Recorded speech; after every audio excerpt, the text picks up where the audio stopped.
And luckily, we have Kisumu on board, and actually, we designated the city of county of Kisumu as the chair city of the Asca.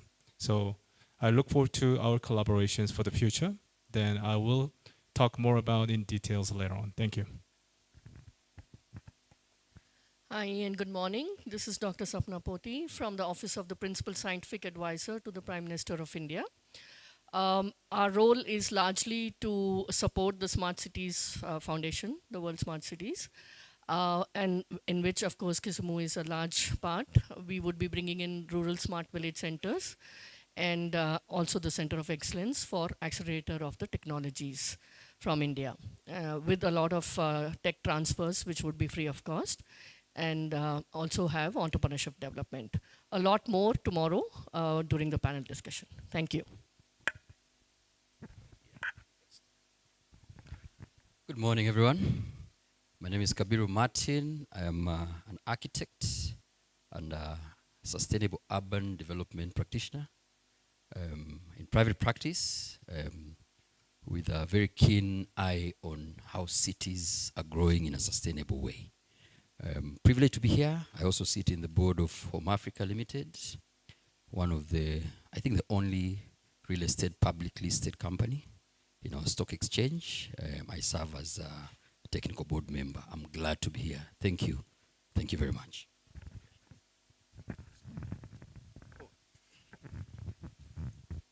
My name is Professor Derek Otieno, CEO and founder of Smart Technology Services, registered in the state of Virginia.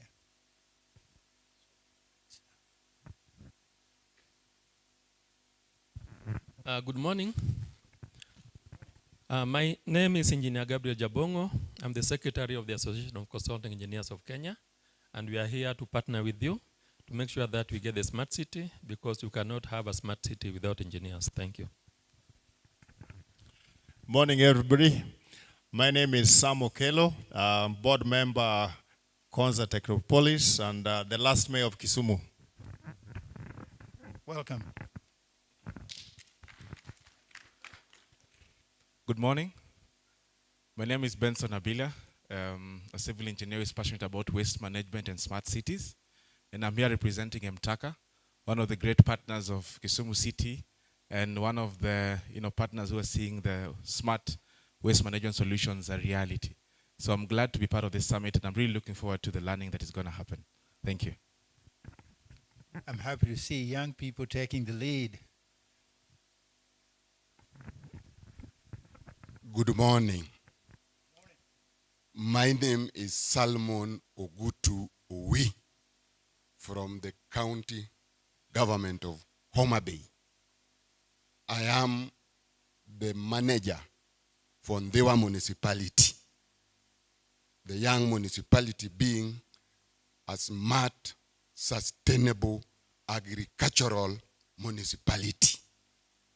This municipality wants to learn from the feet of the giants and build the network. The other day we just launched the international research on smart, sustainable, agricultural municipality. I welcome you to Ndewa and to learn. Thank you. Good morning. I am Dr. Karina Otieno from Great Lakes University. I am here to learn, network, and also to scout for partners in the areas of blue economy, regenerative agriculture, and data-driven decision making. Thank you. Welcome, Professor.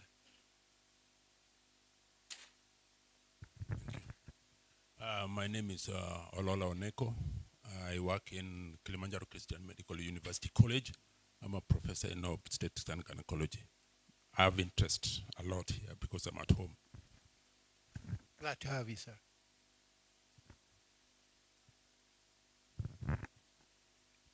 Thank you. My name is Peter Mwindi from Kenya Utalii College. We are in the education sector on hospitality, and we have interest in Kisumu because of its enormous catchment. We are partnered with Kisumu County to get hospitality closer to the people of this city and other cities around. Thank you. Welcome.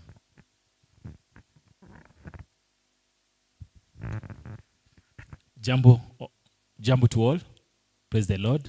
My name is George Abuajo, a member of Nairobi City Budget and Economic Forum.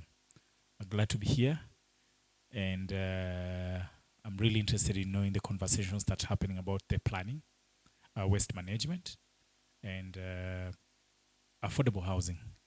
So glad to meet other professionals and people of repute that have attended this. Thank you. Good morning. My name is Eric Ochieng. I work for Kenya Association of Manufacturers. I coordinate our activities in the Western region. My main real takeaway here is how we can integrate smart cities concept with modern manufacturing. Thank you.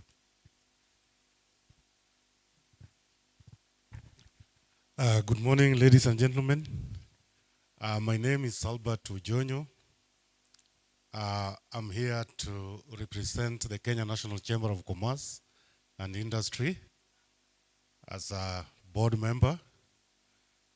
I also happen to be a board member of Kisumu Water and Sanitation Company. And when you talk smart city, you must also talk water. And that's the reason why I'm here. We, as a big stakeholder in this organization, and we are here to take the interest of the business community within the Kisumu county. And therefore, this conversation is very important to us because when you talk smart city, you talk business. Thank you very much. Good morning, ladies and gentlemen. My name is Abdul Kadir Omar. I'm a businessman in Kisumu and here to represent the Kenya National Chamber of Commerce and Industries Kisumu chapter. I would just wish to make a small comment, and I don't know, I raised this in the first meeting at the governor's boardroom, and I raise it again. Are we starting on the wrong foot, or where is the problem? Because for a meeting that was supposed to have started at 8, we have a very big number for a crowd. Thank you very much. Thank you very much. Morning all. My name is Engineer Ken Nyangaga. I'm the current chairman of the Kisumu City Board. And I'm really happy I'll be able to welcome you in the later stage. But thanks for coming along for this summit. Thank you. Good morning. My name is Vivian Otieno. I'm a member of the board and also a member of the Committee of Planning of the Asca Alliance. I believe as a board, we are committed to this. Kisumu City being chosen as one of the pioneers for this, and we are going to be very fully supportive for this summit and alliance. Thank you. Good morning to you all. My name is Joseph Muga Awor. I'm a member of the Kisumu City. That would be the group that is represented here by the Chamber of Commerce.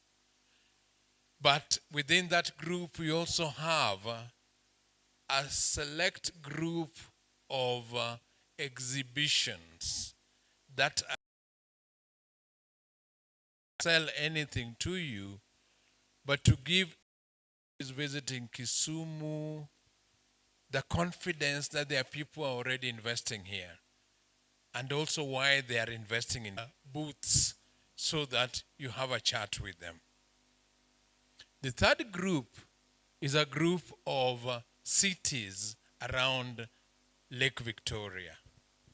We focused on Lake Victoria because Kisumu, sitting at the head of the Gulf, is very much part and parcel of the Great Lakes region. We therefore invited Kisumu, we invited Homa Bay, we invited Musoma, Mwanza, Bukoba, Entebbe, Kampala, Masaka. We invited Goma, Bujumbura, and Kigali. And some of them have arrived and some of them are still arriving. We also connected with Nairobi because that is our capital city, and you know already that they are represented here. We connected too with Konza City, the techno city, because it is such a fabulous example of what is happening in our region. And they are already here and they'll be presenting on the experience that they've had in moving the techno city forward. We invited Mombasa because it is our access to the sea. We did this because Kisumu is rapidly becoming a node on its own with the entry of the SGR railway line, with the airport expanding when they open the new tower. It's going to be a great possibility for Kisumu to be the entry point into the Great Lakes region. Apart from those cities, we also will have and already have the Kisumu County leadership.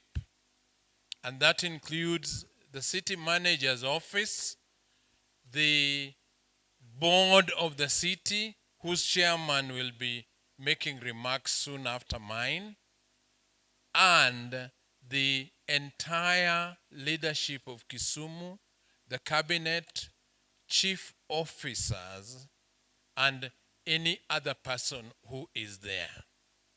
They will be coming in shortly, most of them, together with the governor and the deputy governor. We also have brought in national institutions whose relevance to the things we are doing here cannot be doubted. First amongst those is the health institutions. And we have here the National Cancer Institute, whose chair of the board and member of staff is already here with us. And by the end of tomorrow, you will know why it is so immediate that we engage with the National Cancer Institute in this region and in Kisumu.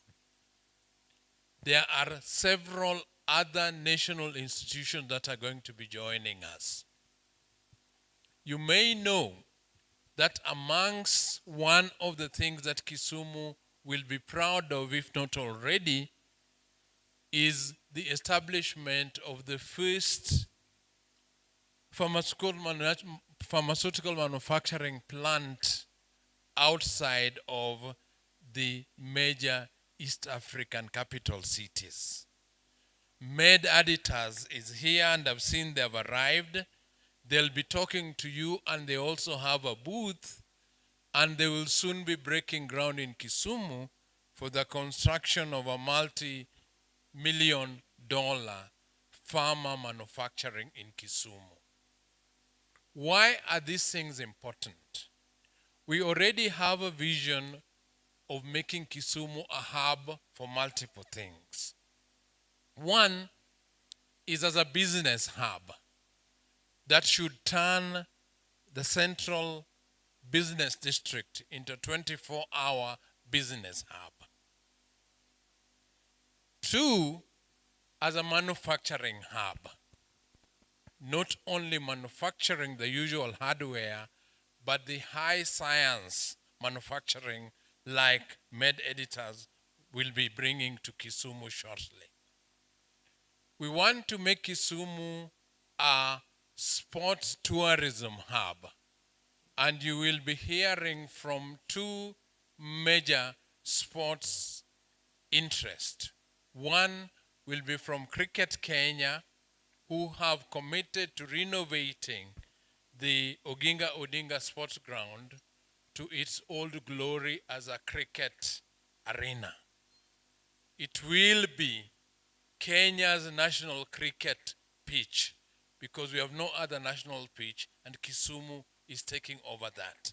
So all international cricket matches with hitherto come to Kisumu, and you know what that means for the business in this area.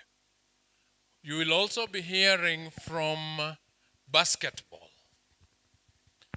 because the director of Nairobi City Thunder will be here to give you a sense on how they are part of the Africa NBA, and the fact that genetically people who can fit into a basketball arena tend to be people who have height.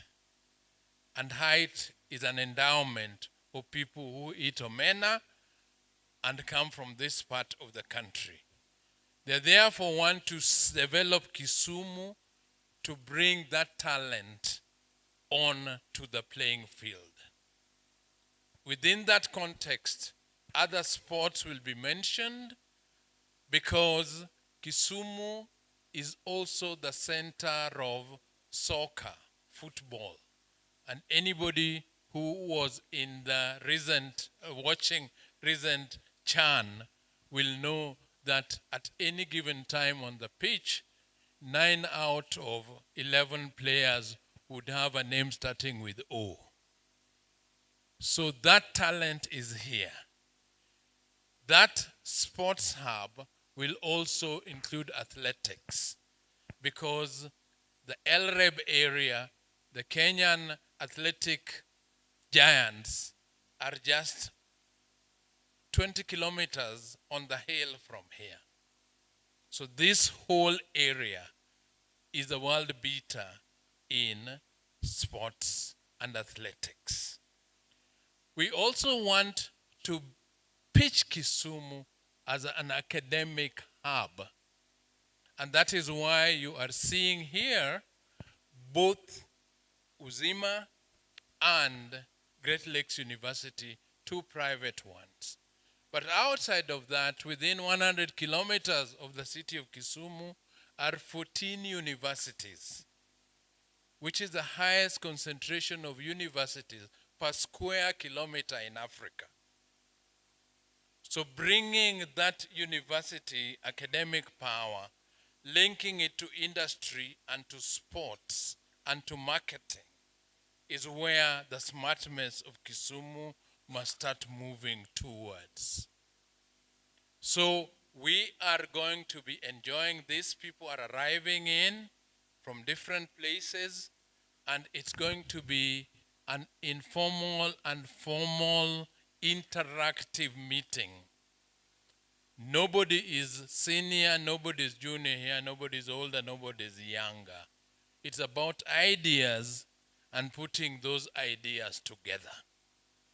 We will be hearing from each one of you, and we want you to speak out and do. And that's my final point. This summit is different from the usual meetings that people come to listen to somebody else and then walk away and do nothing. This is about people who really want to interact. And our partners from outside of Kenya are coming to look for opportunities for partnership to either start or expand businesses. We see the academic side of Kisumu making it possible for high-tech industry to move here. And that's why we are so keen to partner with Korea so that this becomes a high-tech area, both from the academic side and from the youth side. You may also know that Kisumu is the biggest beneficiary right now of the affordable housing schemes. This effort must now be supported with smartness in running those houses before they turn into slums. So this is an active pursuit that only Kisumu can undertake if we all work together. So we are not coming into a summit of 500 people. No, we are coming into a summit of between 50 and 100 people who are thinkers, who are innovators, and who are going to be champions of what must be done for the next iteration of this city. So on behalf of the Plumbing Committee, and the reason why I don't have a tie is because I was here the whole night, we are welcoming you, and you are the summit. The summit is not the organizers. Allow me, therefore, to invite the chair of Kisumu City Board to give you his welcome as the father of his city. Thank you. Big hand for Professor. We knew that he's going to give the opening welcome address, and that's why we asked him to come without a tie, because ties do choke people. And a lot of people with ties would want to remove them now. And as we call upon the city board, we'll call upon Vivian to come forward. Vivian, come forward. And as Vivian comes forward, we have several participants who arrived when people had introduced themselves, and we'd like them to be known. I can see my brother Tim. Can you introduce yourself?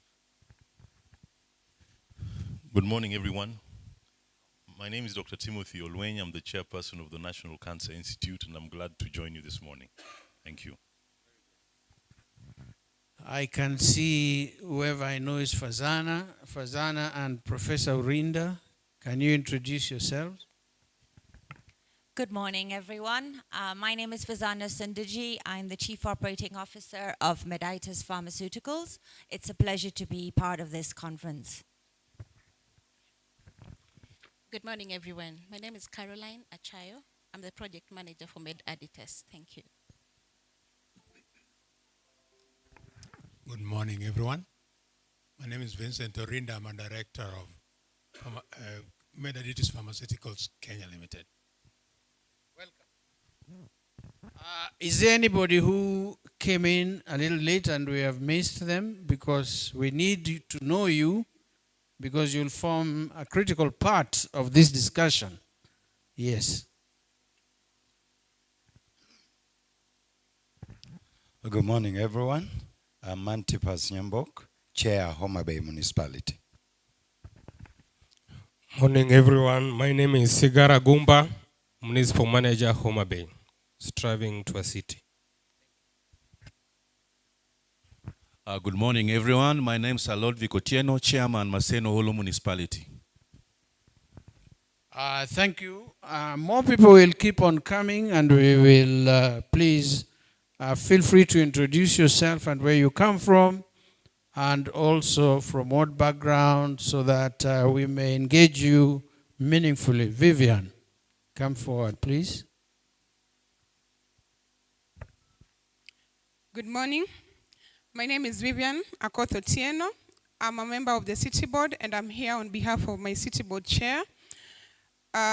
It gives me great pleasure on behalf of the City of Kisumu to extend my most welcome to the international community, representation from the national and county governments, the business community, the civil society, the Fourth Estate, the policy makers, researchers and investors, and the humanitarian organizations. The board role in the Smart City Initiative is to influence the Smart City Roadmap, pilot priorities and policy recommendations. For Kisumu hosting Asca 2025, it is a honor and an opportunity to showcase our leadership and sustainable urban development. I warmly welcome your presence and partnership. Feel welcomed. Warwako Udala. Thank you. Thank you, Vivian. Gratitude to the board to the board chair, and also to the city manager. Now we will, isn't it break time for tea? We will have a 30-minute, a 10-minute break for tea. That's very theoretical. But the chair said 10 minutes. Please feel free. The tea is served outside at the entrance, and you feel welcome to have a cup of tea or coffee, and then we reassemble back for the other activities. Thank you. Karibuni.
Act of 2011 governance framework, giving Kisumu the tools to manage its growth sustainably and inclusively. The establishment of Kisumu City formalized its governance structure with a city manager and a board dedicated to strategic oversight. The dimension the city is taking is going to improve a lot of things. We are dealing with different components of urban development in Kisumu.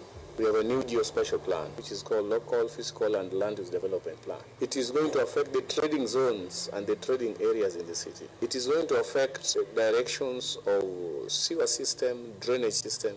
It is going to improve the lighting and security issues within the city. The city manager, appointed to guide Kisumu's day-to-day operations, works closely with Kisumu City Board, which brings together diverse expertise and voices to chart the city's course forward. Together, they aim to address the city's needs, champion sustainable development, and foster a safe, prosperous environment for residents and visitors alike. Their dedication ensures that every project reflects the aspirations of the people of Kisumu.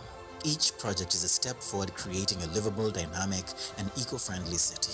The focus is on not just growth, but growth that is inclusive and benefits all citizens.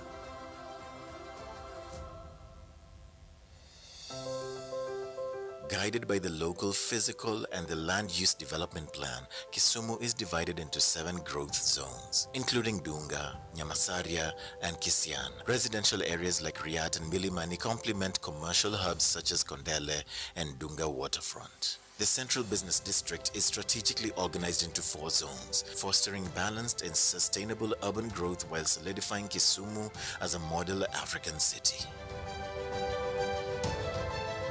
In conclusion, Kisumu City stands as a testament to growth, culture, and promise.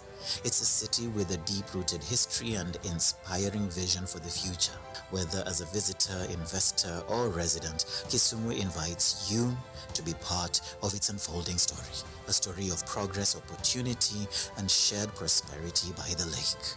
Welcome to Kisumu, where tomorrow is already taking shape today.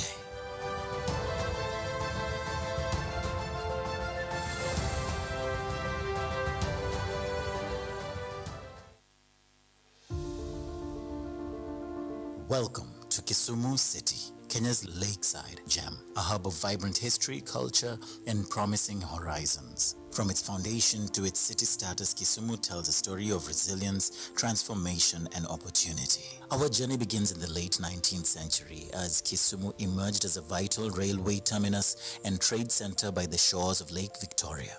Originally a small port town, Kisumu's strategic position at the lakehead shaped its early prosperity and established it as a cornerstone of commerce in the western region. Under the leadership of Governor Professor Anyang' Nyong'o, Kisumu is undergoing transformative development. The city spans 297 square kilometers and is home to approximately 650,000 residents.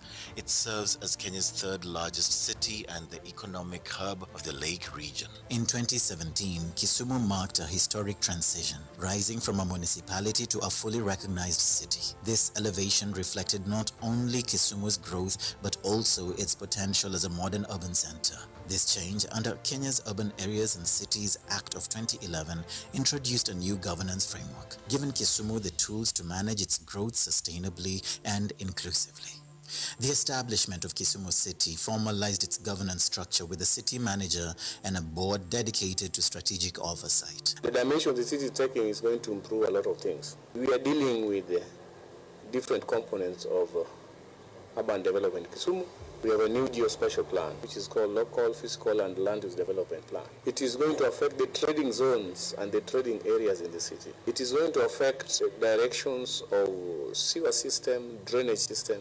It is going to improve the lighting and security issues within the city. The city manager, appointed to guide Kisumu's day-to-day operations, works closely with Kisumu City Board, which brings together diverse expertise and voices to chart the city's course forward. Together, they aim to address the city's needs, champion sustainable development, and foster a safe, prosperous environment for residents and visitors alike. Their dedication ensures that every project reflects the aspirations of the people of Kisumu.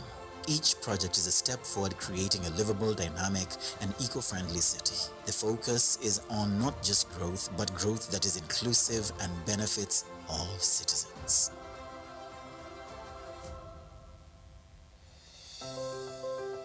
Guided by the local physical and the land use development plan, Kisumu is divided into 7 growth zones, including Dunga, Nyamasaria, and Kisian. Residential areas like Riat and Milimani complement commercial hubs such as Kondele and Dunga waterfront. The Central Business District is strategically organized into 4 zones, fostering balanced and sustainable urban growth while solidifying Kisumu as a model African city.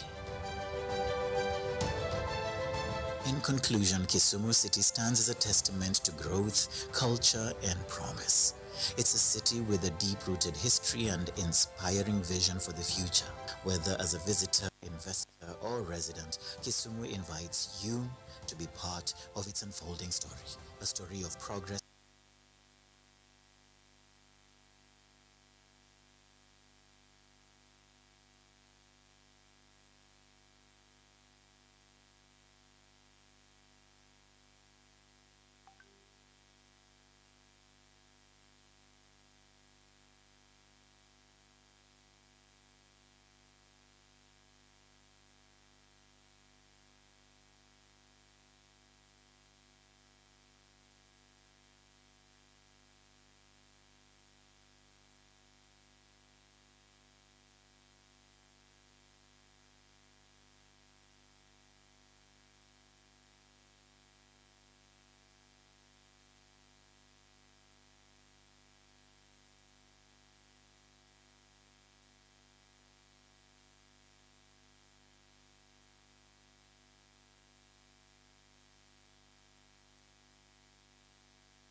We are having quite a number of guests who have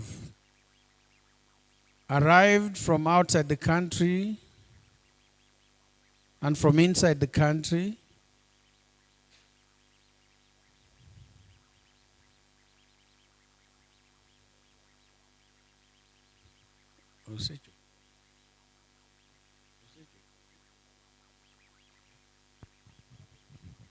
Kuru.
Ladies and gentlemen, there arrives His Excellency, the Governor, and his team.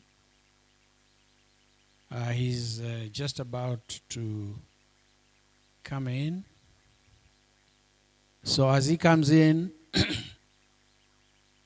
we will all rise up to the occasion.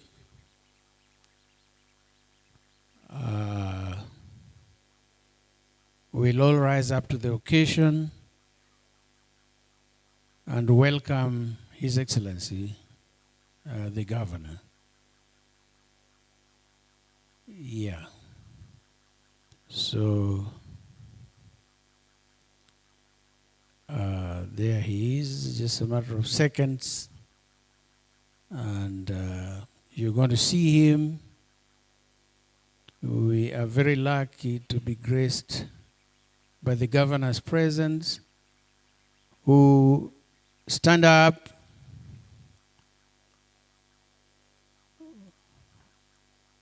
Who is the Governor for Kisumu?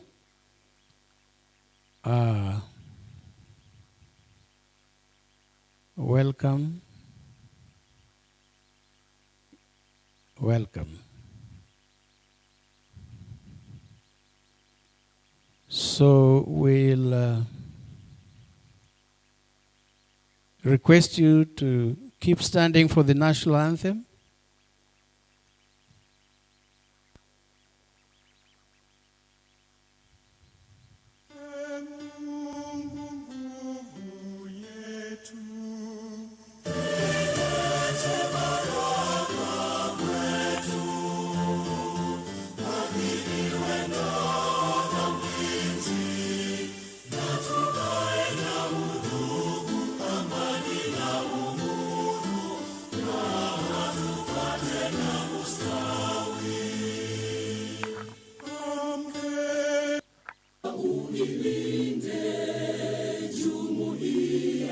Afrika Mashariki, tuwezeshe kuishi kwa amani, tutimize na malengo yetu.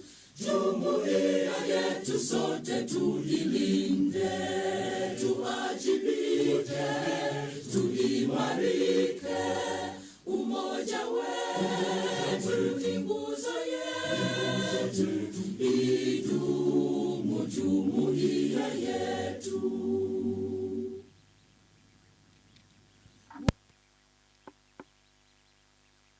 Thank you very much, and kindly be seated. We're moving on to the critical section of this summit, and we would, that is Peter Chun, the president of the World Smart Cities Assembly.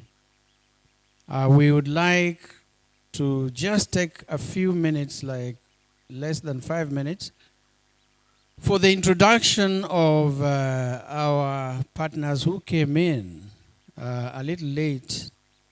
Particularly, there are several who came from outside the country and also from inside the country. If you raise up your hands and introduce yourselves, where you come from, and what you do, and your link to smart cities concept. Peter Chun had introduced, Peter, you could lead the team to introduce themselves, okay? Yes. Nice to meet you all, and thank you very much for having us. Your Honorable Governor, Kisumu. I'm really amazed to be here again, and thank you very much for everybody who's coming to the amazing Asca Summit, inaugural summit today in beautiful city in Kisumu. I'd like to introduce some of my delegates from the UK and India. So maybe Dr. Sapna Poti, you can start. Yeah. I'm Dr. Sapna Poti from the Office of the Principal Scientific Advisor to the Prime Minister of India. Our role is to work with Asca to have a lot of deliberations as well as partnerships on the smart cities. I also have folks from IIT Bombay. I'll request Professor. Good morning. I'm Professor D.N. Singh from IIT Bombay, India. And I'm very curious to know what's happening over here, what's going to transpire, in what way I can be associated with the whole agenda of this session. So thank you very much for giving me an opportunity to be here. Hi, good afternoon. I am Gary Chopra from Amexa Pharmaceuticals, UK and the United States. And we're here to do some business here. I've been invited by Mr. Peter Chan, thank you, regarding the ASCA, and we look forward to what's going to transpire here today. And look forward. Yeah. Hello. Good afternoon. I'm Dr. Surender Singh, postdoctoral fellow at IIT Bombay. So we are working on waste management verticals. So looking forward how a waste management vertical can contribute to the smart city development. So looking forward for this summit and keep learning from this. I'm Amede Santalo. I'm living between Dubai and Zanzibar, Tanzania, and I'm a smart city concept designer. Thank you.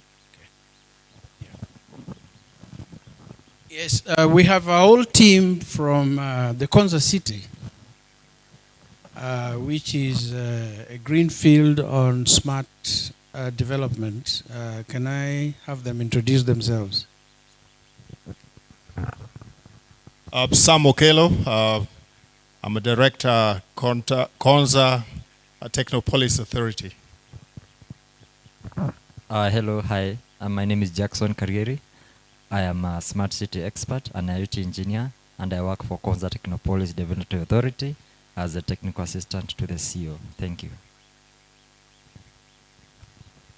Good morning. Mine is Agatha Kakui, Konza Technopolis Development Authority, representing the CEO this morning, John Paul Okwiri. Thank you. Pleasure to be here. Good morning. I'm from Konza City. My name is Regina, working as a senior customer care officer. Thank you. Is there anybody who has not introduced themselves? Yes. Thank you. My name is Moses Otimong. I come from Uganda. I am the city clerk, Jinja City. We are here because, one, we have a strategic resource that connects Kisumu and Jinja. That is Lake Victoria.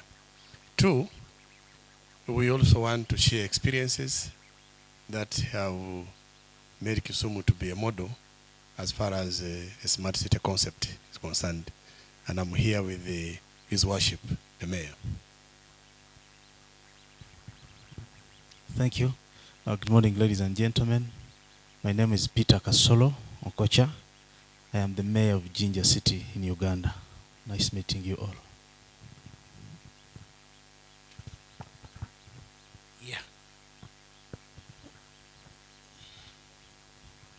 Good morning, ladies and gentlemen. My name is Benon Chigenyi. I am the Deputy Executive Director, Kampala Capital City Authority.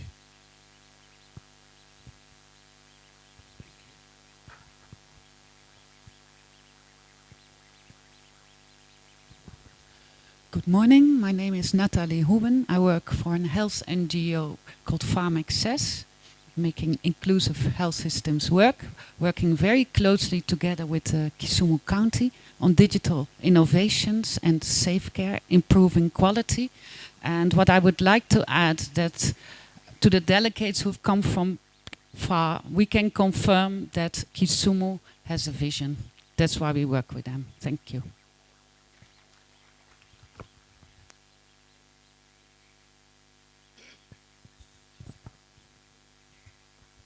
Good morning. My name is Warimu Maura. I'm here to represent Mrs. Nyong'o, the First Lady of Kisumu County. Thank you.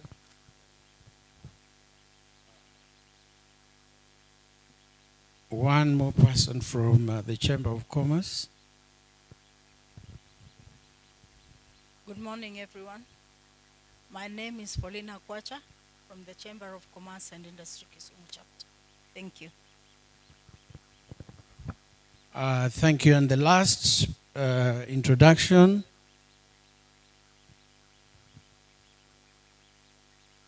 Good morning. My name is Alice Juma. I work for Saba Lancet, Kenya as the Regional Technical Manager, and I'm glad to be here. Thank you very much. And we will straight away move to the business of the day. And I will call upon Mr. Rawinji to give us his session on challenges of the city. And I will, after that, request the Deputy Governor to come forward and make a few remarks and invite the Governor for his session.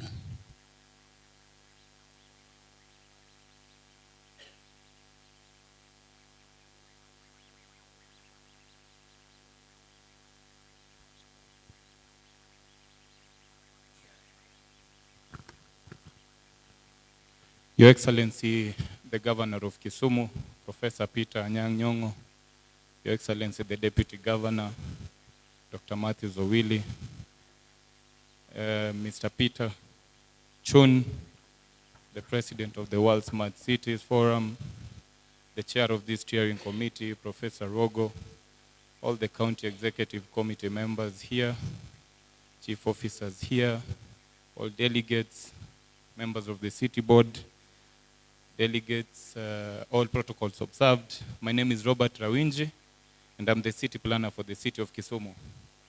I want to take you through a brief story of Kisumu city. And I will actually take you to a journey of our history through to our present. May I actually want to jog your memories for those who are here then, if you could identify where this is, formerly in Kisumu, a photo taken early 1911, Bazaar Kisumu, used to look like this. I see this is Kisumu Hotel. It hasn't changed as much, but there is a very good road around here. I want us to take note of where we've come from, because then that is when we'll appreciate where we are headed to. We had a landing pier in Kisumu then. I think this is when we used to even do trade with the Bukobas, Uganda. And it used to function, and I'm happy that right now we've revived it, and very soon it's actually going to be even more busier. Now, this was a photo that I got of people who were trading, and I could note that maybe they look like bushmen, maybe they didn't have enough clothes. It kind of takes us back to, I don't know if this was close to Eden days when we didn't have clothes, but this was in Kisumu, and it's depicting marketing. Now, for our guests, it's important to appreciate the numbers, and Kisumu has actually grown over the years.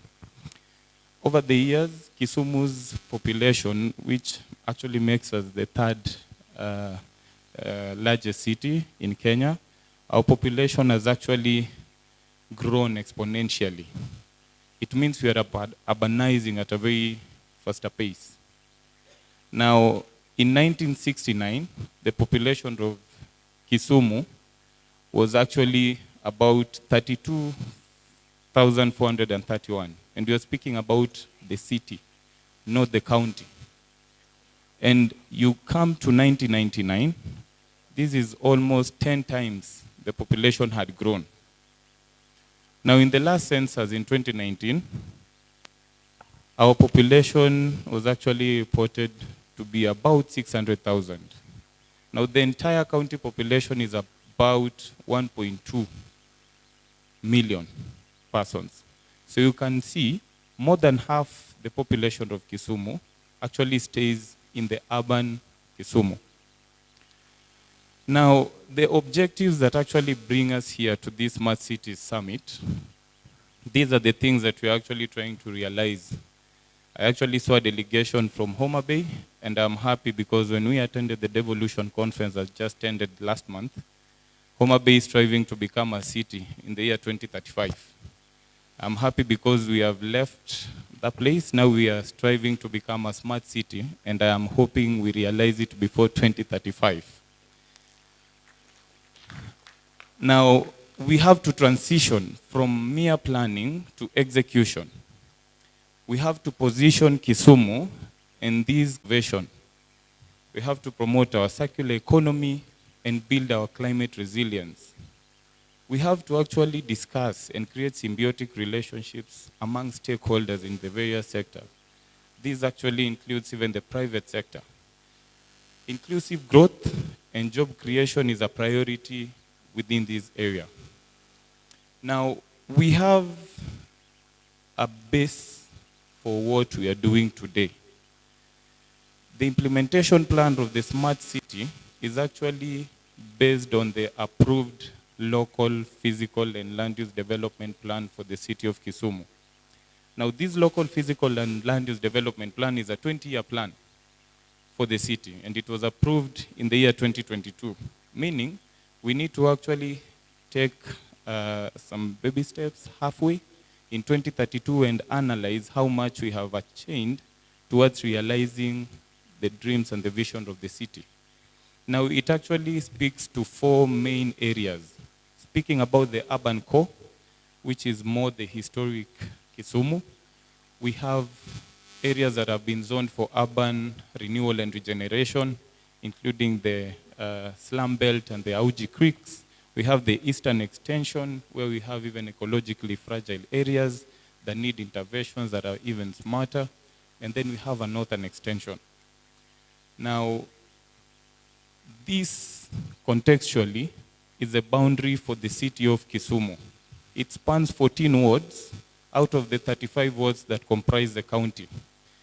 Now, you will notice our urban core, it's actually where you're seeing all these different land uses here. And I will just come through, because if you want to see more about this and if you want to engage more, we welcome you to our offices at the city of Kisumu, because then this is when we speak more about this. Our eastern extension, you'll see it has more of these EFAs and some bit of where you have neighborhoods that you can do residentials and housing. Quick one to the northern extension. Up north, we also have areas for conservation, and we have priority areas that we have actually earmarked for certain projects. Now, action area plans are very specific for us towards realizing the dreams of having a smart city. And within our growth nodes, which you'll actually see in my next slides, we are speaking to realizing the commercial rezoning of Kisumu. We are talking about the growth nodes that include Otonglo areas, Kondele, which is more commercial, almost a 24/7 business hub, Nyamasaria stretch, the Inroi towards Nairobi or into Kisumu, Kibos industrial area, and all that. And I'm happy because the president, Mr. Peter Chun, we have identified certain interventions that will be moving into some of these areas because they are already planned. So that's an advantage for us. These are the growth nodes that I just mentioned. And now for me to just appreciate Kisumu's lakefront development, which recently we received $750,000 to do a feasibility study so that it can inform the developments that will be coming around the lakefront. We have to revitalize our lakeshore with modern drainages system, better roads, promenades. We have to actually create utilities that will support the infrastructure around these places, because a better part of the lakefront has been zoned for recreational activities. When you go to Nyamasaria, you'll realize that you have to really think through improvements of the trunk infrastructure around that area. And even Kiwasco is doing some interventions, and we can see them when you're moving towards this place. River Nyamasaria has been causing us some trouble downstream, and so we have to actually think of the resilience around mitigating some of these measures. You move towards Kondele, our busy area, you're talking about better markets, upgrade of roads, good public transport, and that means we have to think of the populations that are staying around this place. You come to the industrial park, Kibos, and really we need to have reliable water, good power, electricity, the transport links, and it's good that we are having very soon the SGR coming around this place. And so planning around this place gives us a great honor towards realizing the dreams of the city. Kisian, growth nodes, we have to expand. It's definitely there is need. We have to plan for all our satellite towns. And I also realize we are having our municipal managers and other urban areas that have been represented. They are also part of the plan towards advancing these interventions within the county Kisumu. So now let's now get to the present Kisumu. All of us know where this is, potentially, yes? This is actually at the KCB roundabout. You look at the walkways, and you will see at least even the professor, governor, is actually happy in the photo there, in our billboard. The city is clean. The greening initiatives, the private sector collaboration that helps us to manage and these our roundabouts, it's actually working well with us. This is formerly the presently Jaramogi Oginga Odinga. It's actually now a national referral hospital. There is a lot that can still happen here. And I'm happy that we are speaking about a cancer center that is coming under the Smart City Initiative, and we shall see how we integrate it. The shipyard, we have definitely seen this around Kisumu. It's actually in Kisumu. This is not somewhere in Latin America. Now, there is a story about the former Kachok dam site. And I'm happy because what you're seeing here is no longer this ISO, but this is what it looks like. Thanks to Professor Peter Nyang'nyong'o's efforts, we have a botanical garden. This has actually been reclaimed. So this is how it looks like. It can be a beauty rather than an eyesore. So we have people appreciating the lake more around the shipyard, and activities are actually coming towards Kisumu. So look at this stretch. You know, you need more recreational spaces so that at least you can easen up and free your mind sometimes when it gets busier. This is Kisumu. And look at that view. The lake as a resource has to actually be appreciated. And it is more reason why we are calling on more investors to consider the lakefront and actually help us to realize the dream of giving the lake our fronts and not giving it our back, because then it will encourage more dumping. So I appreciate you all for listening to me. Thank you. Karibuni Dala.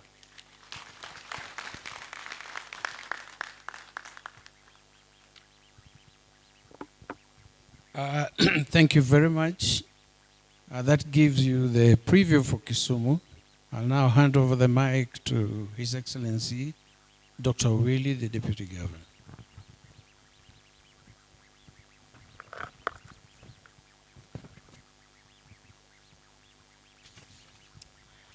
Ladies and gentlemen, let's give another round of applause to Planner Rawinji.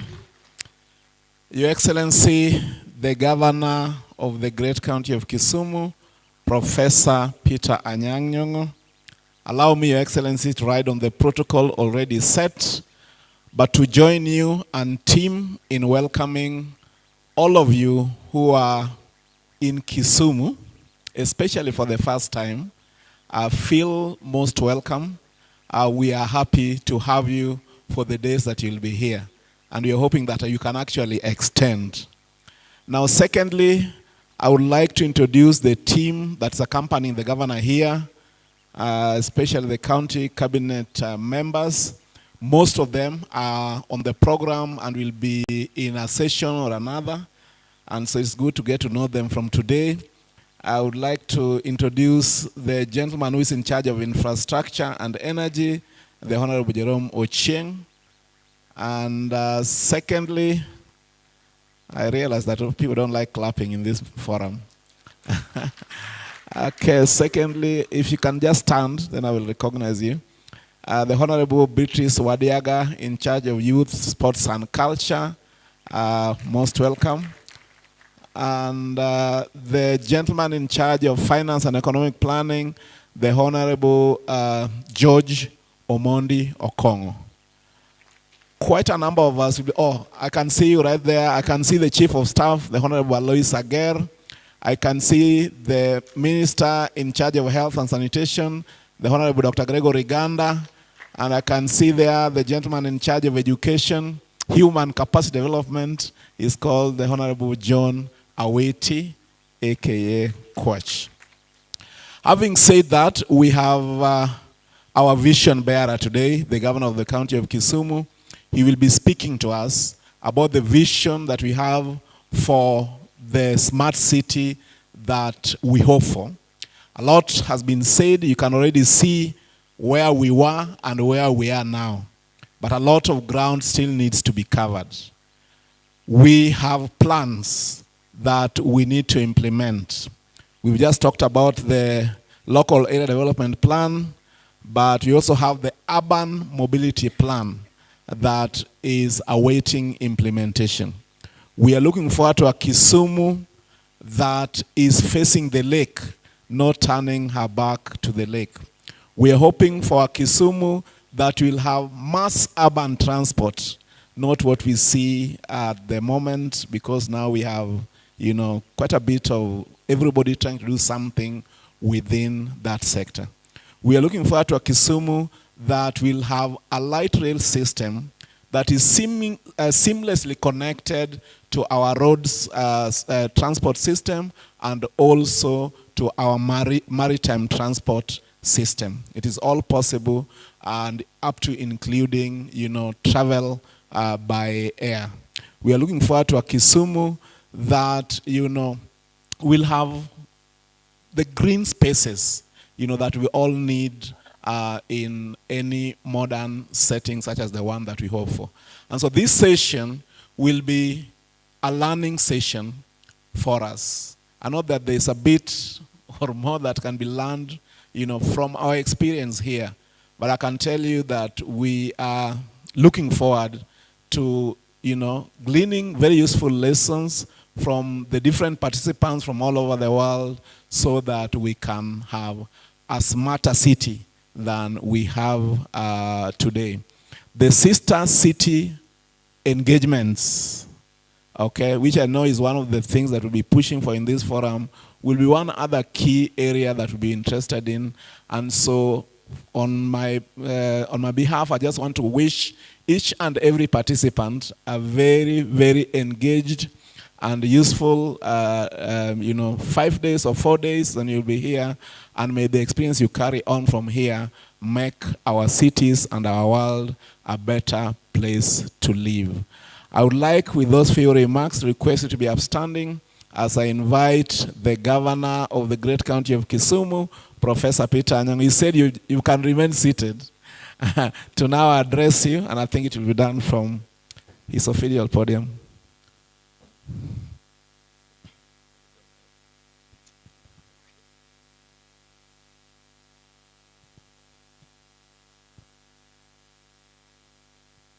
But at least you can clap for him as he, Karibu, Your Excellency. Hi, good morning. How are you? Are you enjoying Kisumu? More is to come, isn't it? Thank you very much. I want to welcome you to our city, and I'm thankful that you have come to this very important conference and discussions that we are having here. The president of the World Smart Cities Association, my brother and my friend, Peter Chun, we share a name. He's Peter and I'm Peter. Maybe God knew something was happening in future. But could ask our mothers why they chose those names. Anyway, the Burundi ambassador to Kenya, His Excellency Evelyn Habonimana. Where is Evelyn? Ah, yeah. And Princess Katerina de Silva, UK. Are we here, Princess? She's on the way. Please land, we shall see you. Municipal leaders from across the region, distinguished delegates, honorable ladies and gentlemen. I have the honor and pleasure to speak to you this morning as we gather here to this initiative, so critical to the future and growth of our continent, not just our city. The future of Africa, Africa's development, is local. The future of our economic renaissance is local.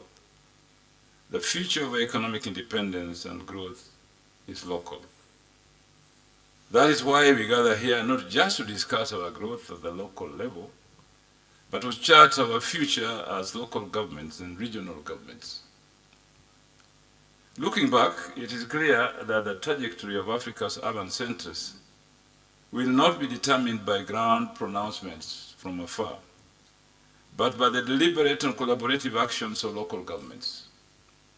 The future of our cities is being forged in our hands, in the county assemblies, the mayoral offices, and the vibrant communities that we serve.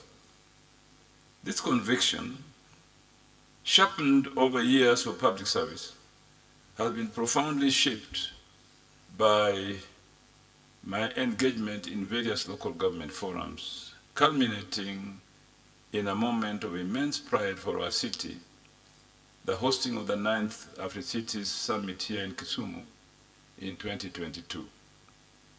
For too long, the narrative of urban development in Africa was dictated by centralized powers, often disconnected from the realities on the ground.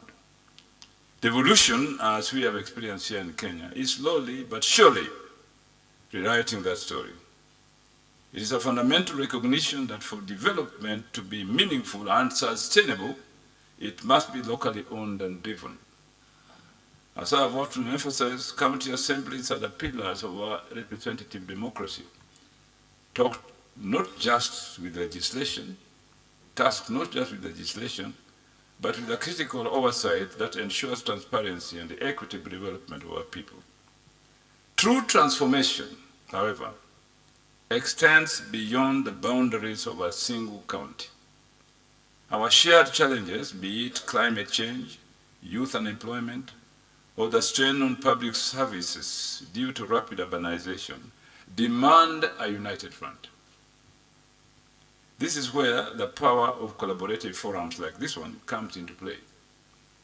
Engaging with fellow leaders from across the continent allows us to share best practices, learn from each other's trials and tribulations, and forge partnerships that transcend boundaries and borders. It is in these spaces that we move beyond transactional politics and embrace a transformational leadership that places the well-being of our citizens at the forefront.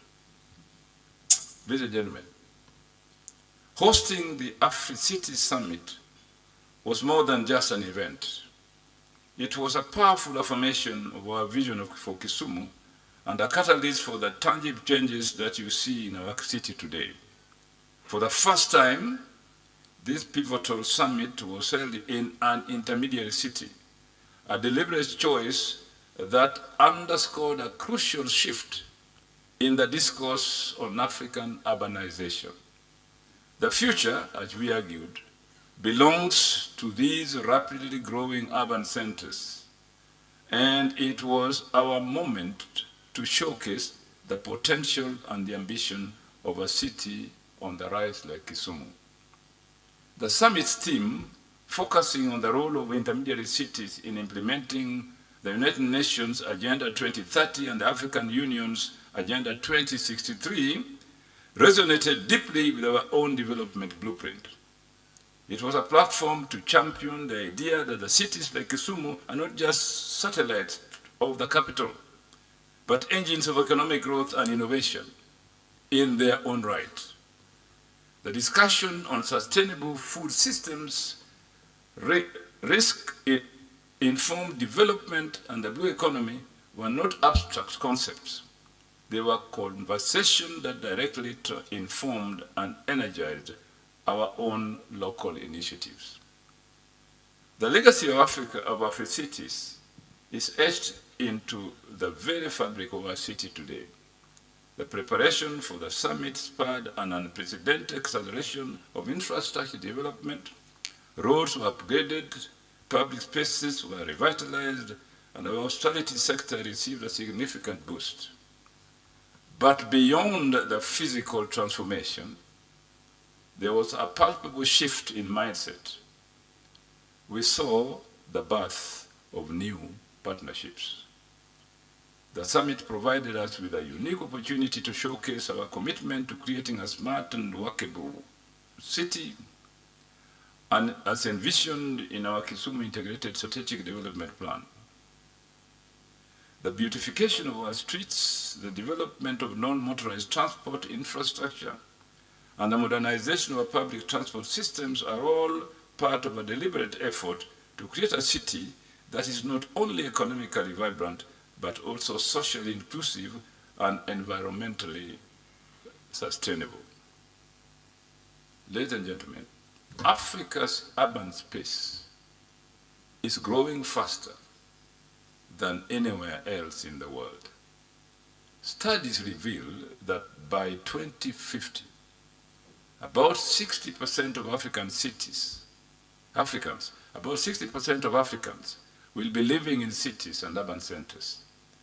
This growth comes with both challenges and opportunities. How we manage this transition, therefore, will definitely shape the continent's economic future, social cohesion, and environmental sustainability. As people of Kisumu, we are delighted that we are the pioneer hosts of Africa Smart Cities and Townships Alliance Summit. Just like we pioneered hosting of Afri-Cities as an intermediary city, which places us at the very heart of Africa's smart and sustainable urban transformation. I personally fully embrace the idea behind the formation of Africa's Smart Cities and Townships Alliance, Asca, to accelerate the development of smart, inclusive, and sustainable urban spaces. In actual fact, this is an initiative that brings together governments, private sector players, academia, civil society, development agencies, and most important of all, the people themselves, the communities, and so it is critical move for tomorrow. The Asca does not just focus on major cities only, but also on townships, informal settlements, and secondary cities. This is a blessing because Africa's urban reality is not just about skyscrapers and high-speed trains. It's also about townships, peri-urban settlements, and informal economies. Take an example of digital transformation, which is at the heart of the smart cities and townships idea. When guided by a local context and a community needs, it can unlock immense socioeconomic value for the people. I am therefore certain that nurtured as well as its birth, as seen here today, Asca's vision to build smart cities and townships that are inclusive, sustainable, resilient, and digitally enabled will be achieved, and through that, people can be assured of growth in the following areas. 1, digital infrastructure. In order to promote access to affordable internet, smart grids, and mobility solutions. 2, innovation hubs to support local entrepreneurship, tech startups, and township-based solutions, considering that the idea of smart cities is not just about technology, but about using technology to solve real problems, from housing and sanitation to traffic and energy. 3, capacity building that will enable them aptly equip their municipalities and communities with the skills to implementing smart solutions. 4, policy alignment through initiatives or working with governments to create enabling policies and funding models. And 5, public-private partnerships to encourage collaboration between investors, tech companies, governments, and local communities. Ladies and gentlemen, thank you very much for coming to this important meeting, and I hope that by the end of it, we'll be wiser than when we came here. Thank you, and may God bless you.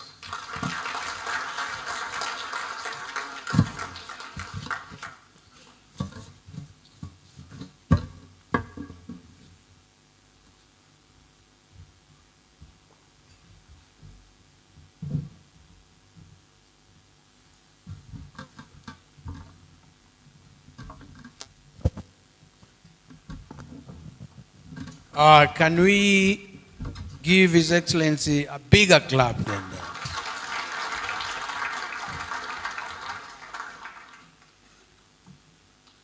Thank you, Your Excellency.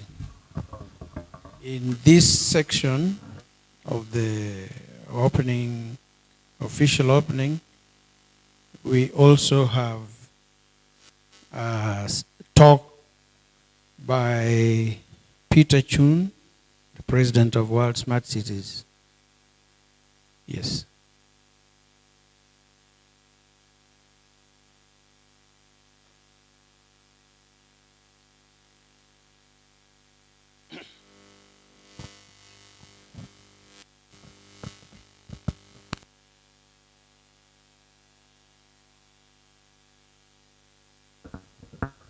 Thank you. I'm really appreciated your coming by today's beautiful day of Kisumu and having amazing events. Of course, I really appreciate your beautiful comments by your excellent Governor Yongo. My name is Jawan Peter Chun. I'm the chairman and president of World Smart Cities Forum. We basically initiated Asca of this year to Governor Nyong'o. Then we basically started with these initiatives, beautiful initiatives, together with it's not only the project for Kenya or Kisumu itself. As the governor mentioned, it will be actually the manifesting amazing groundwork to be extensive to other regions, townships, and the cities in Africa to transform into the future stage. So let me share some information about what World Smart Cities is about and what really the Asca is really about. Then you have a better understanding. So to begin with, the World Smart Cities Forum is a non-profit company based in London and now in New York City. And we basically deliver three things. And we deliver master plan to make the city much more sustainable, resilient. Number two, we bring the innovation ecosystem into the city or township. Then the city can be growing automatically and naturally.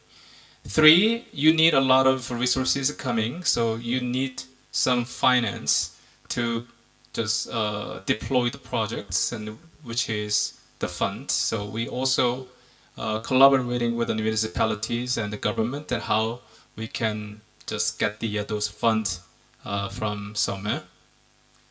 And our philosophy is a very simple thing. As also the governor mentioned, smart city is not about technology. Technology is the tool. And most important thing is about you have to look at yourself, and the people, a human being, is most important component to comprise of the city and the township. So we need to think about how we can utilize those human resources. They can actually have, provide their solutions, ideas, and services, and to make the city much more greener and the growing so fast. So is a human-centered city is a kind of our catchy phrase to everywhere, the corner of the continents and the world. And also you can see the innovation, as you can see the digital, environment-friendly ecosystem and creative contents. The only thing I was really amazed by Kisumu is you have amazing lake. So because I believe that the water is the main source of human being or lives itself. So water is the key. How you can utilize the water can grow with the community and the city in general.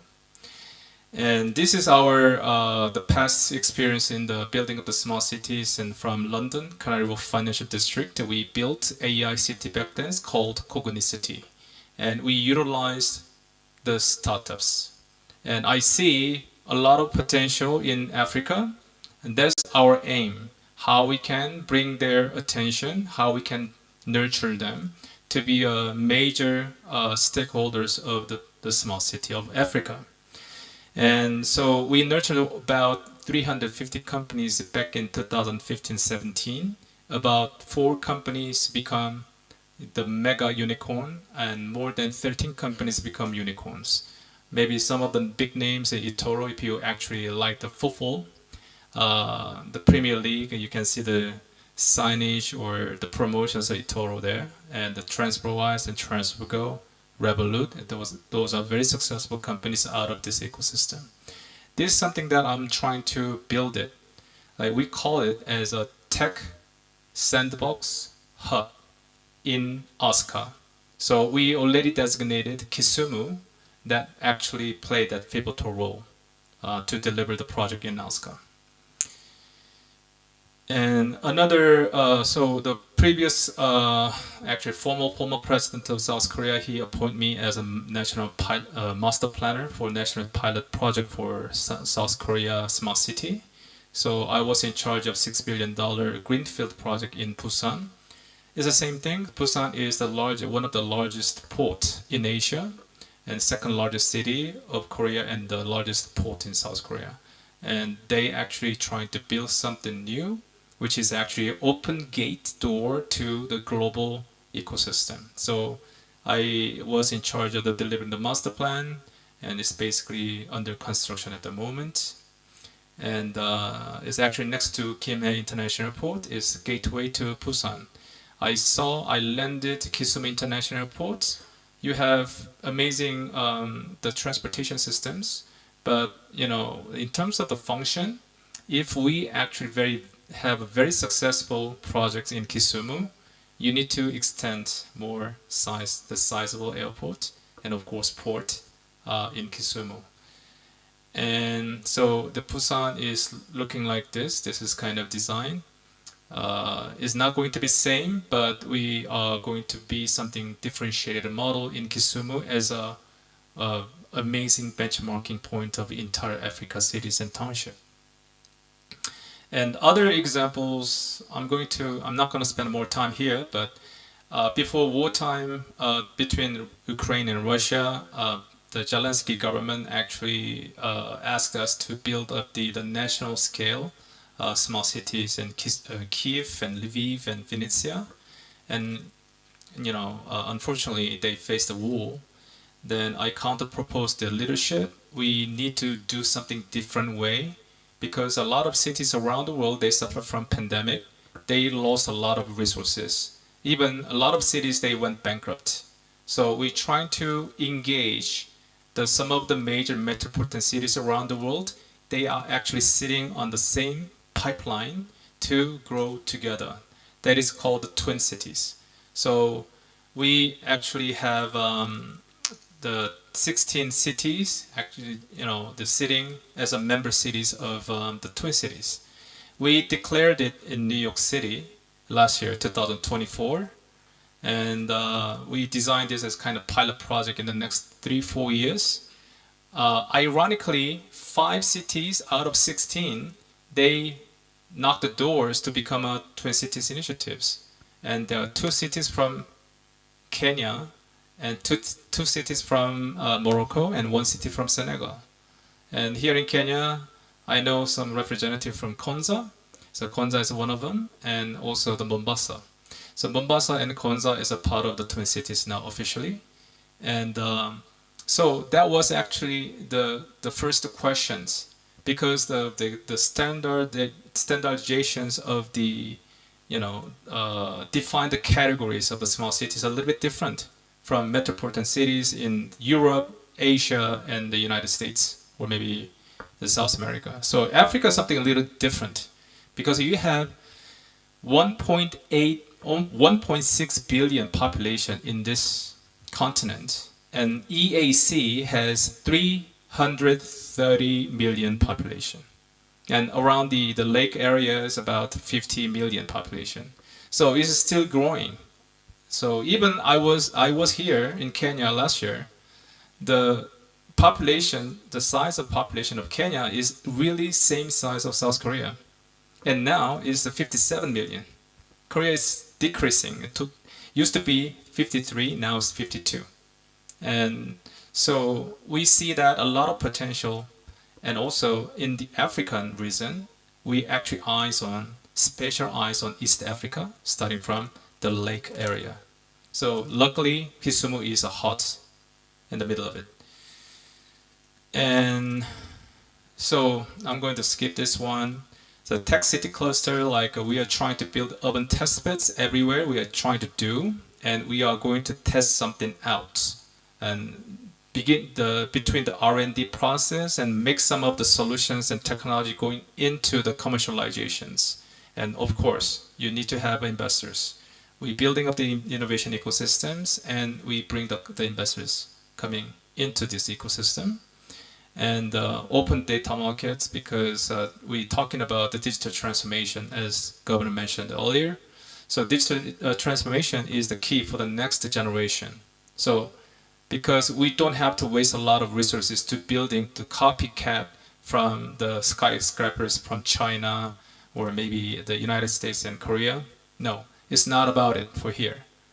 As I said, the virtue of a small city is how to maximize the people's happiness. And we don't want to lose the people leaving the city, leaving the county, right? So we're trying to just eyes on the next generations. We need to train them throughout the very amazing education pipelines. And we also get every stakeholders of cities and county to experience the components of the cities. We start with the water and waste and mobility, security, energy, and life and culture. So Kisumu is actually, we are doing it, everything, not at a time, but just one by one. And so environment-friendly city is also very, very important. I heard that the Kisumu is one of the cities in Kenya, is a very clean city. And I saw the quality of water of lake a little bit yellowish now, and I think make the clean waters in the lake Victoria is very important. Then I think the water purification and water energy, kind of utilizing waters and to become something, resources, that will be very important parts with the Asca project in Kisumu. And the tech sandbox, we are trying to build a hub. And we are actually currently working very closely with the Indian PSA, Principal Scientific Advisors of the Government of India. And Dr. Sapna Poti is here, and Professor Singh from IIT is here. So they are actually working amazing jobs on the project called RSVC, Rural Smart Village Centers, and utilizing the solutions and technology through the universities and IIT. So we try to combine them together. We are building the center of excellence of the programs in Kisumu. So Kisumu will naturally become the tech hub to help a lot of townships and a lot of cities in Kenya and Uganda, Tanzania, Burundi, and Rwanda, and probably maybe other adjacent countries covering the entire East Africa and South Africa. I'm going to skip this part. So now I'm going to talk about very, very short. So we are very, very interested in how we can be facing the future of mankind, which is Indian Ocean Belt. And actually starting from East Africa. And you can see, if you take a closer look at the map of Africa, you can easily see the eye. So here in Victoria, the Lake of Victoria is the eye of Africa. And the weather is amazing here, right? Because I was really shocked. The first time I came to Kisumu, I thought it was really scorching or hot, but it was not. Nobody knows exactly the kind of beautiful weather that Kisumu has. And this eye of the Africa will actually if you actually read the Genesis, nobody knows exactly where the Garden of Eden came from. I do believe that the Garden of Eden comes from this, for sure.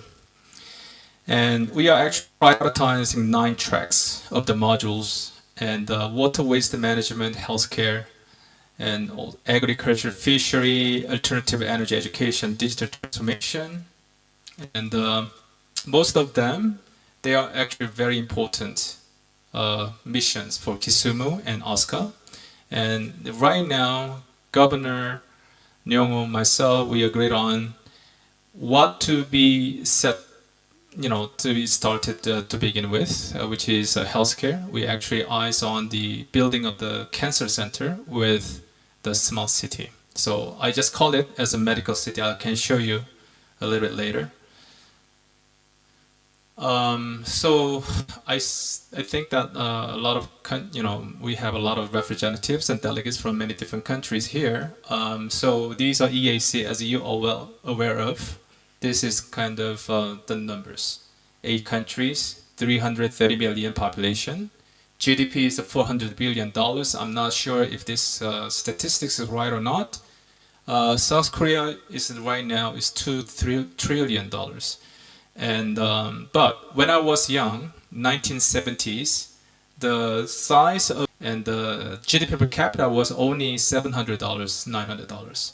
So Korea actually chased up in the last 40 years. Now is a top 10 country in the economic power of the world.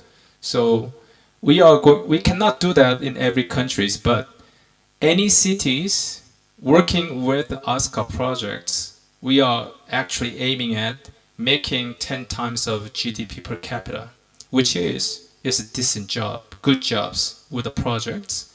The younger generations, older generations, major stakeholders, cities, they can live happily. So that's our mottos and the thing. So Felicity, tentatively I just named it.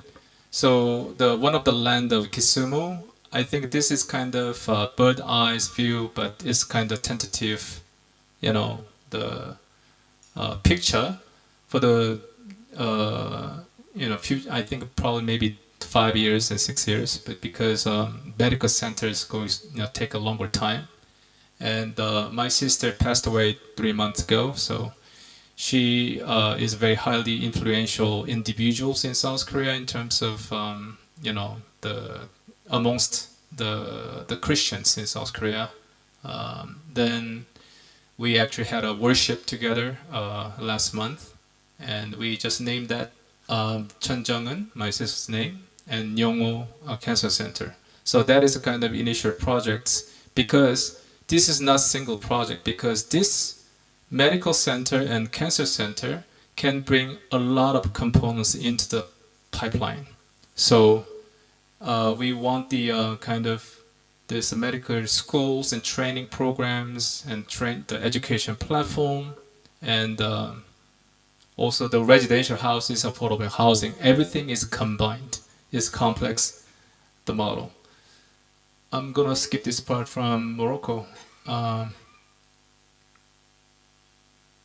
So right now we are actually working on the triple helix model for the Asca.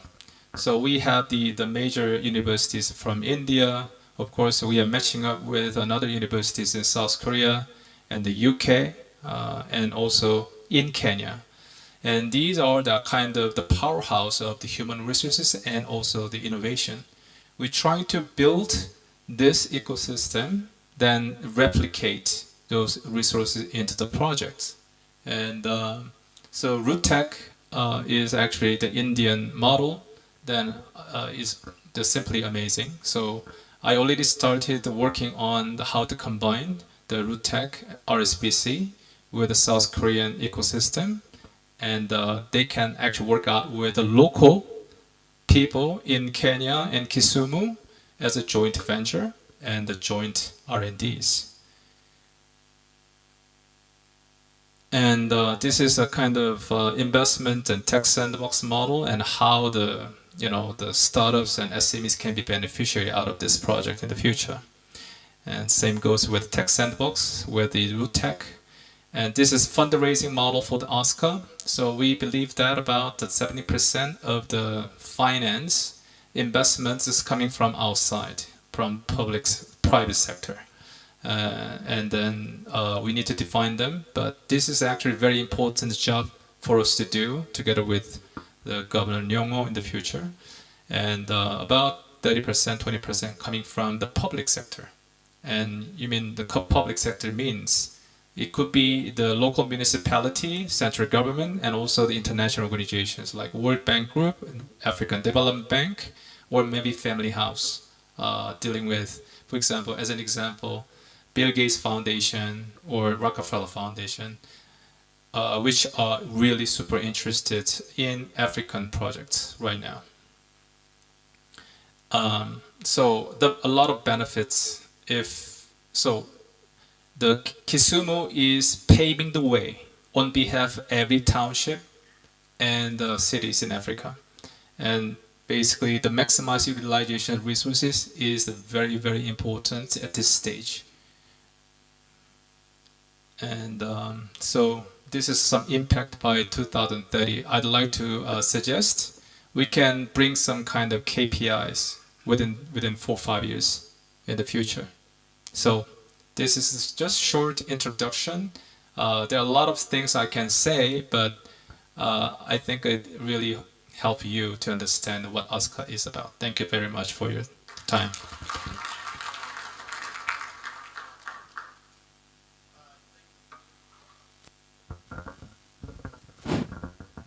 Thank you, Peter. That was very stimulating, and I believe that it has activated a lot of thoughts in your head. And please write down those thoughts which have been activated in your head in a piece of paper and hand them over to us. We will use that to navigate our next movement in our discussion, because this is basically a business discussion. It is not lectures where you take notes. Everybody here is an expert, and every idea is worth its while. And you remember when we started, we said when 1 or 2 people sit down and generate an idea, that idea can be the universe. And we do believe that.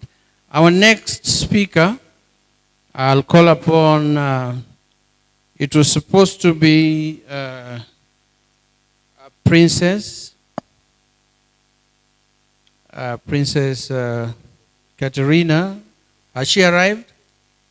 Okay, now we move on to Excellency Evelyn Habonimana. We welcome Excellency Habonimana, the Burundi ambassador to Kenya, to come forward. I believed that the Excellency was in the room somewhere. If he's not ready, can I call upon Engineer Kenneth Nyangaga, the City Board Chairperson, to come and share with us his thoughts. Engineer Kenneth.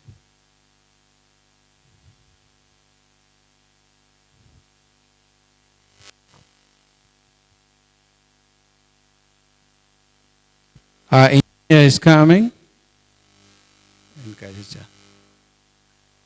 Engineer, the microphone is right at the podium.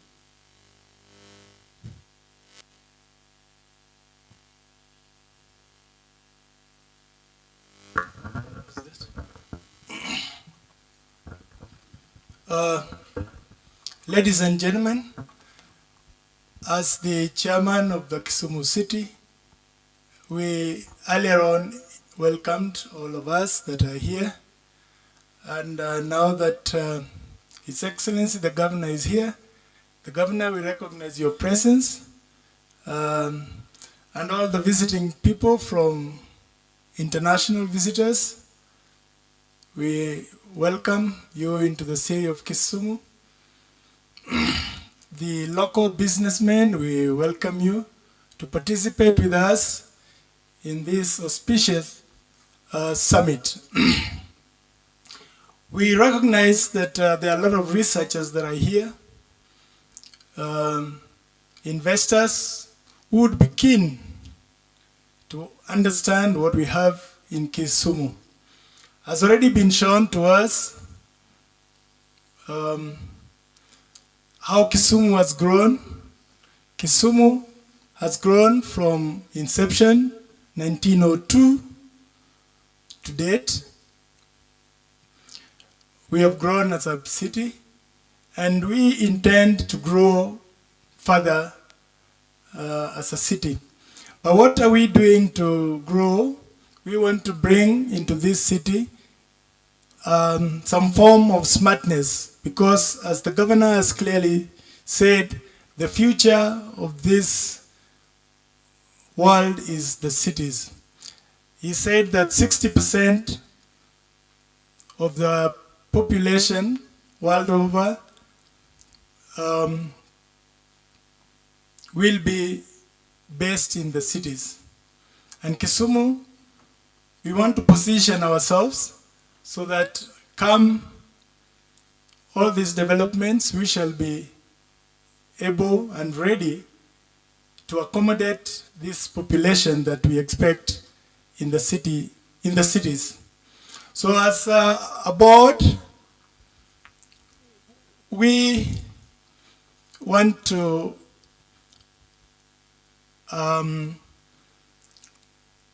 accept that smartness of a city is the only way that we can be able to bring in new services into our system. We want a smart city that is able to give its citizens services that are affordable, services that are excellent, services that are good for its citizens.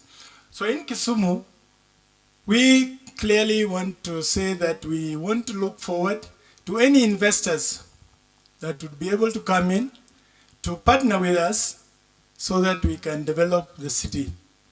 Right now, the population of Kisumu city during the day can get to as high as 1 million people. That is a city that at night would probably have about 600,000 people. And to be able to give them services, we must improve the way we do things in this city. So we want services that we are going to give to residents to be properly aligned to what they expect. So we will do whatever it takes, whatever we can do as a city to be able to support any investors that are willing to come in to partner with us to deliver these services to the people. So when we open ourselves to any new investors that want to come around, please come knowing that as a city, we shall do what it takes to help you come in and invest in the city.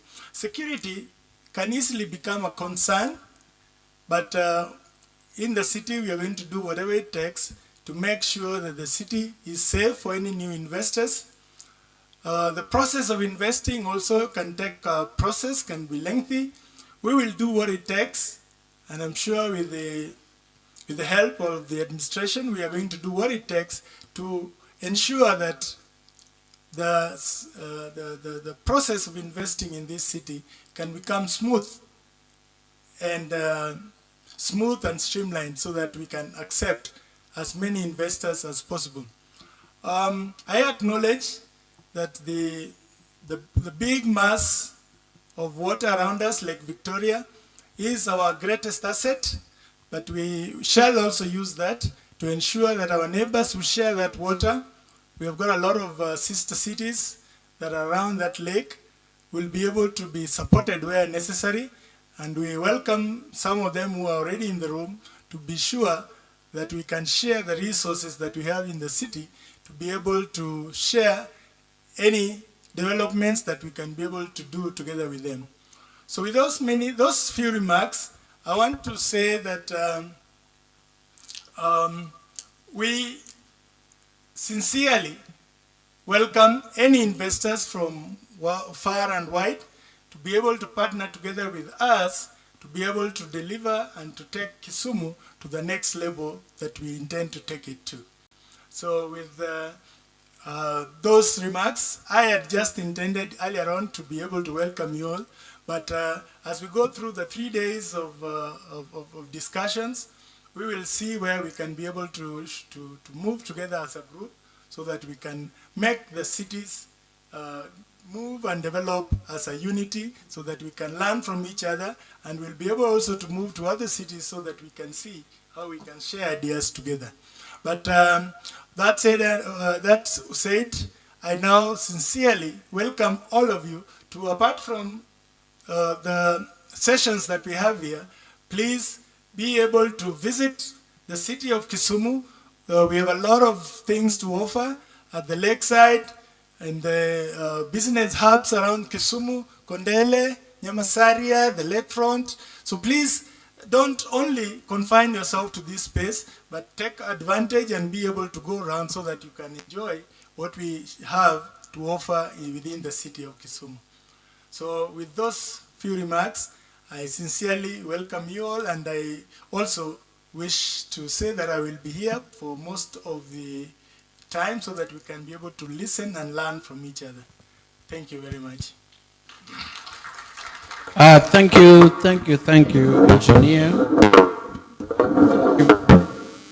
Thank you very much. He has said you're welcome to see, visit and see and discover.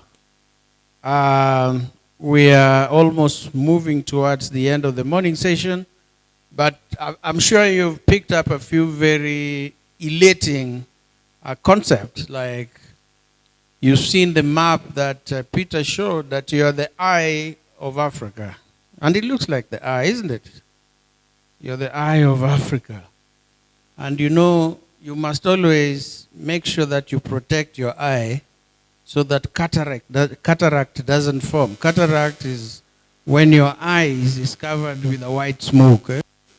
And for the eye of Africa, which is Lake Victoria, we do not want pollution to kill it.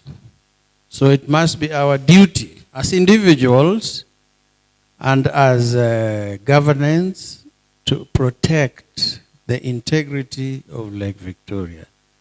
Apart from using it as a mobility space, what is important is water that you drink, the fish that live inside, and that is what sustains life. I'll call upon Peter Njenga. I hope His Excellency, the Ambassador of Burundi, has showed up. If not, can I call upon Peter Njenga, the CEO of Lakefront Development Corporation, to give us his thoughts? Peter. Or Paul. They all start with P.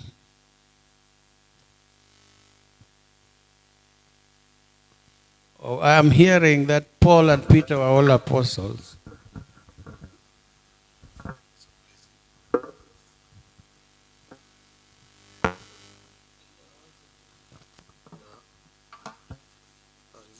It's afternoon. Good.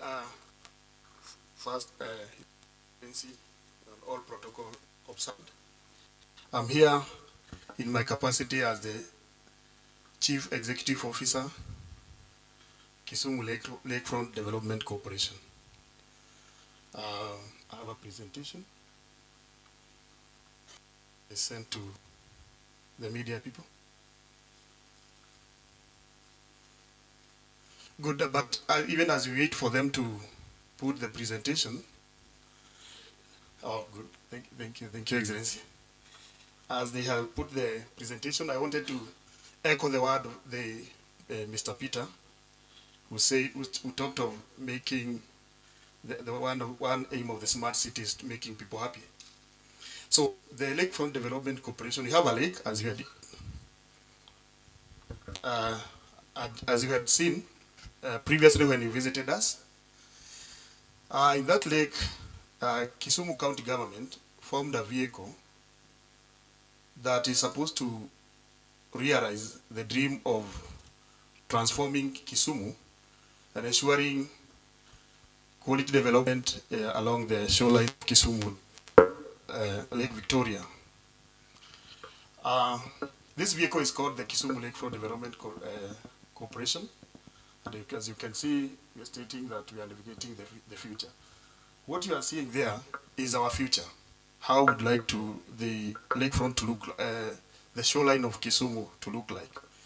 But for us to realize this, we require a lot of partners.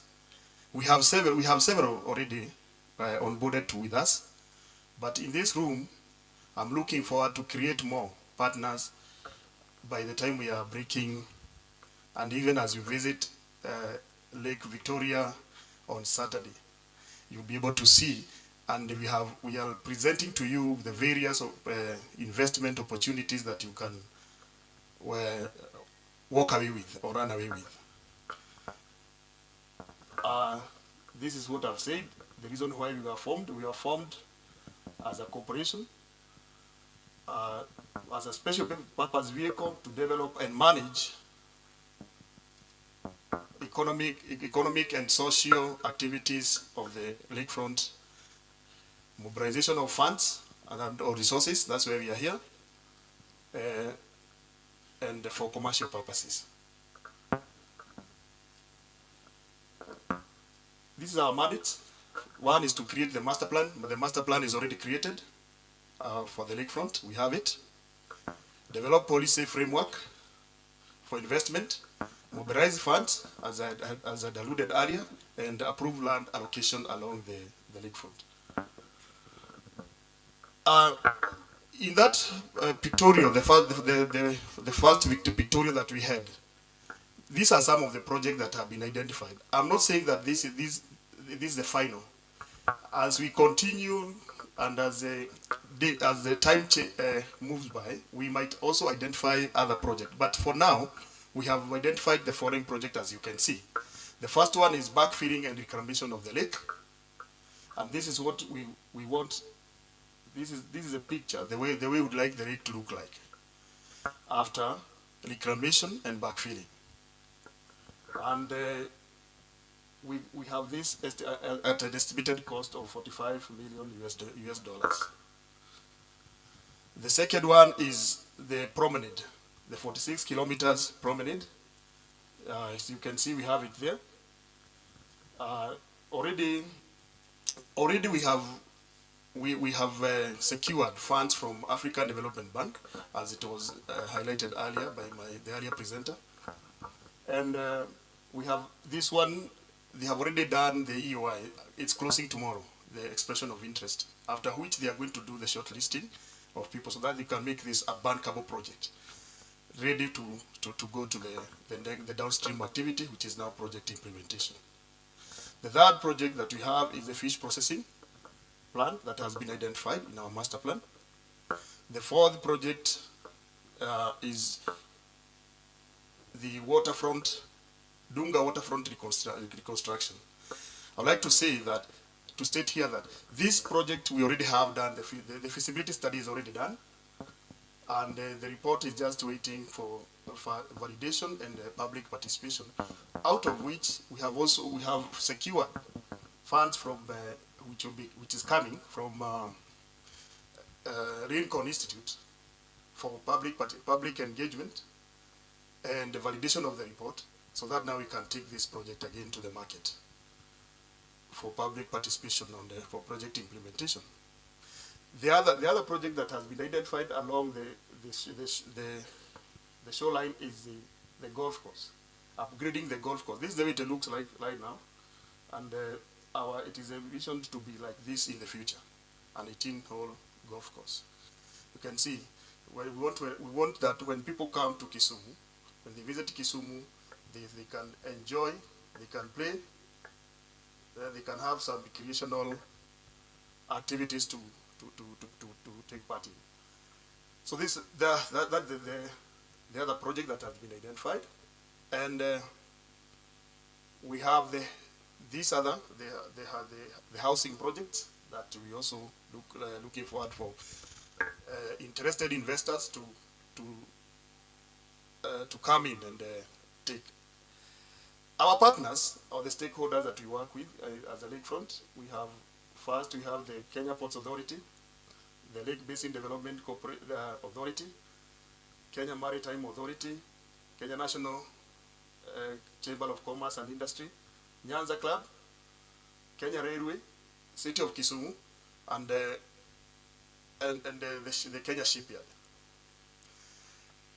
The partners, the strategic partners that we have already, as I was saying, that are already onboarded, and they have already started even showing interest and even giving us funds. One of them is the African Development Bank. African Development Bank is they are the one who have already put in their budget, set aside a budget of 750,000 USD to help us or to assist us in the project preparation and coming up with the proper documentation to enable us to go to the market and to close the deal on the project implementation. We also have the big win, the Lincoln Institute. I've mentioned them earlier in my presentation. We have the strategic partner who have also come recently, like the Global Covenant of Mayors and the City Climate Finance Gap. The city.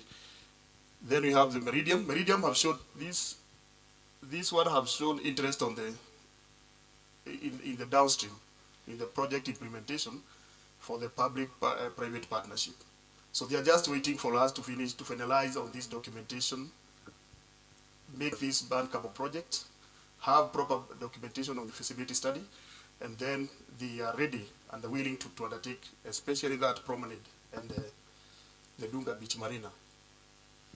The UN Habitat has always been with us and helping us a great deal, together now with the shipyard.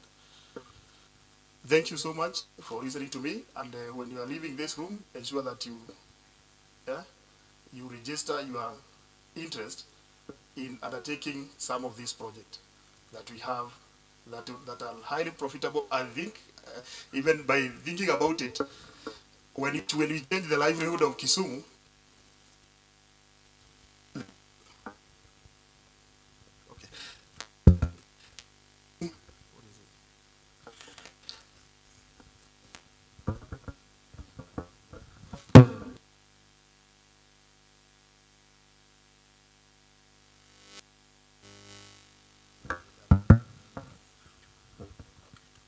so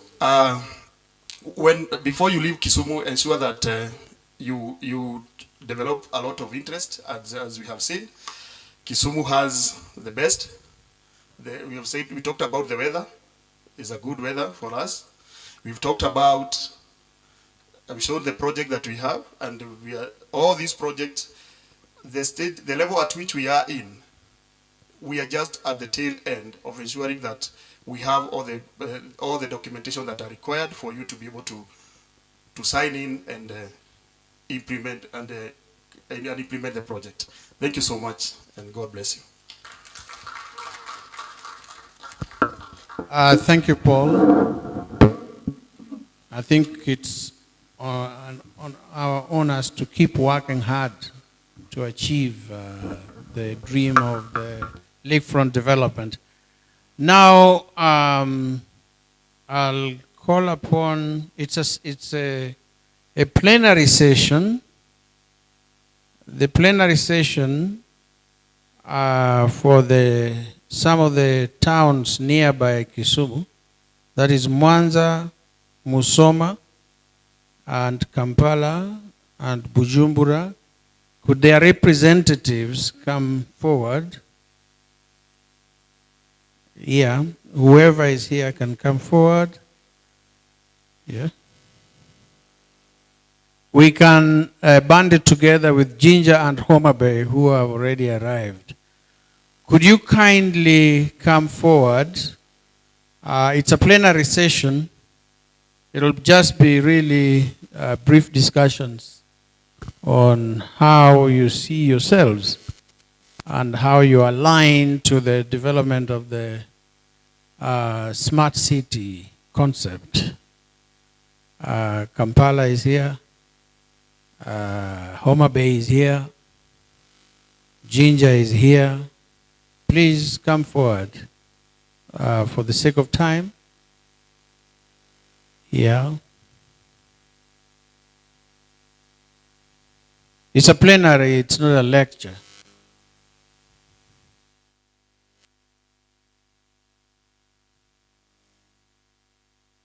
Homa Bay is coming.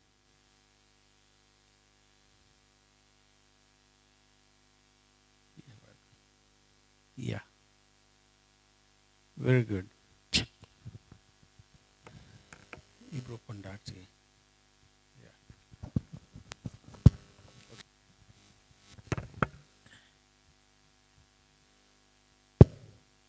Thank you very much. I'll take over and guide you through the next 15-20 minutes. Welcome, first of all, sister cities to Kisumu. And just a brief introduction of yourself, your city, and what you think is your biggest challenge, 2 or 3 biggest challenge right now. Let us start from the other end. Where are the mics? You're there. Yeah. Just a quick introduction, your city and your biggest challenge. Thank you very much, Mr. Moderator. Once again, my name is Peter Kasolo Kocha. I am the mayor of Ginger City, and I'm so happy to be here to share some of the experiences. But I'll go straight to the issue of the biggest challenge that we face to achieve the goal of becoming a smart city.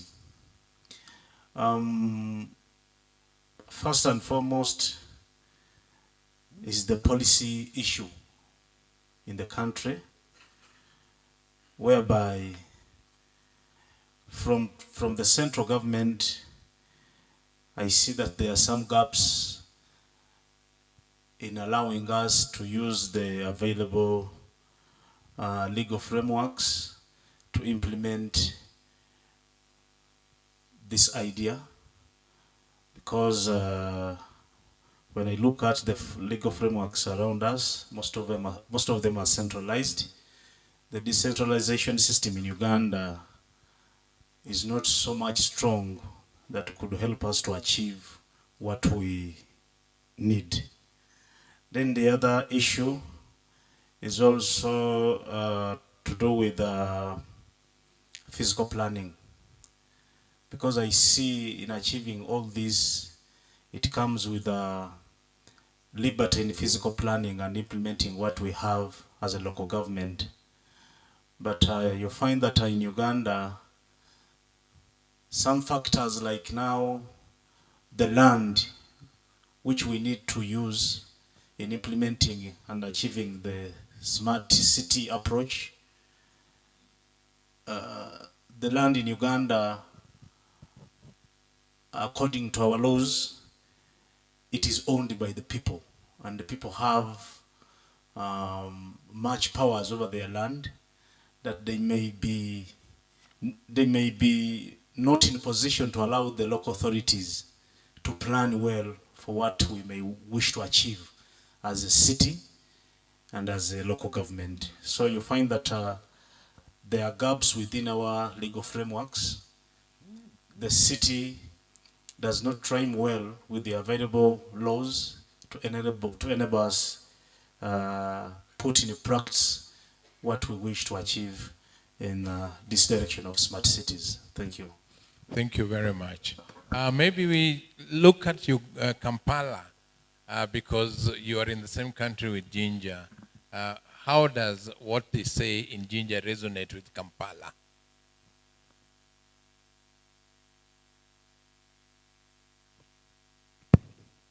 It's live now. Thank you. Yes, we have common problems. Introduction first, please. Thank you. Good afternoon to you, ladies and gentlemen. My name is Benon Chigenyi.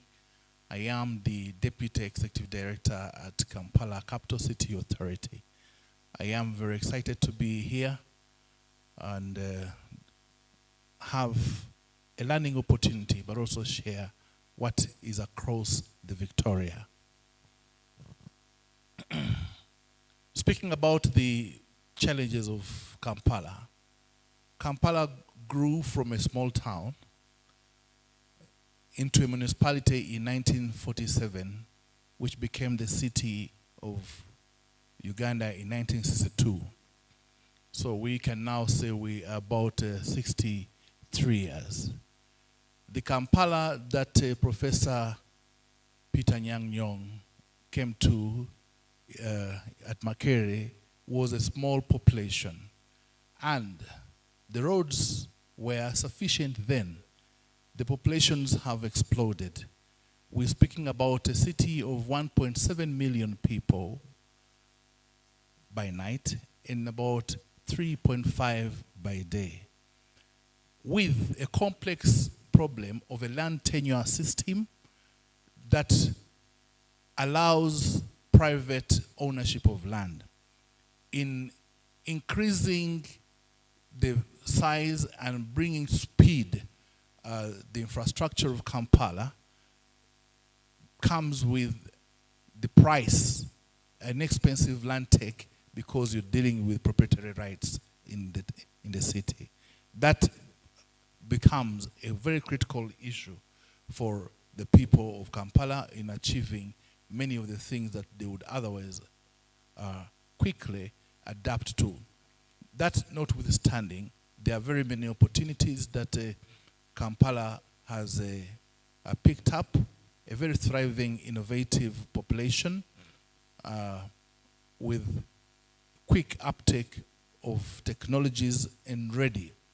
We have about now 17 universities, so research and innovation is abundant and available for us to be able to quickly partake of the innovations of the smart city approaches.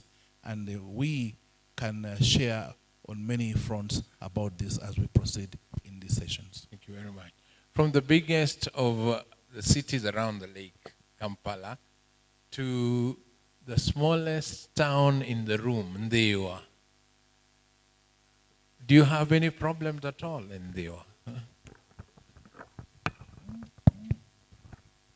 Thank you, Chair. My name is Salmon Ogutu Owi, the municipal manager, Ndewa municipality.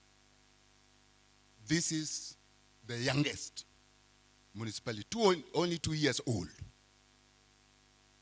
Number one, the only one with the concept of smart, sustainable agricultural city to be in the African year 2063.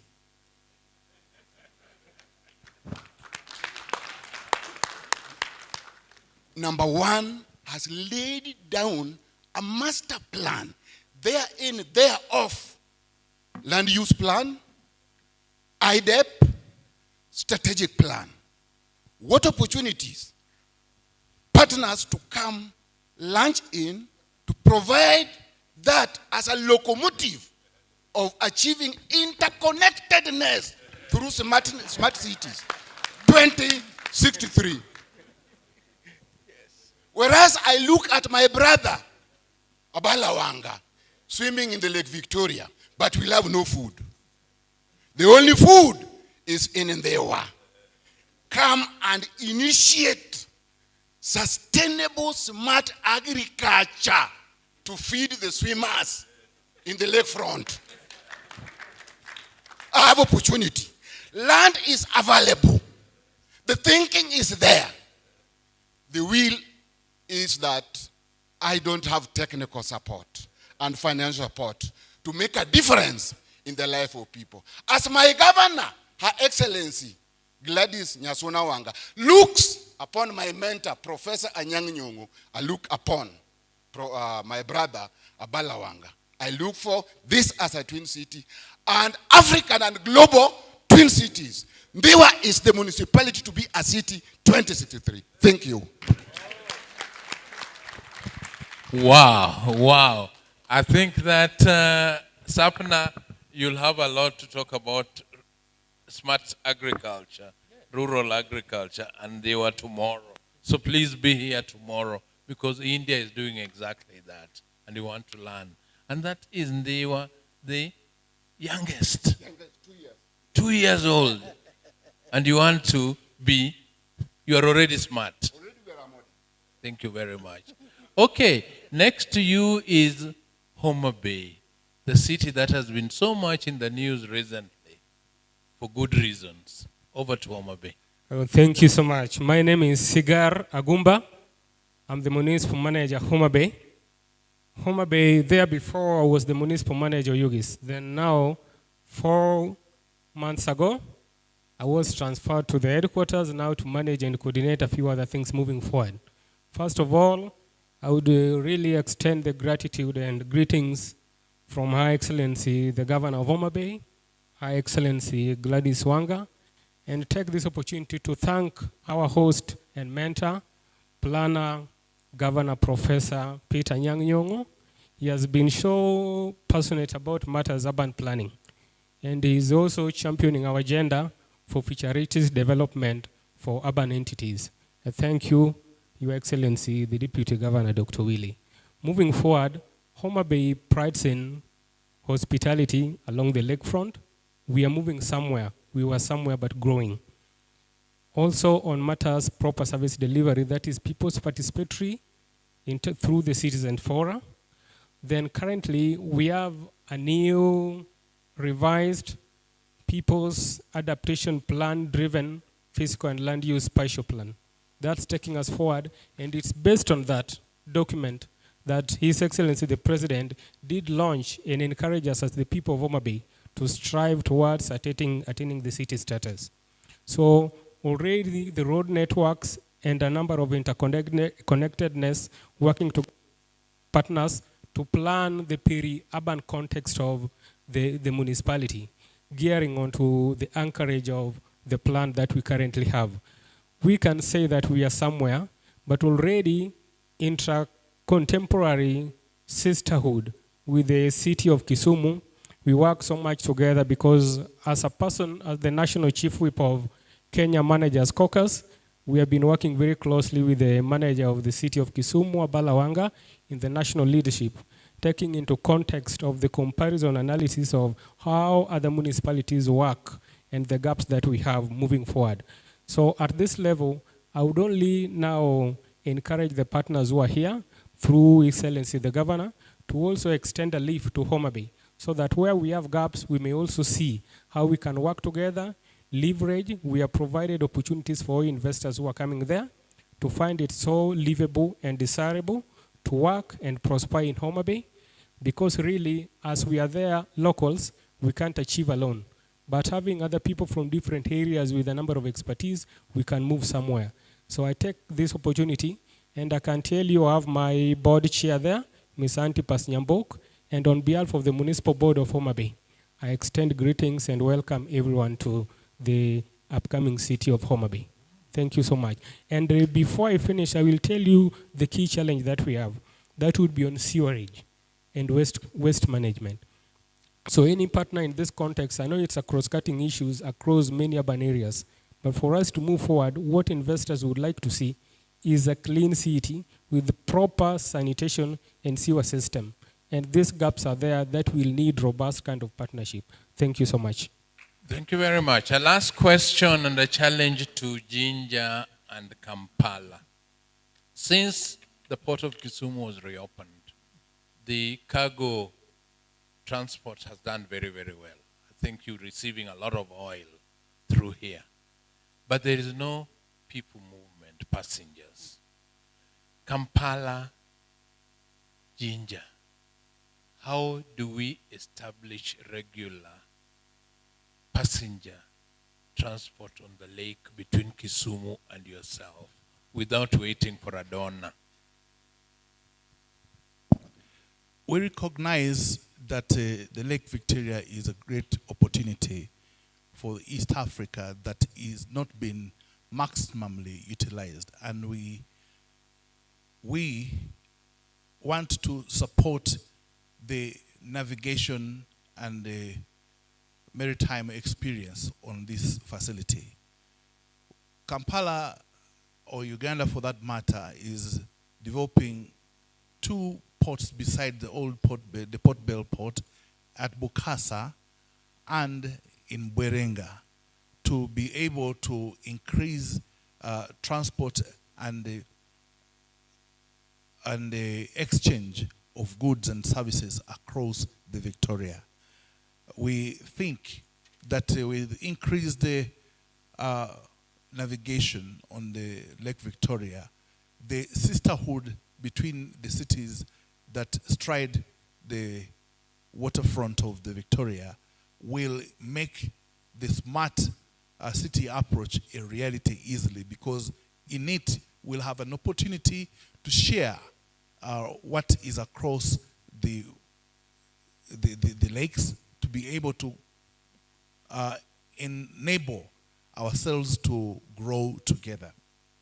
And probably outside of the waterfront, Professor Peter Nyang was in Kampala about 2 months ago, and new visitors to Kampala will quickly see that something has happened in 2025. Kampala junctions have all of a sudden come alive, signalized, with Kampala City Hall having a transport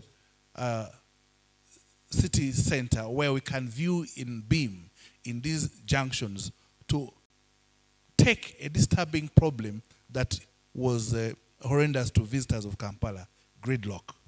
That is something that we bring to the East African space for anybody who wants to see how we can manage the knotty transport issues that not only cause us loss in financial terms, but also emotional terms. Thank you. Ginger? Thank you very much. I will not differ much from what my elder brother has just put across, but I want us also to realize that Uganda is just writing a new history. From our background, Uganda went through a lot of instabilities, and much of the problems that we had, maybe the lake was actually used during those days when the current government was actually fighting to come and take over the country. So you see that the leadership there and the management of the country has been fighting hard to bring about the stability in the region. And now with the coming of the East African community, which is now more vibrant, you see that there's a lot of connection between the countries, Uganda, Kenya, Tanzania, and the other sister countries. You see that the lake is now bringing more meaning to our cooperation. And in the recent years, I've seen the government of Uganda investing a lot of funds in reviving the water transport. And I think moving forward, we shall see this water actually being put to maximum use, not only for cargo, but also people moving from one country to another. You know, Jinja being so close to Kisumu, I would have used the lake, not the road or air, and enjoy that water and tourism. And of course, Jinja is a center of tourism in the country, given the fact that we are the source of the Nile. So giving the tourism touch more meaning, we need to invest much in the water transport. And of course, achieving the smart approach, we need to put this water to much use. Like I've seen my brothers here in Kisumu, the way they are using the waterfront and their prospects. You know, I've seen what the city engineer showed us here. You see that now the water is being put at the center stage of bringing about the beauty and the smartness of the city. So as Jinja City, of course, we need to to engage more with the government. And now with Kampala being our lead city, we can bring about this meaning. You know, the waterfront in Uganda, having the airport in Entebbe, having Kampala this side of Gaba, and what he mentioned, now Jinja at the source of the Nile. You see that we need to do much. And of course, also to invite more of investors and open investment to the entire Africa and the world to make our city more smarter than it is today. And of course also bring people on board, because sometimes the cultures differ, whereby in Uganda you see that our tourism is bringing in more visitors and resources, but the natives in the country, they are not good fans of their local and domestic tourism. So this is something we need to open up even to our local people to embrace the tourism aspect, which can actually bring about the smart city approach that we're talking about today. Thank you. Well spoken. The tourist circuit between Kisumu and Jinja and Kampala through the waterway, and with Kisumu now being starting shipbuilding. Let's have a meeting of you rich people from Kampala, Jinja, and Kisumu, and by next year we'll have several ships going there. We'll set that one up. But finally, the smallest town. We have some investors here from the UK and India. Give them one or two last words on Thank you, what Chair. Ndiwa Thank you, offers. Chair. The youngest municipality has established international research hub with the Preston University, African School of Economics, Tom Mboya University, and Ndiwa Municipality. This hub draws academics, the academia, to produce evidence-based, smart, sustainable agricultural city. We are not going here and there with the decision. We are working on precision. We are requesting partners to come on board to push this agenda for our realization of smart, sustainable agricultural city, evidence-based, with the community hub. I have the research hub and the community knowledge hub. Both are producing indigenous knowledge and academic knowledge. Thank you. Thank you very much. Over to Dr. Rai. Give the Ndiwa a more than hearty clap. Ndiwa is the last born, and the last born is the person who is loved by the mother most. Or who is the mother? Now we come to the end of the morning session. We thank you very much for the participation. We thank the plenary team. Whatever is left, the team which comes late will deal with it in the afternoon. And now we invite you and request Madam Beatrice to pray for lunch. As we go for lunch, I will request His Excellency, the Mayor and the Deputy Mayor, to brief visit to the booths which are here. They're right inside here, to kind of see the displays. And the lunch is 45 minutes. And then we come back and continue. Thank you. Give yourselves a big clap. Beatrice, could you kindly? May we bow down for a word of prayer. Father, in the mighty name of Jesus Christ, we come before you this afternoon, Jehovah. We thank you for your guidance throughout the morning session, Jehovah God. And as we are headed towards taking our lunch, Jehovah, we pray that you bless it before we take it. In Jesus' name I pray, trusting and believing.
Where are you from? We are from that Tomboya. Tomboya. Estate. Tomboya Estate? Yes. Next to Kondele. Majorly we serve the Ubunga community. Yeah. The director is called Dr. Monica. Dr. Monica, remember. Yes. Thank you. What Pilani? We move, eh? Nani is Benson? Yes. Benson. Okay. Next. We want to just about 3 of them or so. So when he comes here, let him go.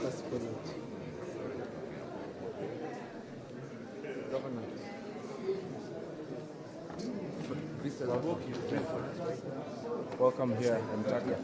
So this is you're one of the partners of the city. And Taka, yes. This is actually plastics. Right? So it's crushed and then it's ready for recycling. Right? So we help in the concept of recovery. So that then waste You start from the beginning. Where you recover waste. Yes. So we are based in town, right? The county has built 6 facilities, MRF, and we are managing one of them. And the goal is that once the waste is collected, not all of it should end up in process. So it comes to the facilities and we process. So we have this as a process.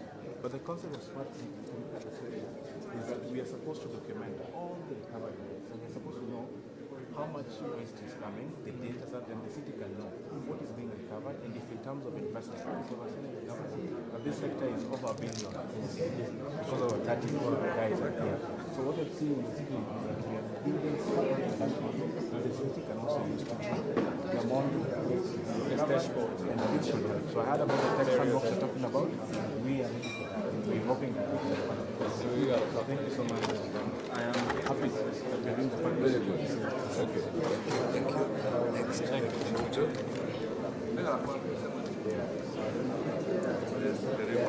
Very briefly, what you do?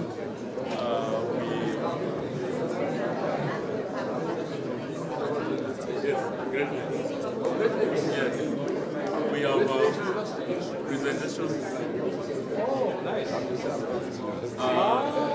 We are talking about our preparedness for the smart city, the smart city ecosystem, smart learning platform, the ERP.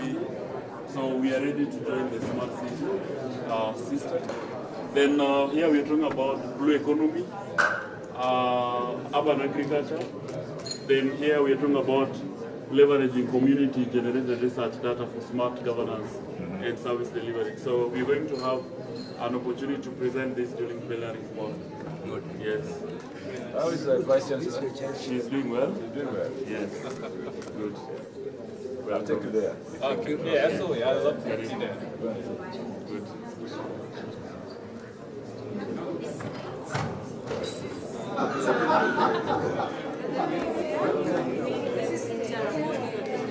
Teaching and referral hospital, the main referral hospital in Nyanza region, level 6. Yeah, recently upgraded, and we have a variety of services. Jaramogi has some training component to it. Karibu sana. Karibu sana. Right, thank you. We have a training school here, that's our magazine. We have a training school on campus, and that's a brochure on some of the services that we have. We have medically assisted therapy and the facility, and we can learn more about that. And we also have psychosocial support for mothers who unfortunately lose their children, but we work our best to ensure that they have children. Right. Recently we have a new innovation that is turning things around. We are doing red blood exchange for sickle cell warriors. This region is really enlarged by sickle cell, and so the facility with other partners is doing something to turn around. That's our latest innovation, but a big plus because it means more normal life, crisis reduced, with more healthier life than if we had not gone through that.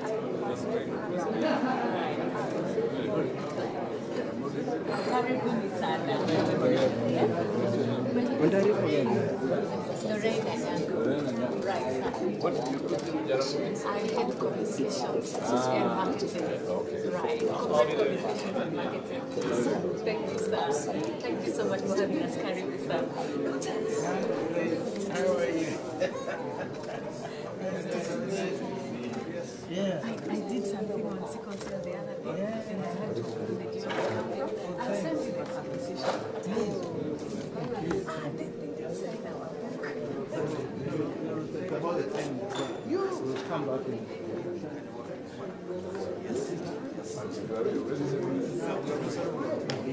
Say what? Just do a percentage. Willing to convene a meeting with you. Yes, that would be great.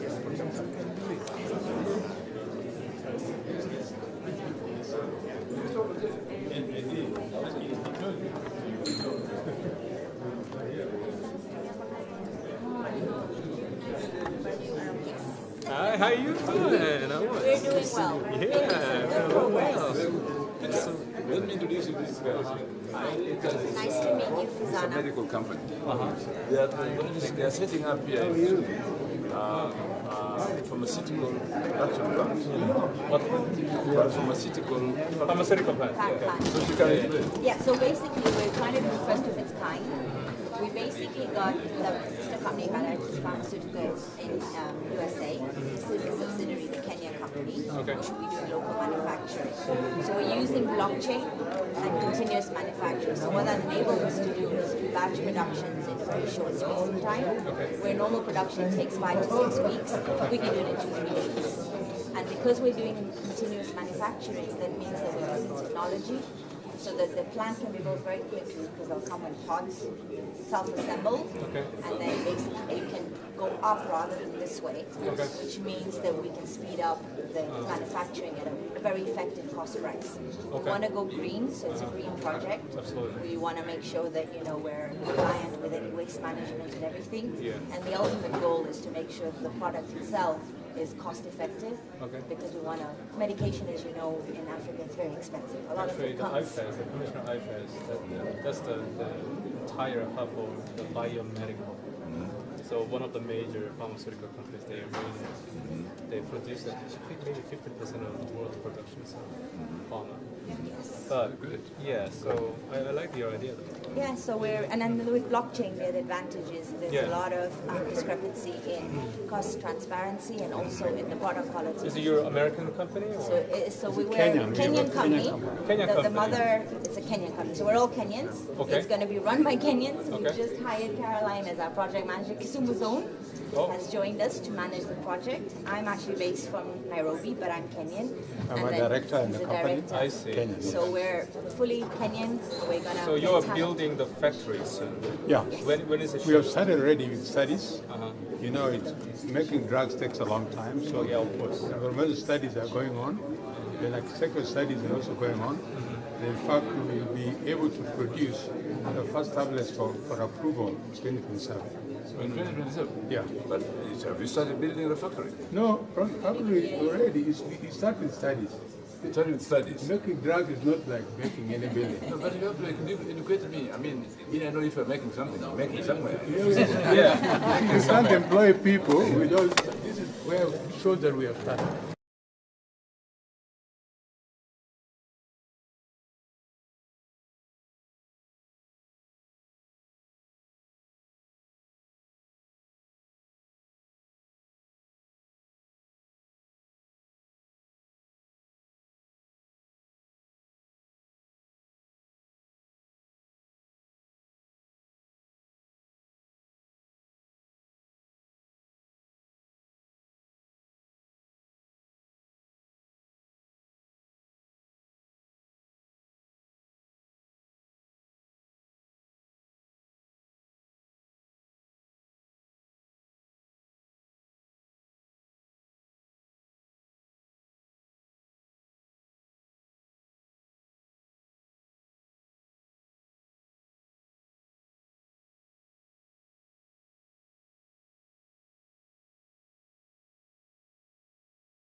kilometers and is home to approximately 650,000 residents.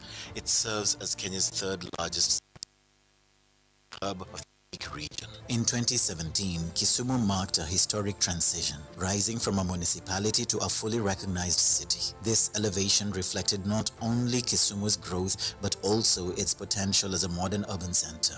This change, under Kenya's Urban Areas and Cities Act of 2011, introduced a new governance framework, giving Kisumu the tools to manage its growth sustainably and inclusively.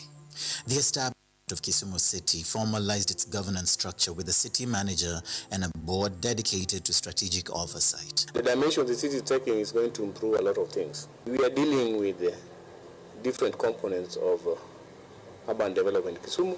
We have a new geospatial plan, which is called Local, Physical and Land Use Development Plan. It is going to affect the trading zones and the trading areas in the city. It is going to affect directions of sewer system, drainage system.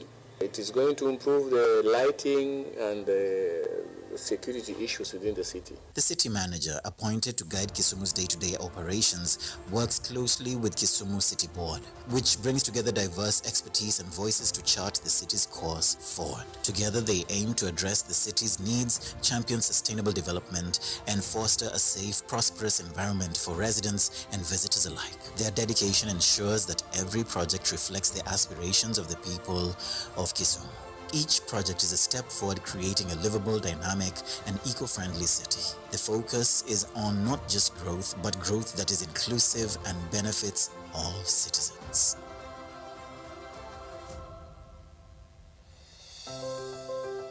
Guided by the local physical and the land use development plan, Kisumu is divided into 7 growth zones, including Dunga, Nyamasaria, and Kisian. Residential areas like Riat and Milimani complement commercial hubs such as Kondele and Dunga waterfront. The central business district is strategically organized into 4 zones, fostering balanced and sustainable urban growth while solidifying Kisumu as a model African city. In conclusion, Kisumu City stands as a testament to growth, culture, and promise. It's a city with a deep-rooted history and inspiring vision for the future. Whether as a visitor, investor, or resident, Kisumu invites you to be part of its unfolding story. A story of progress, opportunity, and shared prosperity by the lake. Welcome to Kisumu, where tomorrow is already taking shape today.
anafuata ama pati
Dr. Matano, don't come back alone. Come with a partner.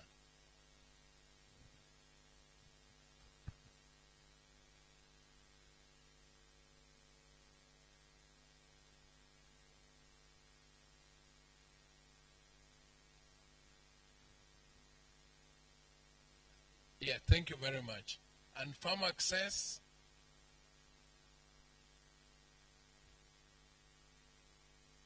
Could somebody check on their booth there? Farm access.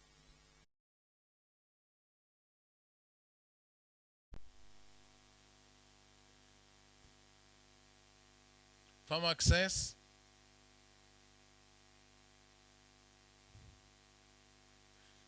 Okay.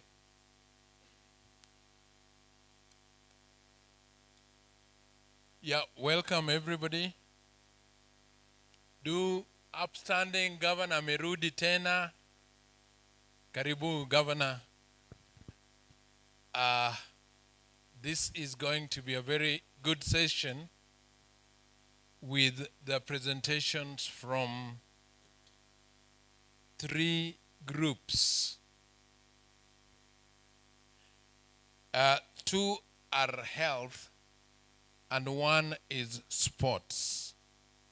And because of that combination, we shall give the first chance to Twende Sports. You ready? Okay.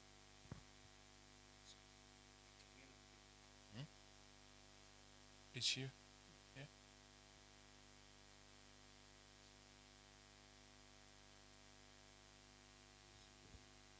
Okay, wait.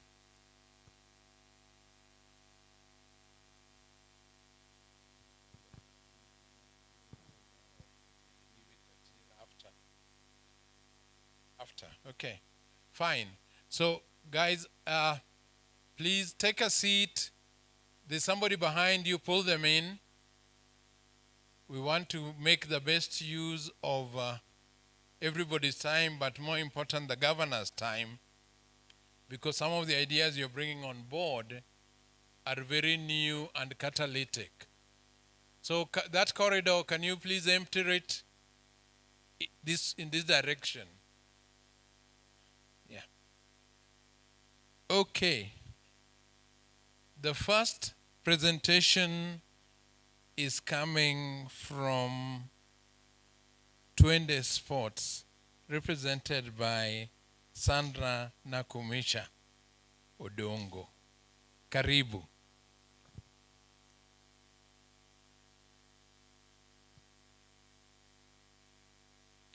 As I mentioned earlier this morning, Kisumu wants to be a major sports hub.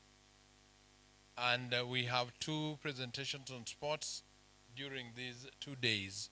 The first one today is by Sandra, and she'll give you a background. Thank you very much. Slides, please, tech team.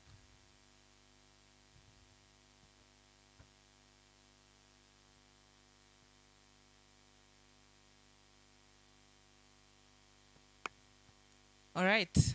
Honorable Governor, dignitaries in the room, ladies and gentlemen, good afternoon. My name is Sandra Nahumicha Odongo. I am the co-founder and chief commercial officer of Twende Sports. Twende Sports is a company that owns the Nairobi City Thunder. Nairobi City Thunder is Kenya's most winning basketball team. Sorry, clicker's not working. All right, as we fix that. So Twende Sports was born 2.5 years ago in January. And then in July 2023, we acquired the Nairobi City Thunder and made it a fully professional basketball team. What that means is that we gave all the players professional contracts, we put them on health insurance. That season, we became the first Kenyan team to ever qualify for the Basketball Africa League. Now, the Basketball Africa League is a continental competition run by the NBA. I'm sure most of you know the NBA. It was founded in 2019. Last year, December, was the first time in the history of the tournament that a Kenyan team was ever qualified, and that was Nairobi City Thunder. So today I'm going to walk you through what we are building as Twende Sports and what the intersection we see between sports and smart cities is, and the opportunities that are there for Kisumu City to explore this area has potential to create opportunities for young people and improve the health of its citizens. So at Twende Sports, we have three mutually reinforcing pillars.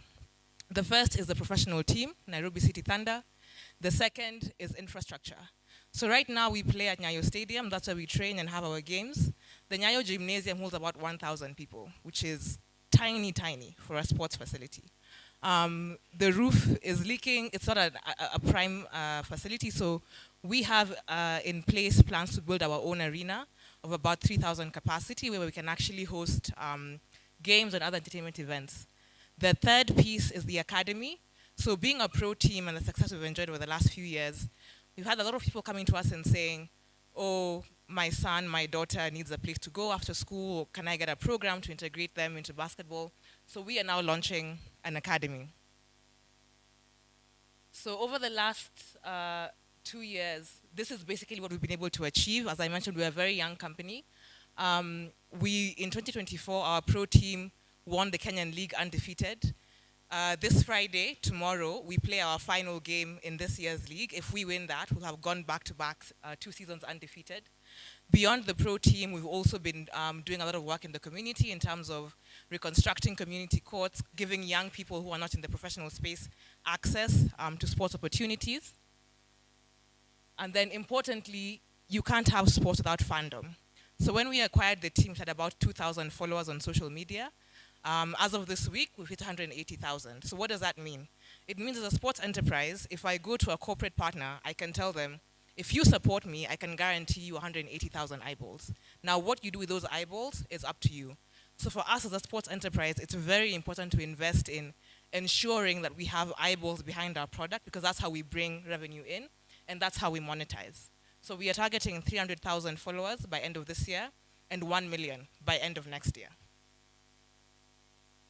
We are also in the process of putting together a documentary to tell the story of Nairobi City Thunder and what it means in this country to actually bring a community club from a grassroots level. So Thunder was born in Shauri Moyo over 25 years ago.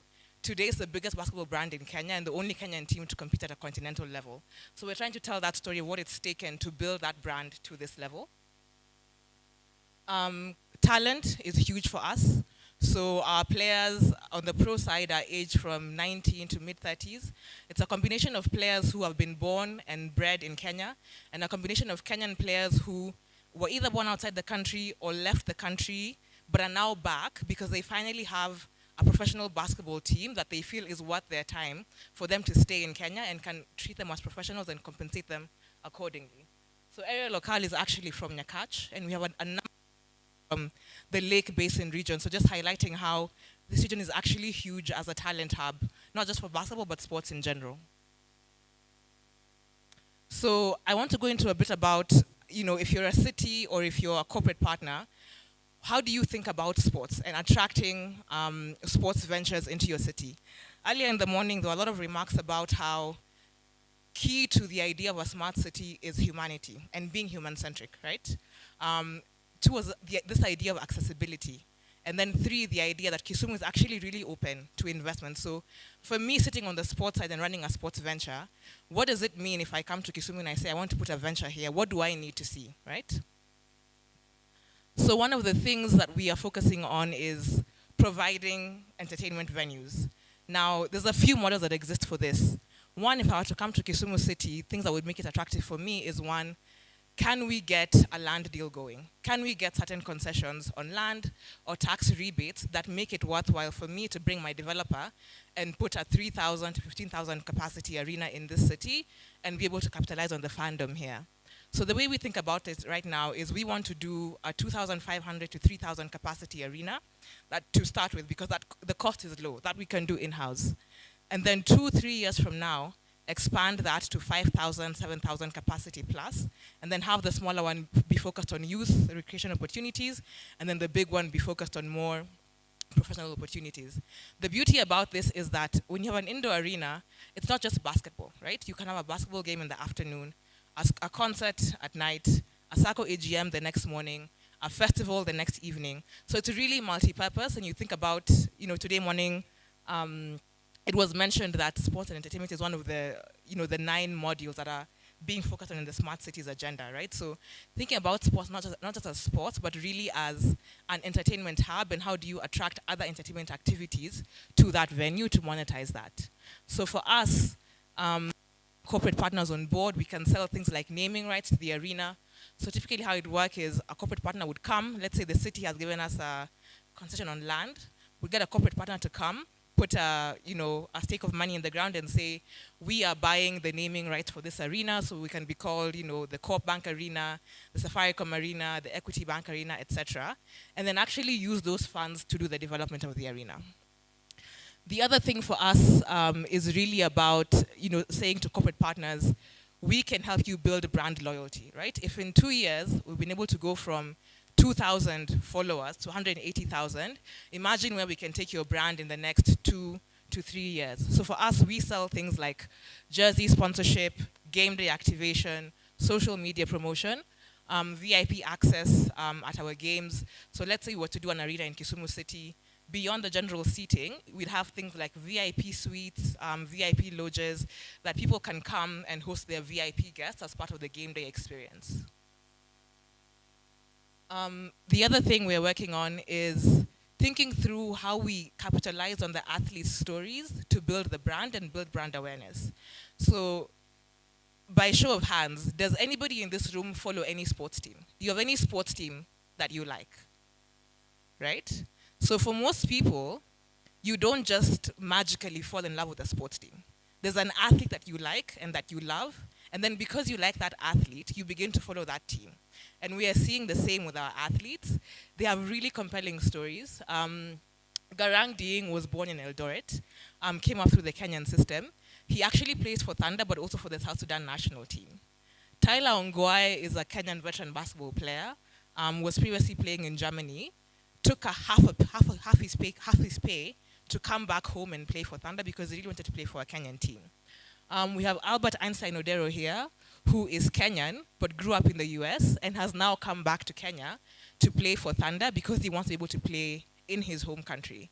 So there's a lot of compelling things we can do with the storytelling to build fandom. The other thing is that once you have a product, players that people love, you also have visibility. So for example, when we play in the Basketball Africa League, those games are available on all NBA platforms globally.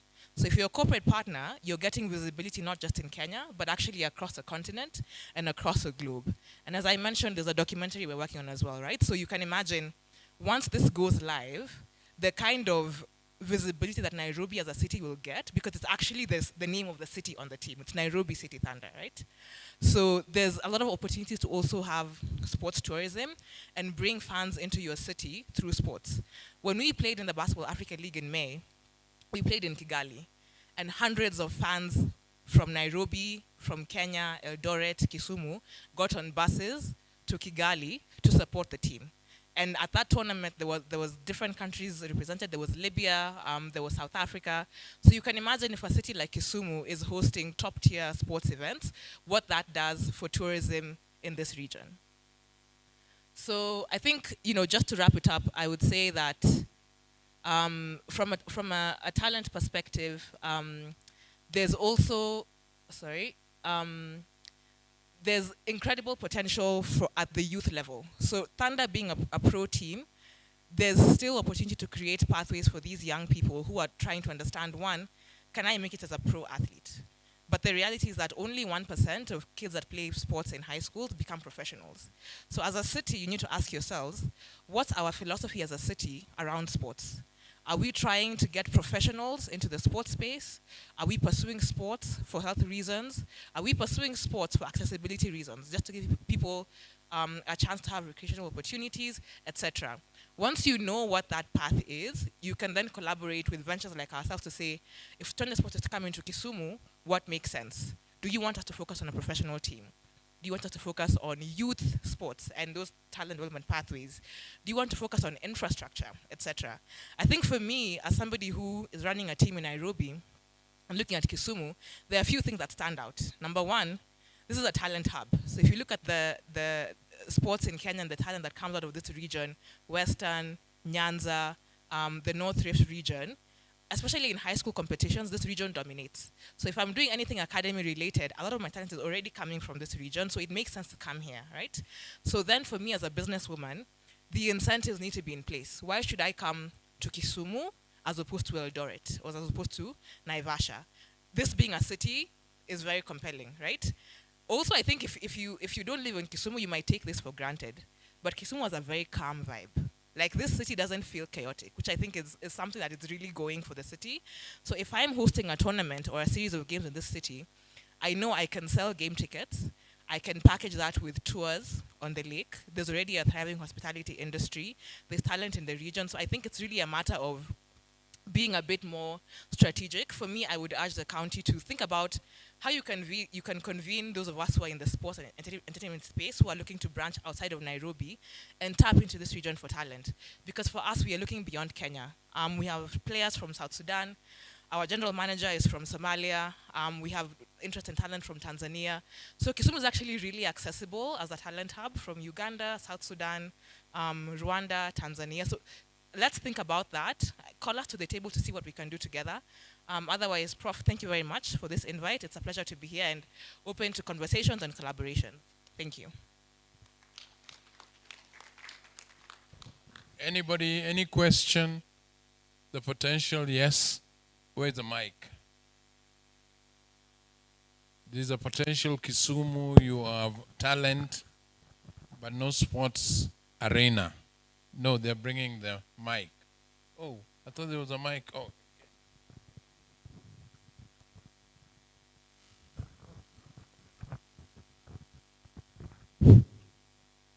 Thank you for that well presentation that you've given.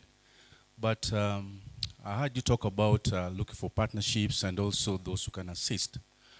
And one of the products of those who grew up in Kisumu, where we started teams like Lakers and some called Juakali, that actually was self-sponsored from students from different schools, from Maseno, Kisumu Boys, and also Cardinal. So what happened is that we grew with it, and we had no support, and we managed ourselves. Some of us played for the national team. At the moment, as I'm talking to you, the same concept is in Kisumu again. And you realize that there are so many teams here about that they lack sponsorship. There's Lakeside basketball team here. There's also Hoopers playing here. If you look at those boys, they are very, very talented. I always go to Nyayo Stadium, by the way, to watch some of those games. We go so much on these South Sudanese. In fact, when you go there, you may think you are in Juba. The main talents are in Kisumu. Kisumu has been actually the nursery and the feeder in soccer and basketball for this country. There's so many names. Could you please have a chance to go and get those boys every weekend at sports ground? The talents are enormous. I always go there to watch them. I'm just challenging you to do that instead of, before we go for Tanzania, for those other areas. The talent here is just enormous because there are so many students who have finished school and they are actually just in Kisumu having pastime because they love basketball, but they have lack of sponsorship. So please try to do that, and it will really develop a lot in terms of nurturing talent and making people to grow from what they're trying to do and they love most.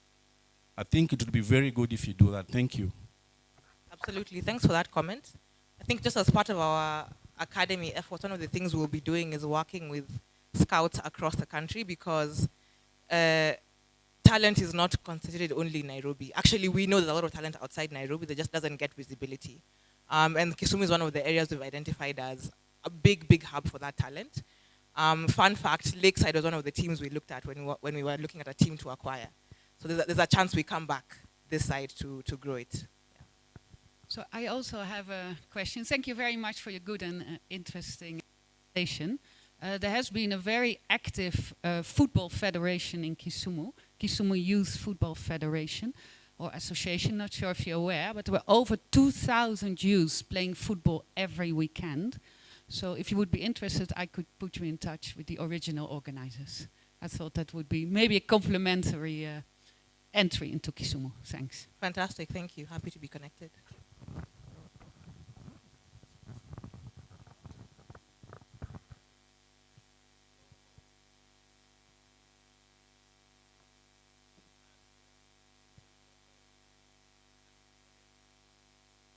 Okay. The question is how to encourage local groups to develop the talent and connect with us.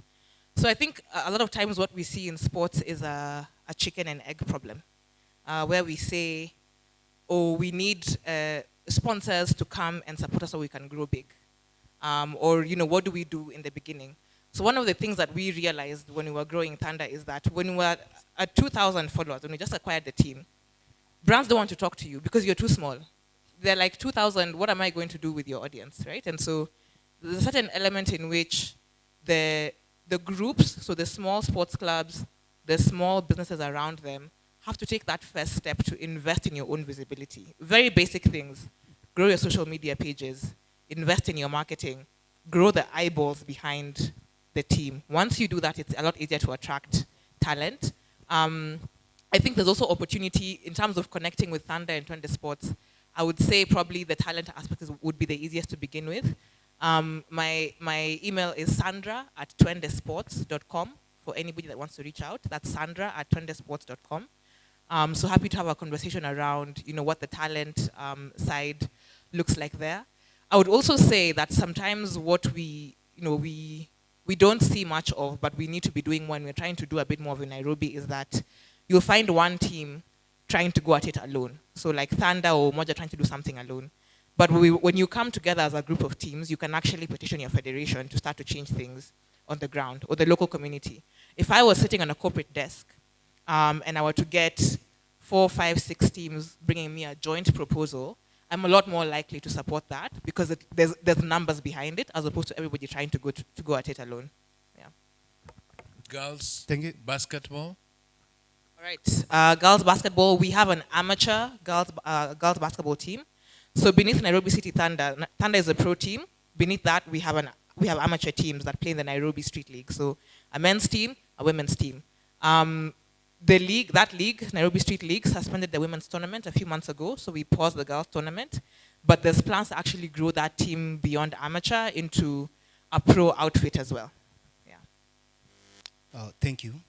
I'm Christopher Ndijo, and I just want to thank you for the good presentation that you had, and I would like to get a proposal from you so that you can help us in rugby.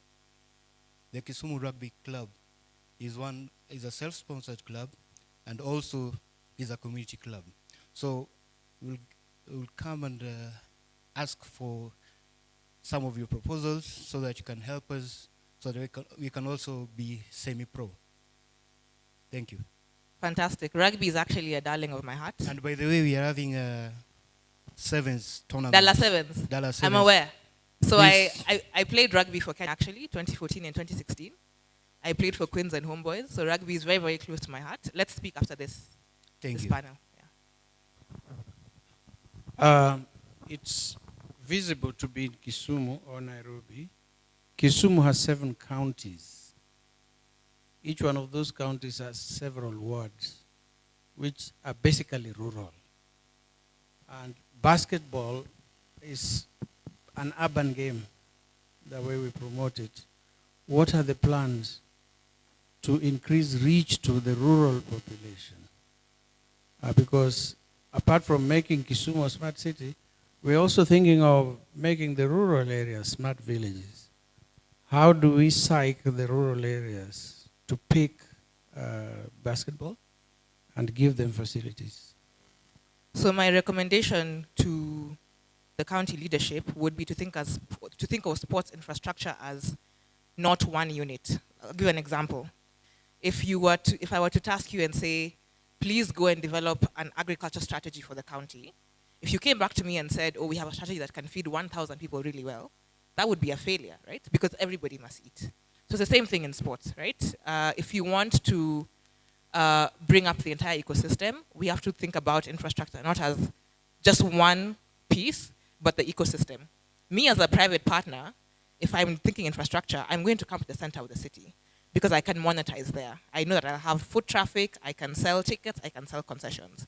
But if you think of sports as a public good in the government responsibility sense of the matter, then you'd actually want to think about, if I have X million shillings to spend, I might be better off actually putting a small outdoor court in every ward or in every school, so that, or in one school that's like a catchment school for the different schools in that area. So I can say, at least in each ward, we have X number of basketball courts, as you work your way down to a bigger facility. Myself, as a private business person, it's highly unlikely that I will go to wards in rural counties and put infrastructure there. But as a government, it's on the government to think about, if we are thinking about sports and health as a public good, how do we need to change about how we think about infrastructure to give access to rural kids and rural communities? And it goes beyond basketball courts, right? It's things like fields or walking areas where people can actually just take a walk in the evening. So there's a certain element of planning when you're looking at the rural space that's different from the urban space. It's harder to monetize for private investors, but there's a way we can make it work if there's concerted effort from the government to say, we are willing to go into those spaces and provide it as a public good. Thank you very much. Sandra, thank you very much. Let's give her a clap. And let us all join Nairobi Thunder and make the next Thunder be Kisumu. Next presentation is health and is coming from Medaditus.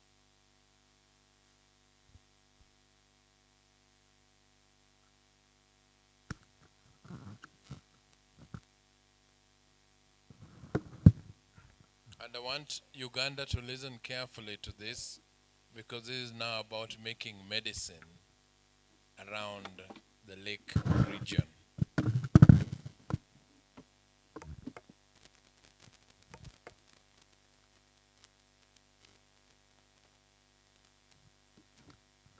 Excellency Governor, we want to thank you for the opportunity of giving us this time to share all protocols observed. Medaditus is a company newly registered in Kenya as Medaditus Pharmaceuticals Kenya Limited. It is a subsidiary of U.S. company, which is Medaditus Inc.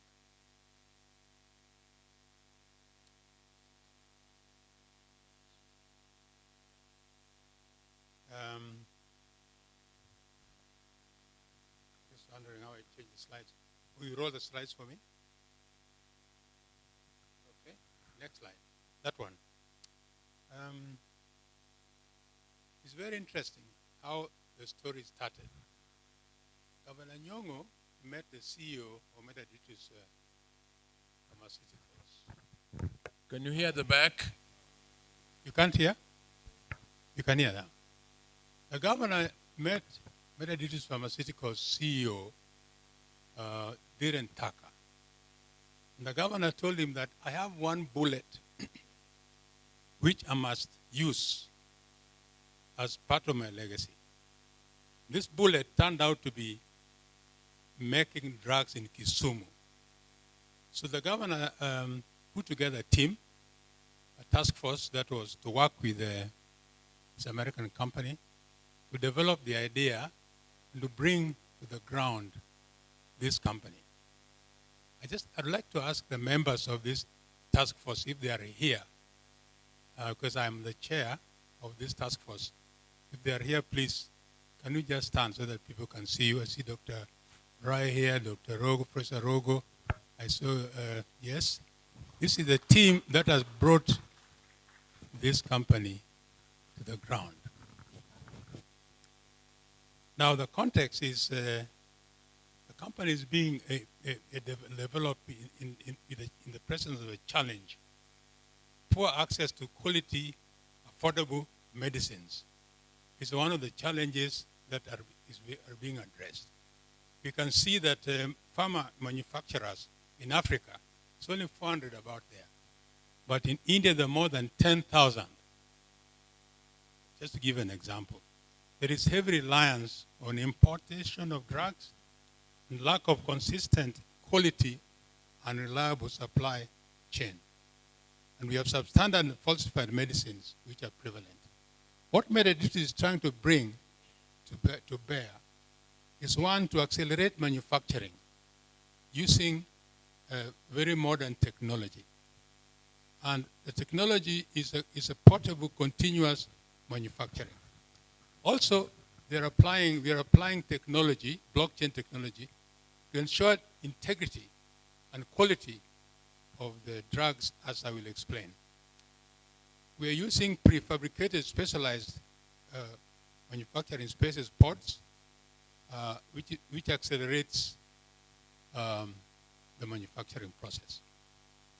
Now, Metadata is in partnerships with the Kenya government, of course, the county government, and there is a commitment from Governor Nyong'o's team, government, which has resulted in making available 10 acres of land. A lease has been signed with Metadata, and this land is near Great Lakes University. And commitment from Metadata is to build a 5.4 billion Kenya shilling or $40 million manufacturing plant in Kisumu. The focus is on non-communicable diseases for now. So we're going to make drugs for cancer, and I'm sure the cancer project here would benefit. We're going to make drugs for diabetes, for cardiovascular diseases, including hypertension, for sickle cell disease as well. Then we'll come to manufacturing HIV, malaria, tuberculosis drugs, and neglected tropical diseases as well. There will be a special focus on pediatric drugs across all diseases. And you can see this is a very big challenge. And in a way, Kisumu will be at the forefront of making available these drugs.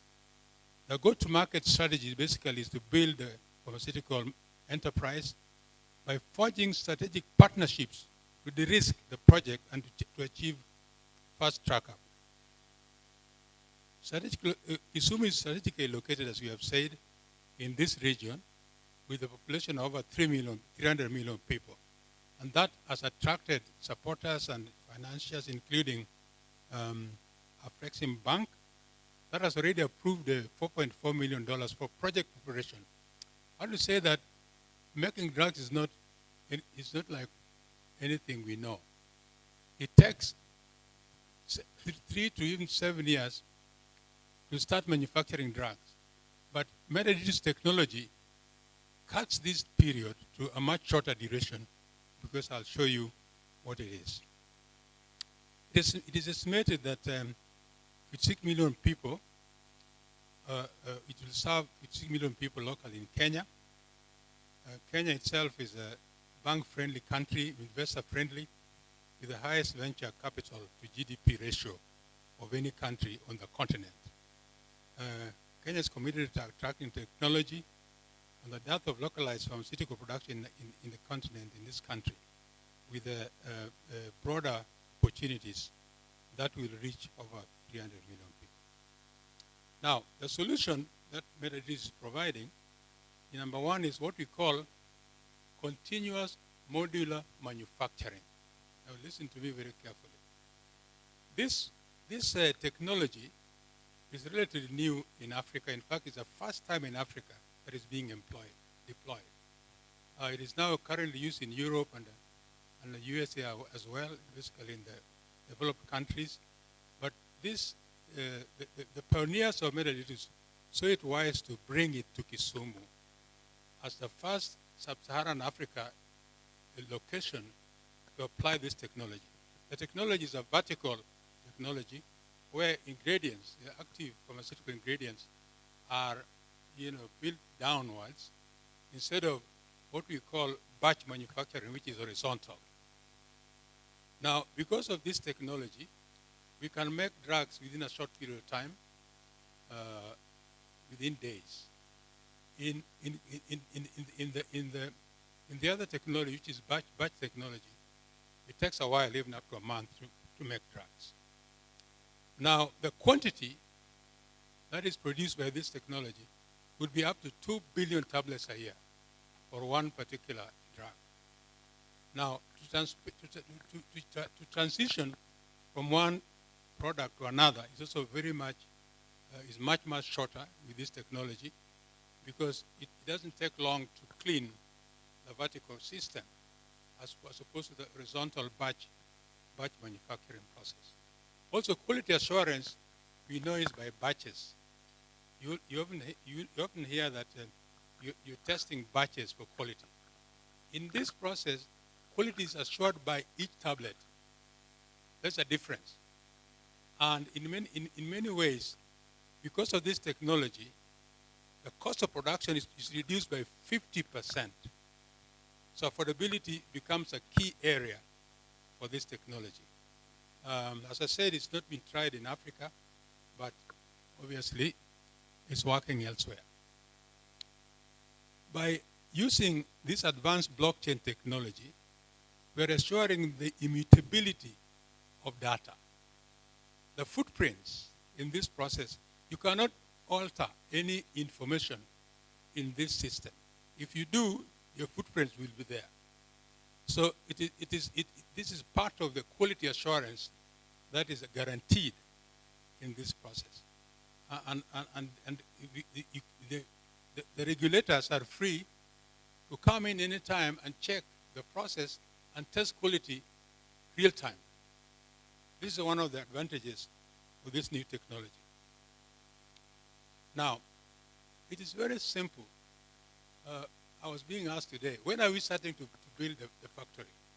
And I told Governor, we have already started. And people are asking, well, when are you people starting? Already, we have deployed personnel. We have also started studies. And one of the studies going on right now is environmental impact assessment, which are people on the ground. They're going to do that very, very soon and complete it. And the pods, which are being used to manufacture these drugs, are not necessarily built here. They're built elsewhere. They're just brought here and then assembled and production starts. As you can see, most of these pods are put in these structures which are here illustrated, and they can be, you can move them from one place to another. It's part of the technology. So although Kisumu is not seeing a big building coming up right now, I want to assure you that when this starts, you will see a very rapid process. Now, product rollout. The drugs that will be made in Kisumu. You know, when you go into a pharmacy and you buy drugs, the first question is, where is it made? If it is made in some places, people don't like them, okay? If it's made in UK or Europe place, there's some value attached to the place in which the drugs are made.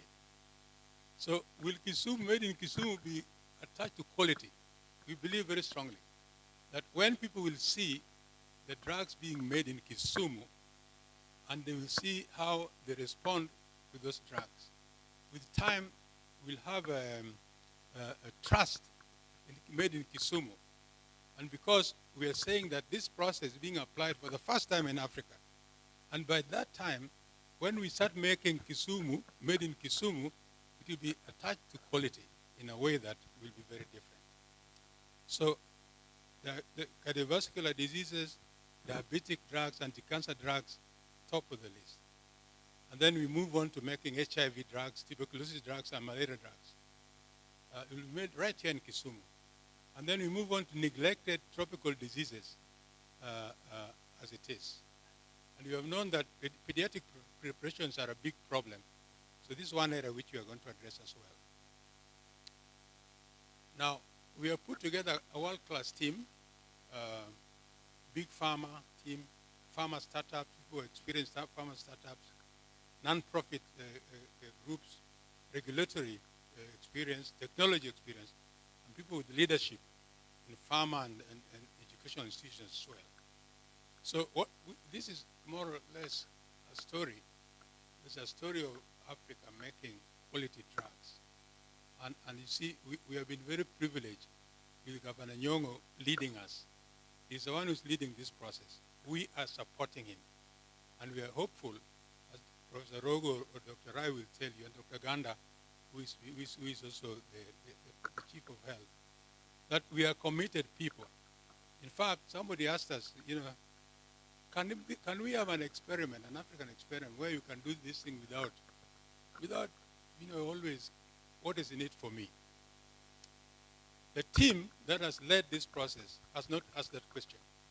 I want to tell you that the whole process, the Kisumu team, has not asked Medaditus what is needed for me. And if anybody thinks that anybody has received anything from this process, I want to tell you categorically that most of this work is being done by volunteers under Governor Nyong'o. And we have seasoned directors. This is our team for now. The senior management team, Darren Tucker, who is the CEO of Medaditus, is a very experienced man.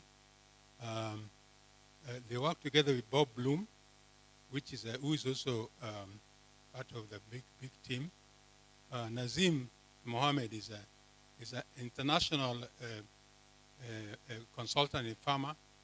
We have many others like George Mugi, who is experienced in manufacturing here. We have David Stefanik, we have Lauren, we have Steve Amon, we have Paul. And then we have board of directors. Kama is a member of the board of directors of Medaditus. I'm also in the board of the Kenya Pharmaceutical part of the company. Dr. Ganda, Dr. Rai, and the others who have played a very big role in this process. I want to tell you that all of the ministers in Governor Nyong'o's office, including the finance minister, including especially Dr. Ganda there, including all the other people in the lands, have had a major role to play. We have been very quiet. We're doing this very quietly. We're not making any noise about it. So most people may not know what has been achieved so far. The business model involves partnerships, and of course, Kisumu County is topped. Remedy is specialized in blockchain technology. GLAT is specialized in continuous modular manufacturing and ports manufacturing. And then, of course, we have CPT and this is Neglected Diseases Initiative, and we have AHB as well. Financing. We have attracted funding from Afrexim Bank. The $4.4 million was actually approved last year in this room and has already been disbursed. So this is what is going to do the steps that are necessary for regulatory issues and registration of drugs, as you can imagine. This process is ongoing right now, and one of the studies already almost being completed here in Kisumu, the other studies as well. And you can imagine when you're making drugs and you're the primary source of those drugs, you must go through that process and make sure that every drug that you're making, now we are targeting 20 drugs as of now. Each drug must be studied before you even make them. Then formulation also takes place to formulate the drugs as well. Milestones. Governor Nyong'o has allocated 10 acres to us, to Medaditus, and this is really highly appreciated. Afrexim Bank, of course, has agreed on a facility preparation funds. Already, we have more or less got the site. The site is fenced by the county. It is there near Great Lakes University, and we have contractors now who are already being engaged or on the process of being engaged. We have, in fact, recruited staff.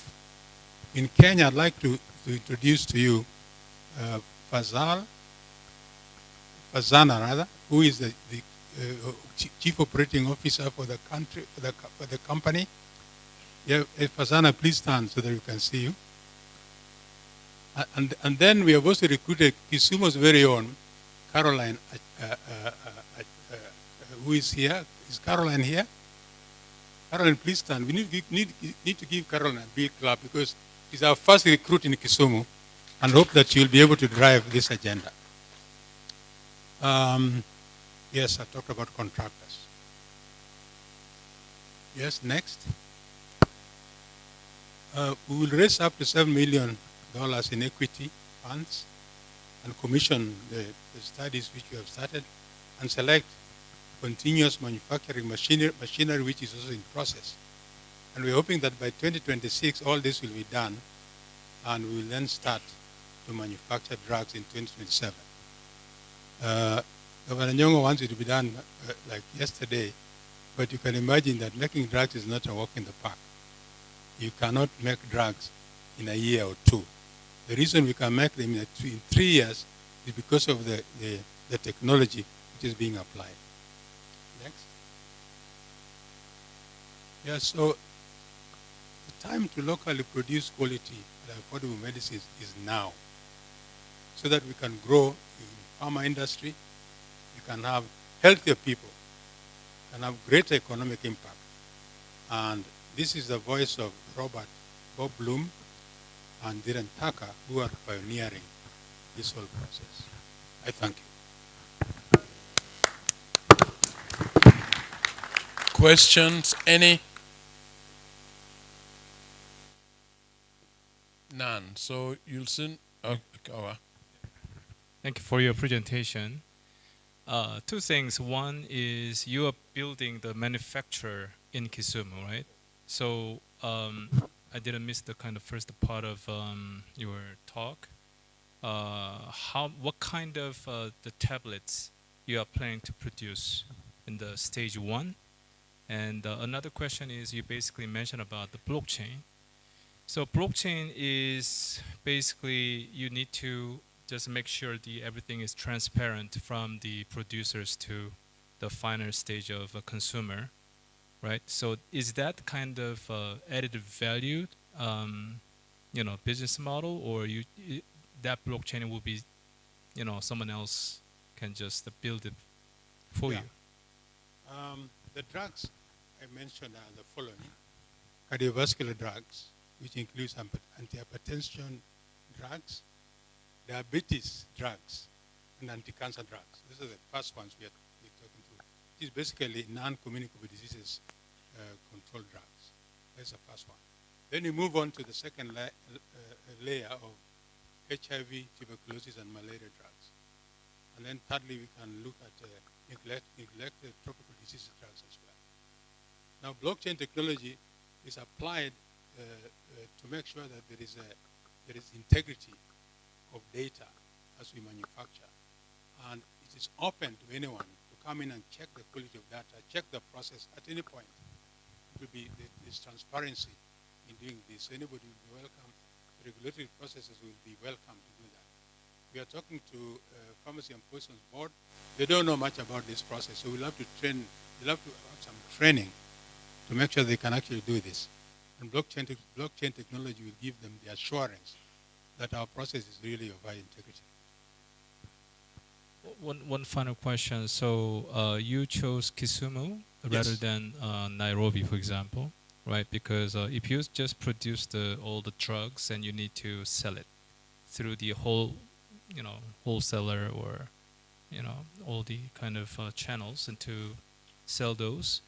And why did you choose Kisumu rather than Nairobi? Why we chose Kisumu, I want one of us to respond, one of the people from the task team, Professor Rogo. Why did we choose Kisumu? Because it is the best.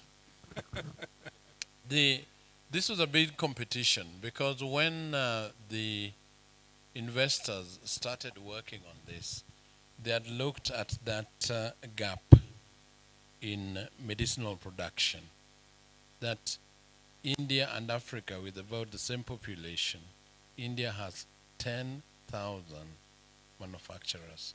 Africa has 400. And those 400, if you count, Kenya alone in East Africa, we have about 40, and Kenya has 38.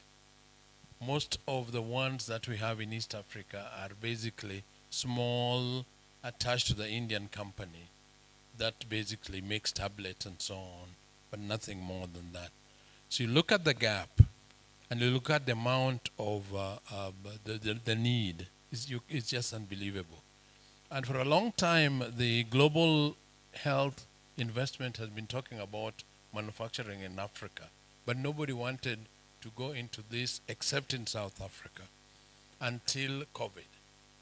So when COVID hit us, all of a sudden the planes were not flying, the ships were not moving, and Africa had no medicine. So now this is now a race to do that, not only medicines, but vaccines too. So the last three cities that competed were Dakar, Senegal, and Kigali, and Kisumu. So we had to host these people here and convince them that we are better than Kigali and Dakar. Dakar was had an advantage in that is in the West Coast, very, very close to the US. Big market in West Africa. Bilingual, French speaking too. And it also had a very active research and vaccine market. Kigali was attractive because of Kagame. Organized everything there, ease of doing business. You go in and within a short time, everything is sorted out. Kisumu had double disadvantage. One was being a secondary city, because so far there is no secondary city that is producing medicine in Africa. It's all in the capital cities. And two was that the Nairobi was so dominant. So I will not give you the trick, but the three of us managed to convince them that Kisumu was better. There was three things. One was the leadership. I think the governor did a very, very good job. He presented a calm face of somebody reliable, and that was politics. The second one was the location. That Kisumu, with its sitting on the lake and connectivity now, air, road, railway, and lake. In fact, we took them on a boat ride just to show how quickly you can reach Mwanza and how quickly you can reach Burundi through Kigoma. So they saw that this was really central. Then Kisumu also, people don't know this, has very, very good high voltage power supply. I know Kisumu won't believe it because of the frequent blackouts. But that blackout is because we have more voltage than we can consume. So Kenya Power spent most times trying to contain that, rather than that. Because all other industries had gone down, especially sugar industry, that was a big consumer. So they looked at that and they said, you have power, you have water, you have good connectivity, and then the final one was human resource. They looked at the brains here, and there was just no comparison. There was just no comparison. We were so way ahead of Dakar and Kigali. And when they went to Kigali, they found that anybody as bright as me was from here anyway. So there was there was no comparison. So they looked at that and they said that this is a place where you can actually grow local human resource. And that one clinched it. So Kisumu now, I think that the land is there. In the next 2 years, we're going to have made in Kisumu medication, and that's great. Yeah, it's fantastic. In fact, they went to eight countries, including South Africa, and in the end, we were only two countries, Kenya and Rwanda. And we beat Rwanda. I was so happy when we did that, and the main reasons which Kama said, one of them, the biggest reason, was they looked at us. They eyeballed us, and they saw that our level of integrity and our level of expertise was much higher than any other country. You give us a clap, please, so that we can also feel happy about that. They did that. Okay. Good. Yes. No. We are done. So let us give. I want to give Governor a big round of applause. He's the leader of all these processes, and we thank him for that. Thank you. Thank you very much. I think that before farm access. Excuse me, sir. Yes. Yes. At least I wanted you to hear the voice of a woman. I wanted to find out whether you have any kind of threats that you can tell us, especially from the angle of patents and protection of intellectual rights. Because as you have said, we have them in Kigali, in Dakar, South Africa, and of course the US. And you know, through digital sequencing, information can easily be leaked out, and you find that counterfeits or duplicates of whatever you are doing is copied elsewhere. So how do you go around protecting your innovation and making sure that whatever you do is innovative and also original, and that there are no counterfeits in the market? My name is Dr. Sarah Olembo. Thank We are not worried about those because our methodology is not copied unless you use the same one. The quality of drugs that we make will tell, and will make people have a high level of trust with what we make. We're not worried about people copying us because they will not touch us because our technology is much higher. They love to do the same thing to compete with us, and we are very sure. One thing, Kamal, that you must allow me to say, this team from the US were told that Kenya is a very corrupt country. How are you going to manage it? So when they asked us that question, we said, don't worry, just look at us. We are people whom they have now ascertained. Don't want any bribe from them. We want to just do the thing and do it for our people so that it's done correctly. So today, they 3 years down the road, they have not seen anybody asking them for money, including ourselves. In fact, we volunteer. We're just volunteers. Nobody has paid me any money from that country, from that company. But we are doing the job. So that has been one of the tricks that has made this thing very successful. Thank you. Thank you very much. Makofi. And Governor, we were going to give you Makofi. Do you want it? Okay, give Governor Makofi. Before we go to farm access, I'd like to ask Peter to introduce the guests that he has that came after lunch. Yeah. Yeah, before we just go on, I'd like to introduce our ambassador of World Smart Cities Forum, Princess Katarina de Silva.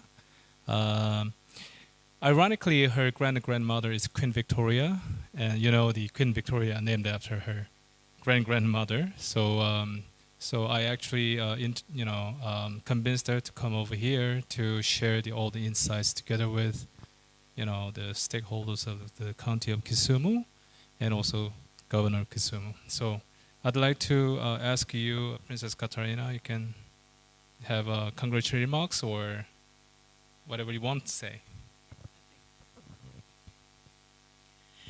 Thank you very much, Your Excellency, honoured guests. It is such a great pleasure for me to be here. As an ambassador for the Smart City Forum, I feel that what I've also heard today or this afternoon is it is something that we need to do and move forward. We need to build the hospitals, particularly for cancer. We need to get pharmaceuticals which are not at £1,000 or £20,000, but at a good price, so that everybody can have the opportunity to be treated and to have a life.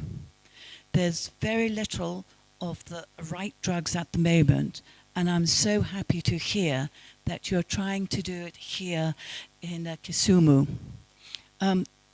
Must apologize. I was here late today because the flights were sort of in trouble from the strikes in London, but my apologies. As Peter said, I am the great-great-great-granddaughter of Queen Victoria, and she was a great pioneer for so many different things. She was a pioneer for hospitals, she was a pioneer for her Commonwealth. She was a pioneer in many different ways. So it is also such a great pleasure to be here, part of the Commonwealth, and also because of the smart cities, the hospitals, and all those fabulous things we can do and help people. Many congratulations, Your Excellency, for letting us come here for this conference.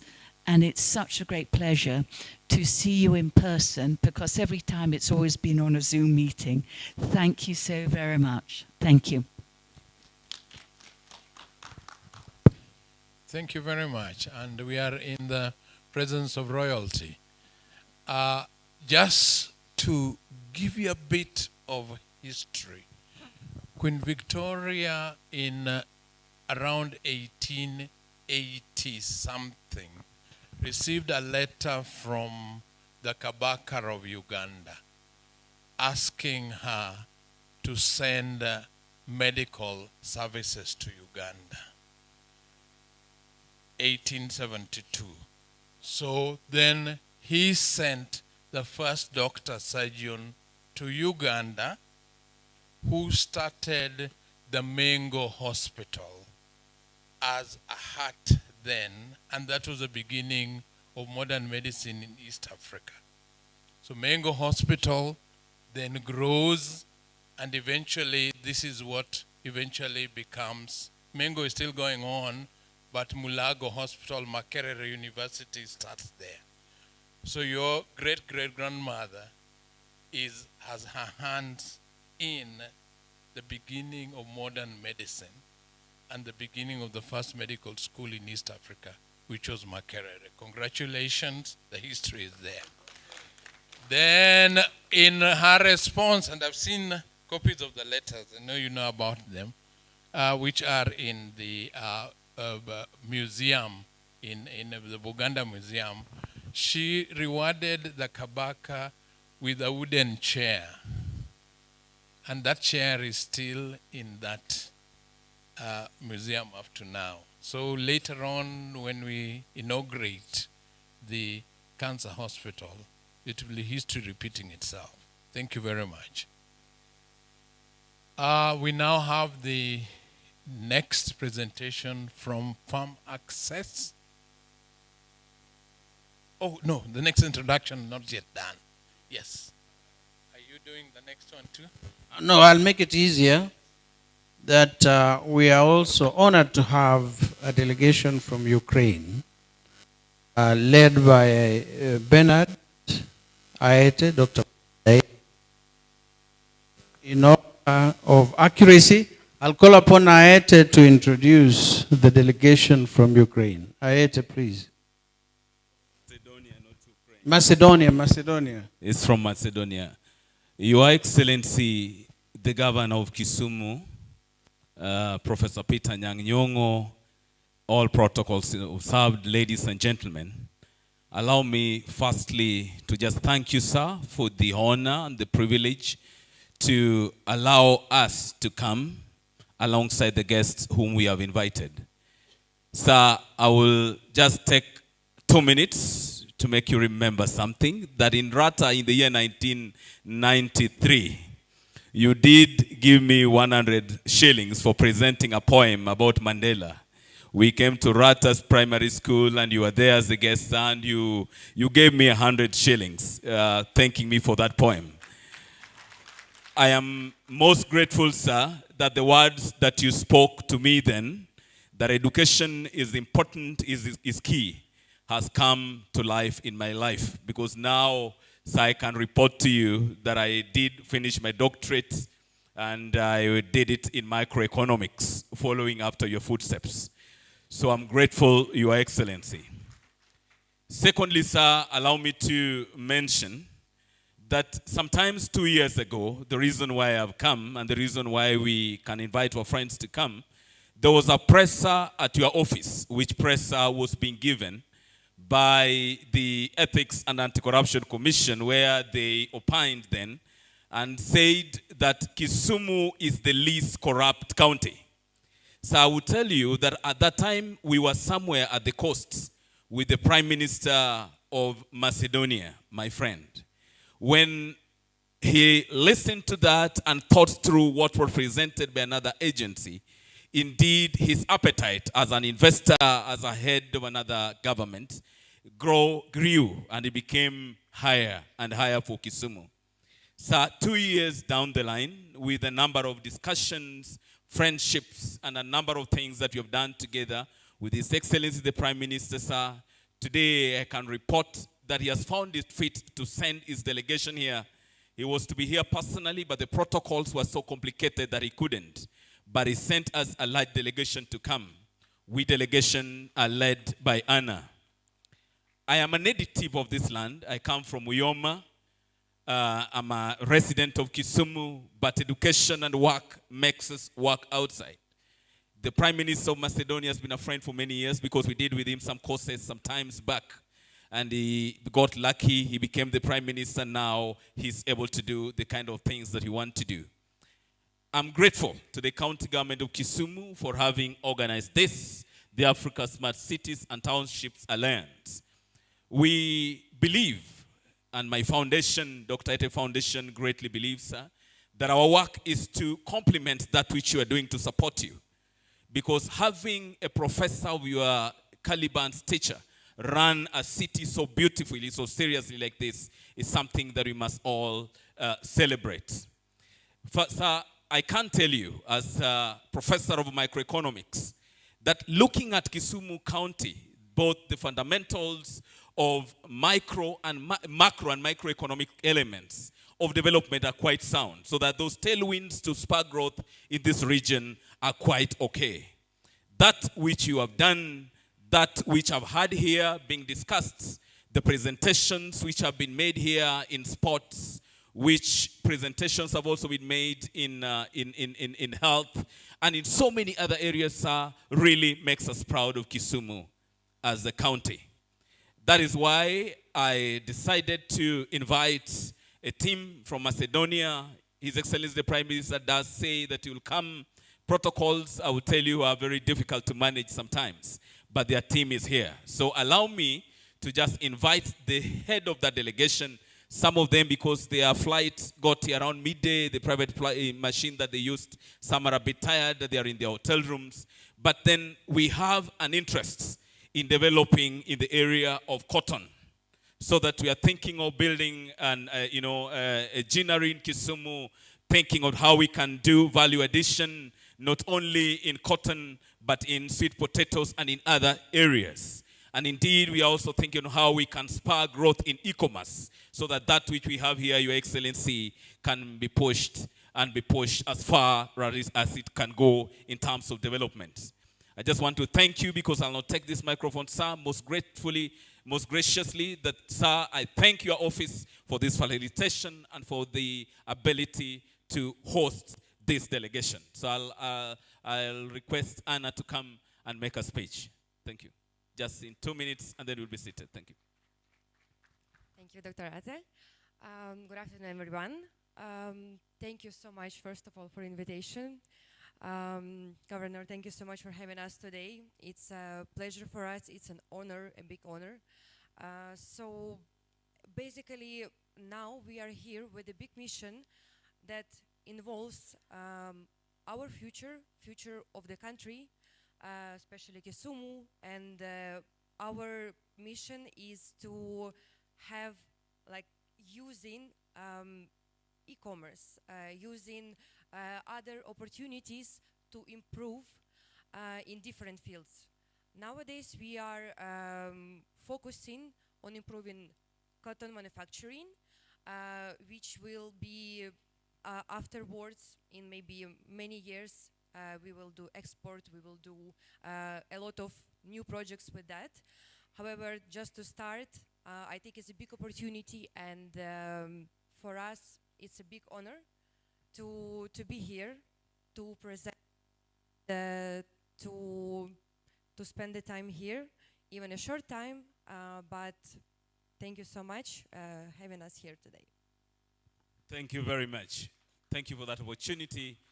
Your Excellency, God richly bless you, and may Kisumu County be the great county that it is, even greater county that it is becoming, sir. Thank you.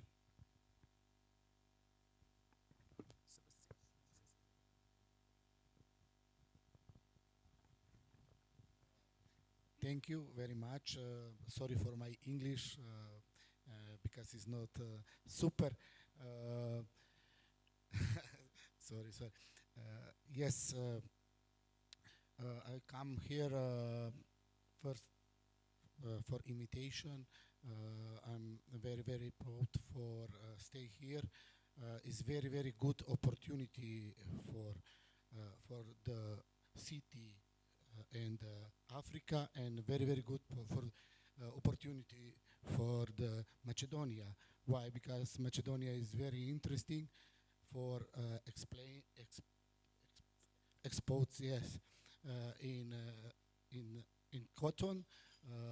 I'm I'm very how dear sorry. I'm good.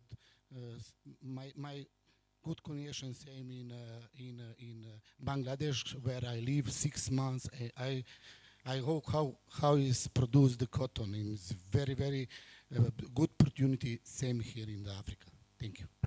I think what he's trying to say is that because of the tariffs that Donald Trump had put on Bangladesh, Bangladesh had been the traditional supply base for the cotton industry in Macedonia.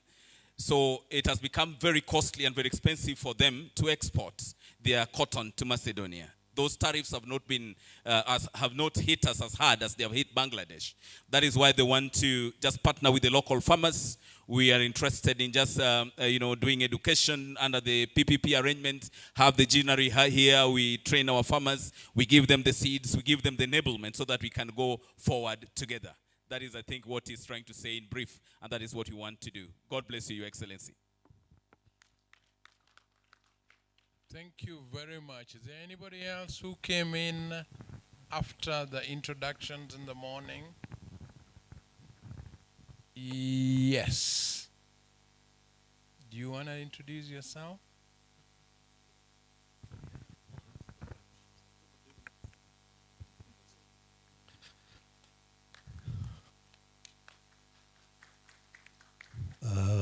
Your Excellency, Governor Peter Anyongo, Princess Katerina, Peter, distinguished guests, I have been taken by surprise to make an introduction for myself, but I am called homegrown product from Kenya.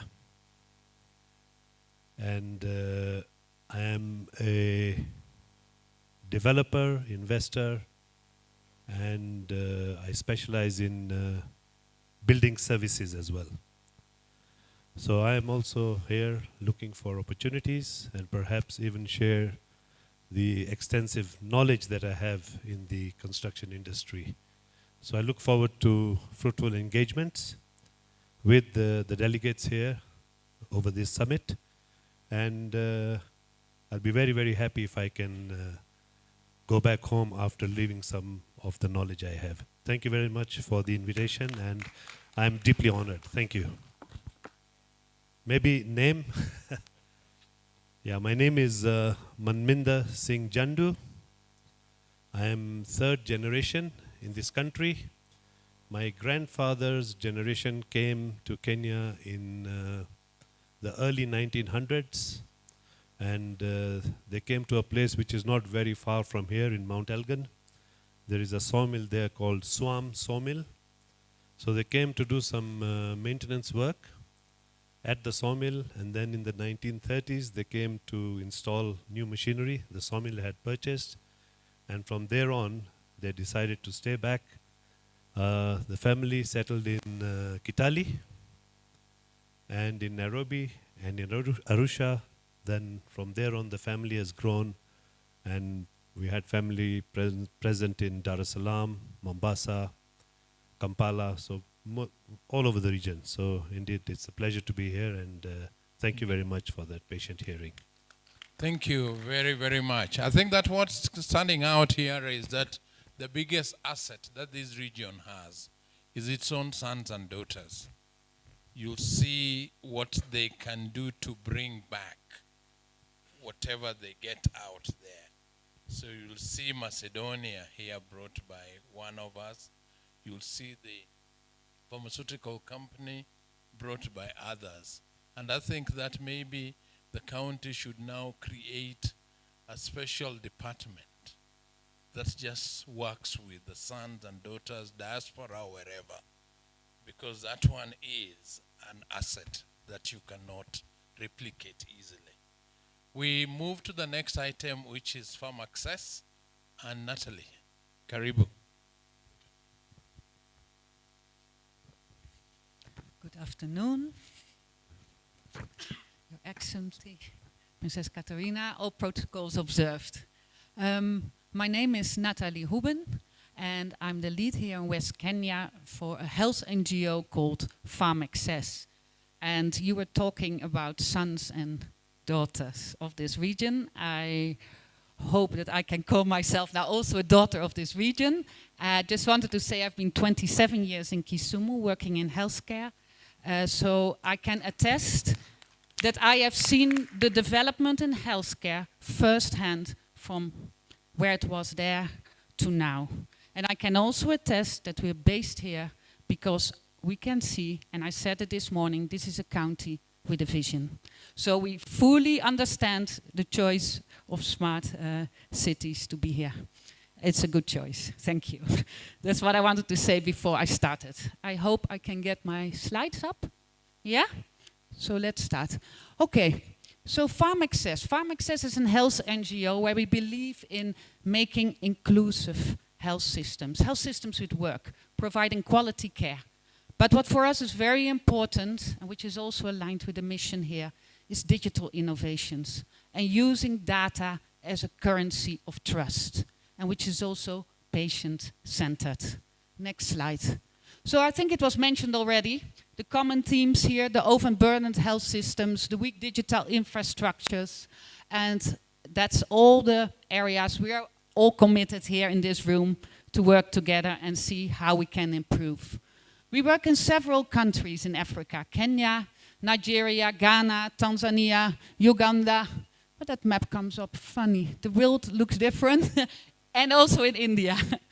So, next slide, please. Okay, this is some things missing from the slides. I think this is not how it's supposed to be, but I can tell. So, we're building patient-centered data models. That means improving patient journeys to data-driven solutions. So patients know when they go to the hospital that their file is there, that their information is there, that the information is theirs. Other people not running away with it. This is one of our goals. Important is quality. Quality, we believe, is the backbone of everything. And Kenyan government at the moment, as you know, is taking quality very seriously with the Quality of Health Bill. But this county was taking quality already serious for many years. Oh yeah, is taking quality already serious for many years. And they work together with us in a public-private partnership called Safe Care, where we improve quality of healthcare in the health facilities. So we go over and check and see what's there. Medical credit fund. Of course, funding is needed. I'll go a bit in a deep dive in the next slide. We're providing loans to healthcare businesses to support growth. One of the things which is really needed. A practical solution. Enabling demand-side financing. I think our governor here was also ahead of the rest in Kenya when we co-financed and developed a low-cost health insurance together for indigents. And much of what is happening now at the national level, we can attest that it was built on the building blocks from Kisumu and the experience in Kisumu. And we also believe in whatever we do that you advocate it on scientific evidence, so you know what you're talking about. We're collaborating with public and private sector to deliver more value. I wanted to mention Medical Credit Fund. It's been the first impact fund for health SMEs. As we know, there's a shortage in the health sector in sub-Saharan Africa of around $25–30 billion. The Medical Credit Fund tries to provide loans and cash advances to help. So over the years, we've provided 12,000 loans, up to 185 million disbursed. And we have a high level of loan repayment, and 2,100 health SMEs have been reached. And what I said, I also find it important to make it practical so you understand. So the products we support are working capital, equipment for health facilities, construction for health facilities, and we do cash advances. So if you're interested, we are here with some of our staff in the booth, and we can really go in depth with you and explain what this means. But whatever we do, what I said, we build upon quality. So if you get, or if you would like a loan, then we also look at the quality aspects of what's going on. Because we know, and it has been provided by evidence, but poor quality of care causes more deaths than lack of access to care. And if you see the numbers, they're quite shocking. 60%, 5 million people a year die due to poor quality health care. 40%, 3.6 million people a year die due to lack of access to health care. To address this, we all know the harsh reality settings which we've seen with a lot of, and especially also the pandemics which were already mentioned earlier, the high prevalence of diseases, the malaria. So we've been very much into promoting healthcare standards and safe quality standards. It's a stepwise approach, and it's simple and it's directed for resource-restricted context. It uses international accredited standards, so your quality is internationally recognized. And what we very much believe in is empowered by data insights. So have the data available at your fingertips for decision making, for where you will put your resources in. Have it visible on your phone, on your dashboard, anytime, real life. And we believe also it enhances impact and your medical business performance. So what I mentioned, it captures data real time and informs actions. You can very quickly see where you do well and where you don't do well. Am I doing poorly in my lab? Am I doing poorly in human resource or in diagnostics? Immediately it's visible. And you have a quality improvement plan where you can know directly what you can do.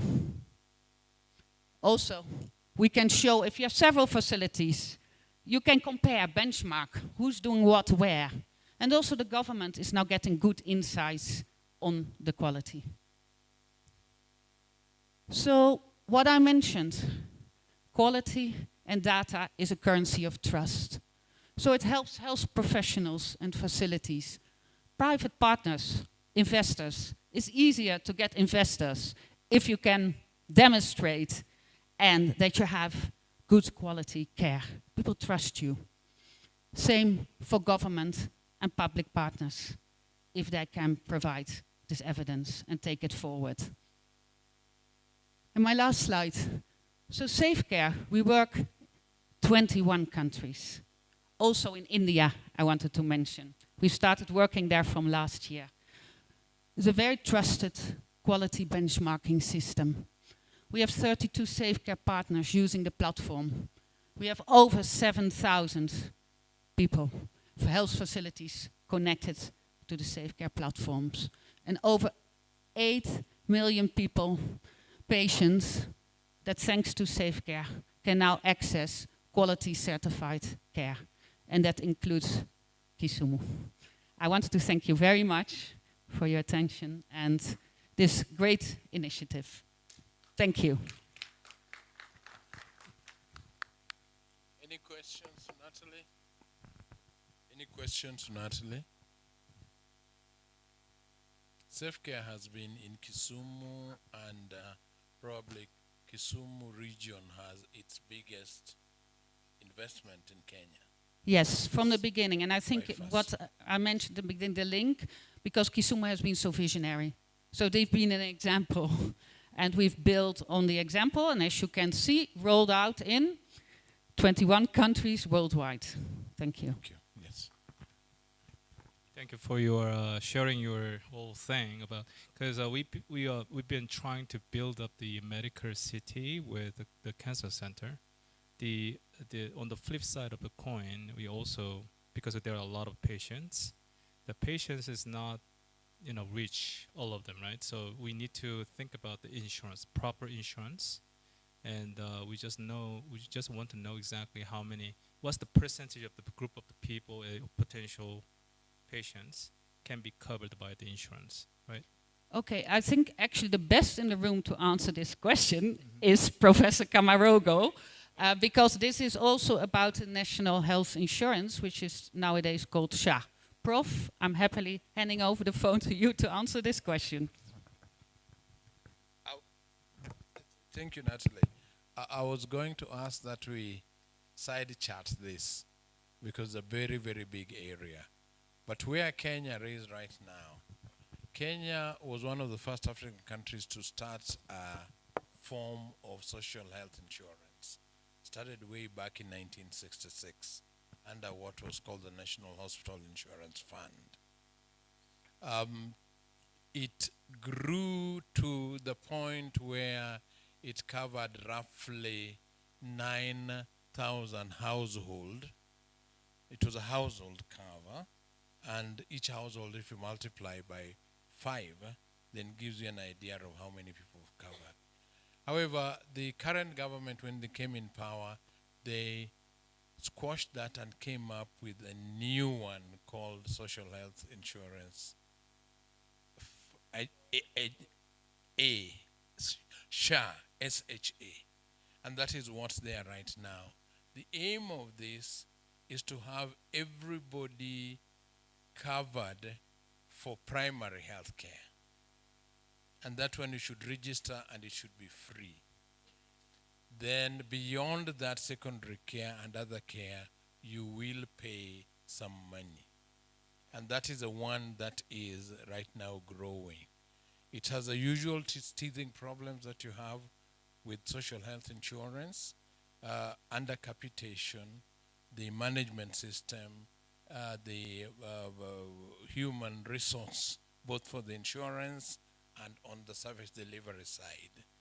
And it is hoped that when we are through with those teething problems, then we are going to get people covered. When it comes to chronic diseases, there's also a special fund that covers chronic diseases that the government put aside for that. But that amount of money that has been put in that fund is too little compared to the quantity of chronic diseases, renal, cardiac, cancers, and so on. So we are in that transition stage from an old to a new one, but also transition in terms of partial coverage to full coverage. The biggest problem that we have is that the people who are in formal employment, the contribution is paid by the employer from the salary. But what we have a problem with is people who are not in formal employment. And that is still a problem all over Africa. That how do you, number one, determine how much they should pay? And number two, how do you get them if they're not in the tax bracket?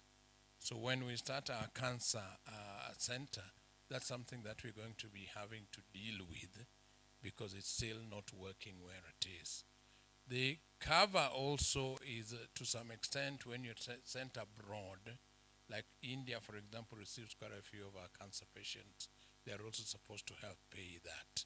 But I think that Professor Nyong'o can also talk to that because some of it made a changes happened when he was Minister for Health. Thank you very much, Kama. I think when I was Minister for Health, through first in the National Economic and Social Council, let me go back a little. When I was Minister for Planning and National Development, we established an institution called, it was called the National Economic and Social Council. The aim of the National Economic and Social Council was to set policy of development for the government, all departments. And we discussed health insurance. Our proposal was that we should have a social health insurance scheme and not a national health insurance scheme. We were insuring people, and that the government should take the responsibility for ensuring that every Kenyan is covered health-wise. We proposed that the citizen and the government should share responsibility. So we said, fine, the government is prepared every year to put aside some money in the budget for health insurance, but there should be counterpart contribution by the citizen. And we argued that citizens are of different economic capacity or income. And so people should pay according to their ability. So we established a principle, I remember. It's even in the economic recovery strategy agenda. We established a principle called from each according to his or her ability to each according to his or her need. In other words, I would be paying more to social health insurance because I earn more than my bodyguard who is sitting over there. So he'll pay less than me. Maybe I'd pay 5 times to the kitty than him. But when he is sick, he has 100% access to health cover. When I am sick, I have 100% to health cover. Hence the principle from each according to his ability to each according to his or her need. Unfortunately, that proposal didn't sit well with some people, especially big money people, that it was never implemented by the government under the Kibaki first period when I was Minister for Planning. Then there was an election and the coalition government came in and I was Minister for Health. And we tried to implement it, that policy, and we couldn't. So in the end, we continued with this National Health Insurance Fund. Again, I argued, and I think we succeeded to some extent, that the principle of people paying according to their ability should be implemented. And to some extent it was, isn't it? So that there was a difference between how people contribute to that insurance fund. But it was called the National Hospital Insurance Fund. That's another problem I had then as Minister for Health. I said, you are only insuring people when they are in hospital. In fact, you are dealing with the last stage of health. People are now sick. But you should think of health as people who are healthy. So let's change the name of this thing from the National Hospital Insurance Fund to the National Health Insurance Fund. And I think we succeeded. Did we come up? That it became National Health Insurance Fund.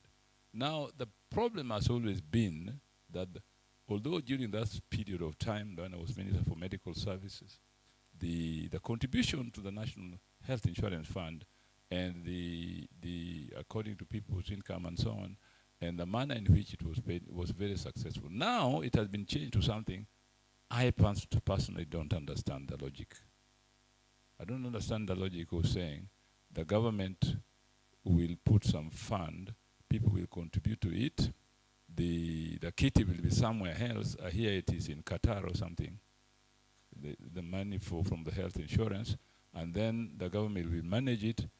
I don't know, quite honestly, I don't know how it works, but maybe the people in our government at the moment. What I know, however, is that at the county level, we take care of our workers in the sense that we encourage them to be members of the National Health Insurance Fund, or SHA, as it's called now. But at the same time, the county has a kitty for supplementing our workers when the National Health Insurance Fund cannot cover everything. I think we vote some money in the budget for that effect, just in case. But I think that in the final analysis, the debate must be concluded to ensure that nobody in the Republic, when they are sick, misses health coverage or misses treatment. Nobody. Whether you have contributed to a health insurance scheme or not, the most important thing is to come up with a policy and a framework to ensure that every Kenyan have access to healthcare. We have enough experience in the past from all these proposals, as I've counted them, narrated them, that we should now settle down to something that will work, that everybody and the government are agreed to. That's my point, Kapagama. Thank you. Thank you very much. It's a very big topic. We'll touch on it tomorrow a little bit too in one of the sessions, but it's one that we can't exhaust. Allow me to introduce a final presentation today, keeping the best for last. And this will be the Konza Technopolis. This is one of the wonders of Africa, and I hope that you will get it in Technicolor. Konza.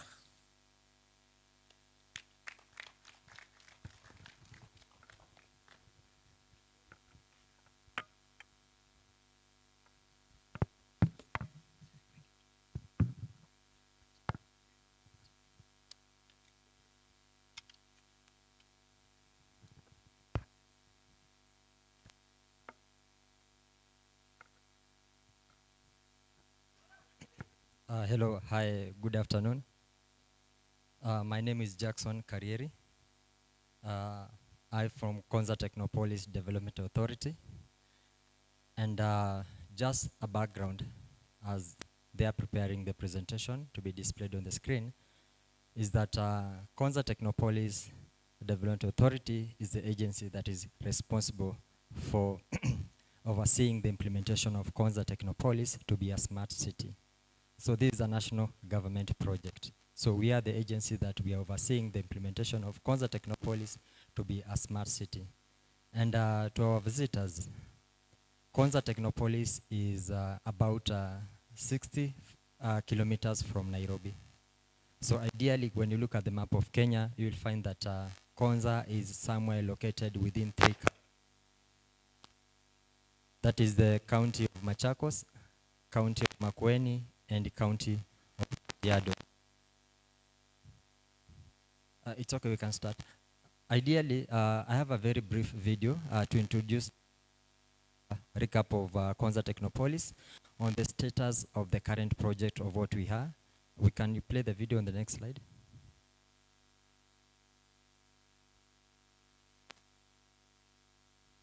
Yes. You can put the audio.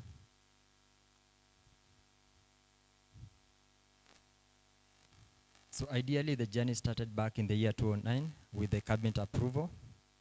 Then after that, we started with the master planning of the entire city.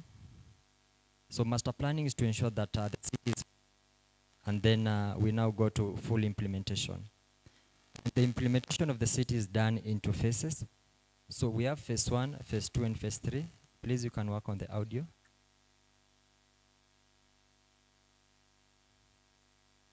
Audio, it has.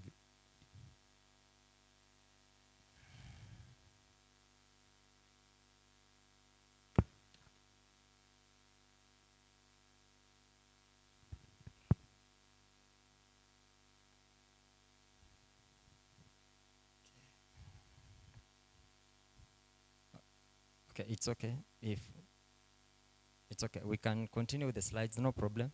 We can continue with the slides. Go to the next slide.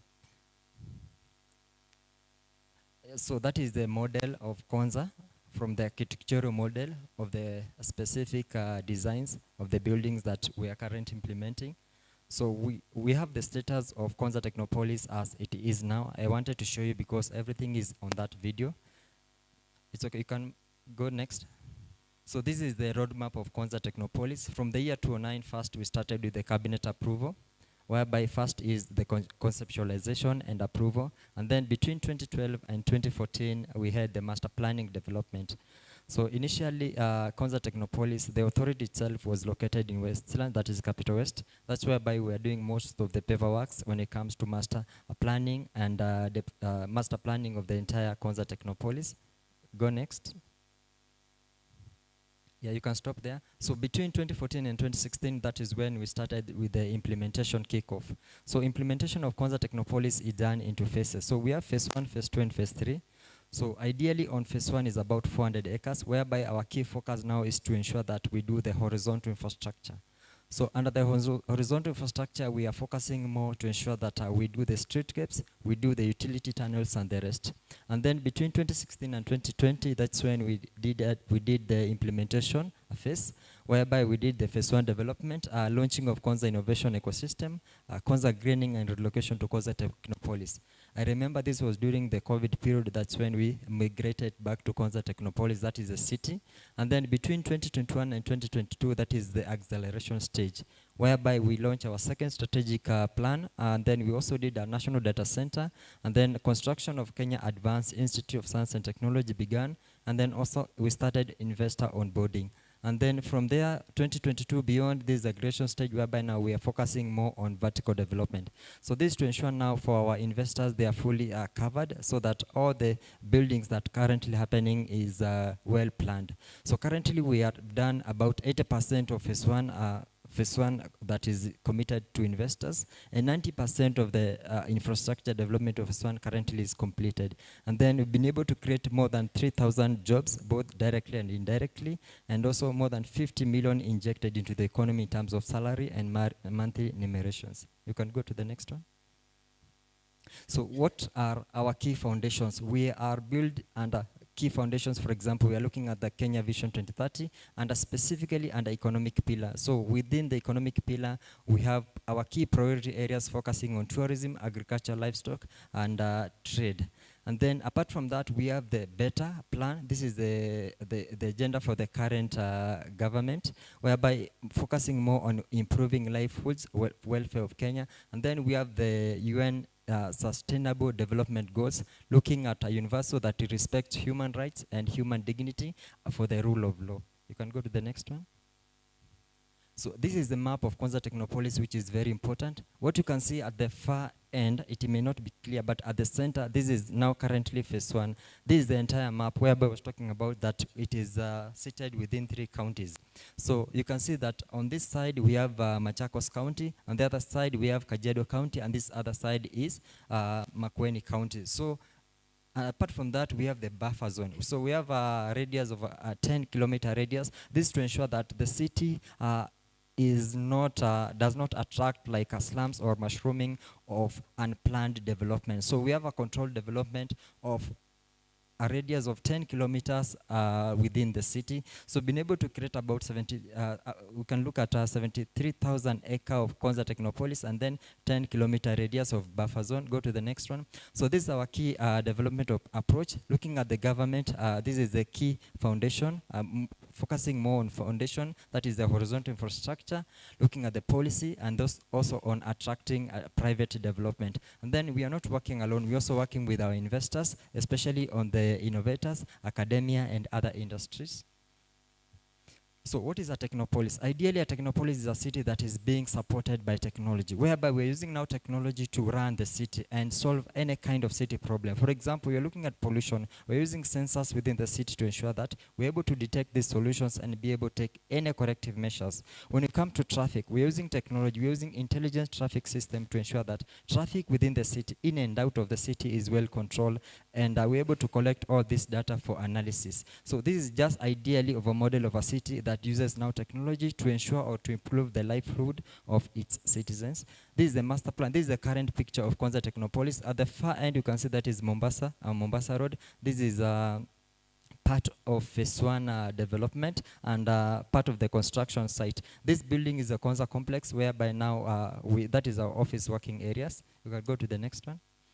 So these are some of the old photos you can see at the far right end. That is former president, late President Mwai Kibaki, together with our Prime Minister Raila Odinga. And then the far end, we have the current president when he was the DP, laying the foundation for Konza Technopolis. These are some of the construction works of the previous construction activities that was happening at Konza Technopolis. Go to the next one.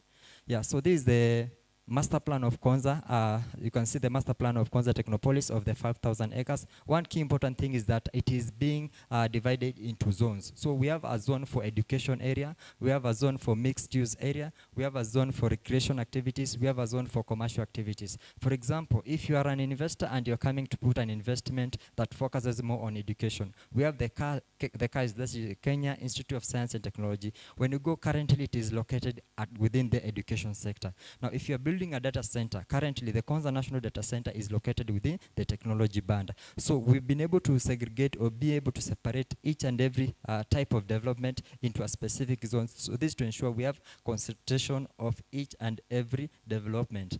Then, so these are some of the construction operations management activities. You are looking at the horizontal infrastructure, what currently has been done, and then at the vertical development currently, you can see about the Konza conference that is currently ongoing, the Technopolis project, the Konza office block, furnished apartment, Kenya Advanced Institute of Science and Technology. We are talking about the Riara University that is also almost completion. Also talking about other investors that currently are happening. For example, we have Lucky Jeans, we have the affordable housing units which are being done, about 2,000 units. So as we speak, currently we have a lot of vertical development within Konza Technopolis. So these are some of the best, some of the statistics of status projects that has been happening. For example, what we've been able to do, about 7.5 megaliters of water treatment plant. So what happened, being able to plan the city side that within the 400 acres of phase 1. So we have the high end and the low end areas. So when it rains now, this water and then pump it to the highest point for treatment. So this water will be able now to use it for water, for greening purposes within the city. So this to ensure sustainability. And then one thing is that we have the green certification of our buildings. So all our buildings are certified to be green. This is more on energy conservation and use of renewable energy sources. For example, solar. For lightening for the buildings within the city, we're using purely solar. And then we're talking about the water reclamation facility, 6,000 cubic meters of water collection, streetscape, about 40 kilometers of streetscape. These are the roads. And then we have automatic solid waste collection. So we have segregation of solid waste within Konza Technopolis. And then we have an automatic solid waste, whereby you are able to vacuum, suck the different component of the solid waste, and they are separated. And then we have the collection for recycling. But we don't recycle within Konza. And then we have the utility tunnels, about 170 utility tunnels. So ideally within the utility tunnels, that's where we have the ducts. The ducts are for fiber, we have electricity, and even for water. So this ideally we use for transporting utilities within the city. And then we are talking about landscape, we are talking about electricity, and even the public facility within the Konza Technopolis. For example, the welcome center, when you come at the gate, we have the welcome center that is there located. Go to the next slide, please. Infrastructure that has been able to enable a smart city for Konza innovation ecosystem. We are talking about the call center. We are talking about the Kenya Advanced Institute of Science and Technology that is currently completed. We are talking about the Konza Digital Media Cities is one of the upcoming projects that we're currently doing. And then light manufacturing, focusing more on IoT, focusing more on centers of excellence, and even logistics. This is whereby we're able to use technology to do transportation or even manufacturing of small items that uses IoT within Konza Technopolis. So these are some of the future projects that are upcoming. You can go to the next one. Yeah, enabling digital economy and smart city. So what have we done when it comes to digital transformation within the government? Currently, as we speak, we are digitizing the government services and be able to work with key players. For example, we have the 1450 digital hubs, constructing a digital hub within each and every ward in the country. So these are some of the technology solutions that we are doing within our state department. For example, integrating platform for the government and private sectors. On skills capacity buildings, we're not working alone, we are working together with our partners, and then innovative digital solutions. We have a Konza Silicon Savannah app, whereby you're able to download, even to access all our solutions within one particular marketplace. Then Konza Technopolis at a glance. So this is our framework. Ideally, we are looking at participation of the citizens in a smart way, transportation and utilities. We have natural resources and conservations. We have smart living. We have smart people and smart economy. So all this talking together within this particular framework or ecosystem. Digital solution that I've been able to talk about in a brief, we have the data center, which is very key. Be able to construct a tier 3 national data center. a cloud national data center. So this whereby different both for public and private. So it is purely cloud. And then we have a disaster recovery data center. This is for the same. We are commercializing currently. So we started it from conceptualization up to commercialization. And then we have phase one of the smart city facility. We are talking about the IOC. We are talking about the smart posts. We are talking about the video surveillance systems. We are talking about the city fiber networks, all these solutions within the city. And then we have Government of Kenya digitization programs that we've been able to do. We have development and operations of one-stop shops for our investors, whereby they can access all the utilities or all these services within one particular desk. Then what are we talking about, Konza Technopolis? You wake up, you live, you sleep, you work from the same environment. For example, in the morning, 5 a.m., you wake up, you can even do your exercise. We have a space whereby you can be able to walk, you can be able to run. We have smart cycling services or utilities that you can be able to do. Yeah, living within a city and access all these services at one particular area. Then digital solutions, I've been able to talk about this. I just want to be brief. For example, we're talking about smart poles. This is one of the essential solutions that we've been able to do 130 units within phase one. So ideally, a smart pole is a pole that consists of various components. We're talking about digital signage, we're talking about Wi-Fi component, we're talking about environmental sensors. For example, all these sensors collect data about temperature, wind, humidity, and we have an IOC, Intelligence Operations Center, that we're able to view all this data in one particular platform. So it's very important for us because it helps us to make very proactive decisions. Some of the pictorials of the activities that we've been able to do, we are talking about the digital enablement program that we've been able to do, working together with the TVETs, participating in the national innovation programs, some of the pictorials with our cabinet secretaries, the former one, our CEO there you can see, and even with our innovators. This is the national data center that I was talking about. It is purely tier 3, offering 3 kinds of 3 service models of cloud computing,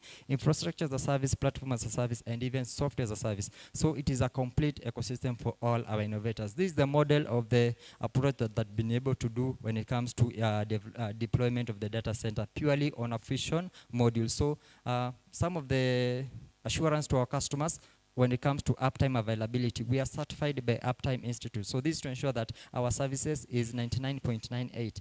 What that means that when you host your services with us, when it comes to issues of downtime, you will not experience any of that. So these are some of the certifications that are very important. For example, the Green Building certification, the Tier 3 from Uptime Institute, and even some of the local certifications from Communication Authority of Kenya. These are some of the cloud offering solutions that we have within Konza Cloud, which is very important for our clients and even for our partners. Go to the next one. Ideally, the Silicon Savannah that I was talking about, one platform, just like Google Play Store or even the App Store from Apple. So we also have a Silicon Savannah App Store whereby we are not working alone with our innovators and be able to deploy and push some of the applications and even be able to be consumed by our clients. So these are some of the solutions that we've been able to work with different counties. For example, we are talking about the county revenue management system. We are talking about the health management systems. For example, the public, the PCN project that we've been able to do, workflow development, that is the EDMS solutions, and even the Sajili time and attendance solutions, among others. Yeah, you can go to the next one. I think we're almost done.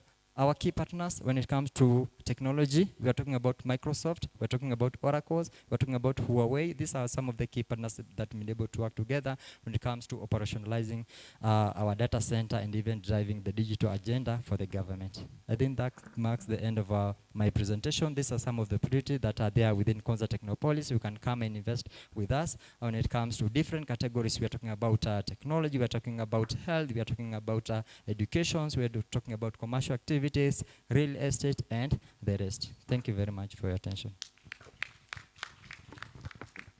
Wow. Can you summarize that in 1 minute? Yeah, the video was to summarize everything within 1 minute. I really wanted you to watch that video.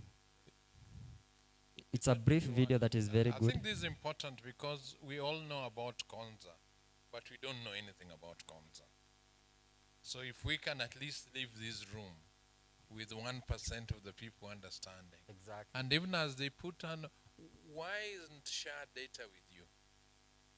Share data, okay. Ideally, share is being controlled. It's controlled by consortium. we have Safaricom, we have Convergence, and the rest.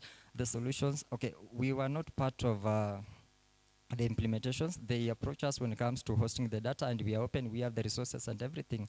But as we speak, we are in the process of onboarding them. But I can confirm that it's not yet complete.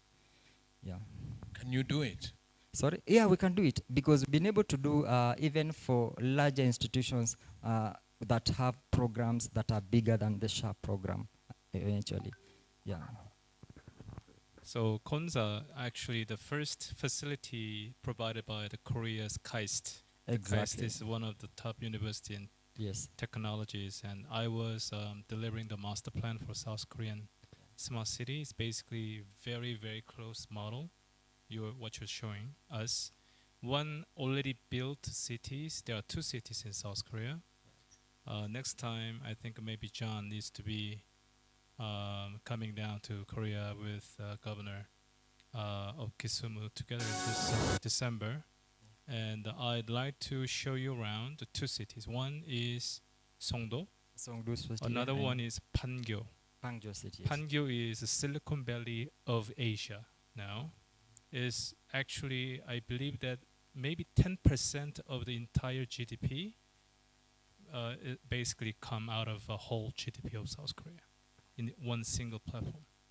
So I think if you maybe Konja Technopolis is actually trying to benchmark is basically about tech oriented, the startups, SMEs and labs, academic kind of collaboration.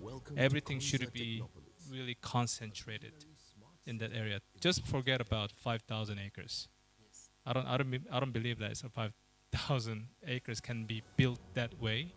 So you gotta just really concentrate and prioritize exactly what you're trying to do. But every angle's like a data center. We are actually talking about AI-driven data centers these days. It requires high quality and constant energy platform. So before you just build something, you need to think about the supportive infrastructure can maintain the function of the city. And most important thing, you need to attract the people to live and work. Proximity, home and workplace should be in Konza. I don't believe people live in Nairobi or Kisumu and work in Konza. No, that's something different. Yes, I want to acknowledge the support that we are getting from the Korean government. First is by the establishment of Kenya Advanced Institute of Science and Technology, and we expect by end of the month the university will be issued with a charter. That is one thing. The next thing that is coming from the Korean side is the Konza Digital Media City project that is upcoming, and we've been able to learn from them. For example, we've done a lot of benchmarking. We've been able to do a lot of borrowing from them, from our master plan. He's talked about the Songdo. We're talking about the Busan city. These are some of the smart cities that the Korean government have been able to develop from the scratch up to where it is, and be able to learn about the journey, because building a city from the scratch, doing it right from the scratch, it's not a journey that you can do it within a day. It takes years and years to be implemented, and we really appreciate for the support. Thank you. So if the video is ready, we can have a snippet. Let's take a look at that. Yeah. Welcome to Konza Technopolis, a visionary smart city in the heart of Kenya, a flagship project under Kenya's Vision 2030. Konza Technopolis is a 5,000-acre smart and sustainable city, strategically located 67 kilometers from Nairobi along the Nairobi-Mombasa Highway. Konza Technopolis was established to enable Kenya move towards what we call a digital economy, to be able to accelerate its growth in innovation and knowledge economy. We are at the forefront of So ensuring our that CEO, we are John able to Paul provide Okwiri. technological solutions to the problems that we have as a country. So we are looking at a city that will be adjacent to the capital Then we city have our of chief Nairobi, manager, but that is Josephine developed Dambuki. with the 21st century standards of smart city development, embracing technology and embracing and creating an environment that facilitates research, innovation and commercialization of this research.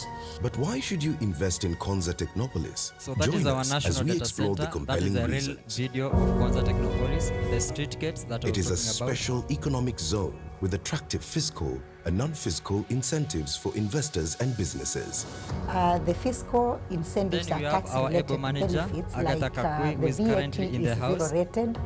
We have the excise duty that is not charged on goods in and charge of services investor produced facilitation within the zone. within Konza The stamp Technopolis duty and is attraction. exempted for instruments that are executed within the zone. We believe with what has been put in Konza Technopolis, with the That is establishment our of a DS2 research for our power institute, distribution within Kenyan Konza enterprises can build the innovativeness and their innovative capabilities by locating at Konza Technopolis. SMEs can go to Konza and to be able to grow. Startups can go to Konza and to be able to prosper. Research facilities can be located at Konza and will bring better results.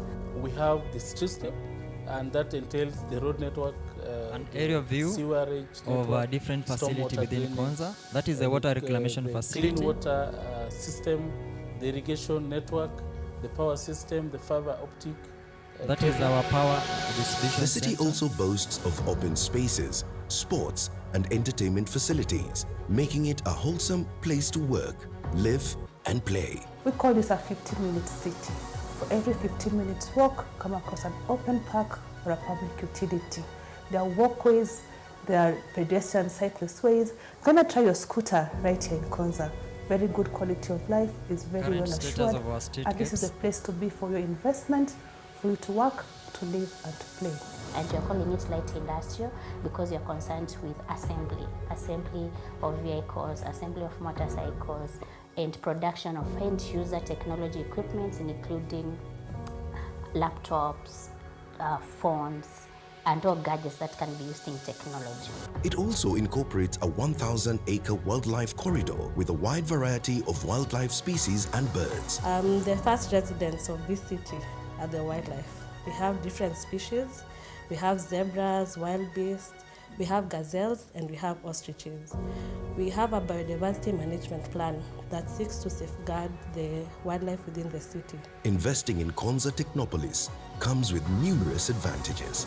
At Konza, we are also developing a digital media city. There's an emerging economy in the creative space with the technology. And so the Konza Digital Media City seeks to position Kenya as an Africa filming destination, complete with facilities to undertake innovations in gaming, virtual reality, animation, and film, photography, all this in one space. Accessibility is a key feature, with Konza Technopolis being located strategically 67 kilometers southeast of Nairobi and close to major transport hubs like Jomo Kenyatta International Airport and the SGR stations. Konza has a one-stop shop that supports investors in the onboarding process that has been simplified. And investors are handheld through the process, and they are facilitated to obtain required approvals, permits and licenses. As an investor, when you get into Konza, you don't have to get out of the 5,000 acres necessarily to get anything. You'll get everything you need for your production or your investment, and you'll also access not just local but international market. Affordability is another attractive aspect, with subsidized and predetermined lease rates based on allowed densities. Konza is also home to the National Data Center, available for use by both public and private organizations. The National Data Center is a state-of-the-art facility in Konza Technopolis. It provides us with the opportunity to host data. And as you know, data is the oil of today. That means that we stand an opportunity to make use of the data that we have and provide opportunity and solutions using the data. We are the only one in Africa to have attained LEED Platinum in terms of sustainability. So for us to get LEED Platinum, then it means we've really embedded sustainability principles in our data center. All projects in Konza Technopolis are certified as green projects, ensuring efficient use of resources and sustainability. For each and every building in Konza, they will need to undertake green certification. Konza Technopolis is not just an investment in real estate, it is an investment in the future, a future where technology, innovation, and sustainability converge to create a thriving ecosystem for businesses and residents alike. Konza Technopolis presents limitless opportunities for all of us, and we urge you to come in and participate and be part of Africa's Silicon Savannah. And we do look forward to having you on board. Karibuni sana. Be part of this great transformation. Invest at Konza Technopolis. For more information, log on to www.konza.go.ke or email us at invest@konza.go.ke. Konza Technopolis, where innovation meets opportunity. Oh, thank you for watching. Questions on Konza? I know you now know it very well. Questions? Everybody is satisfied now, you know Konza.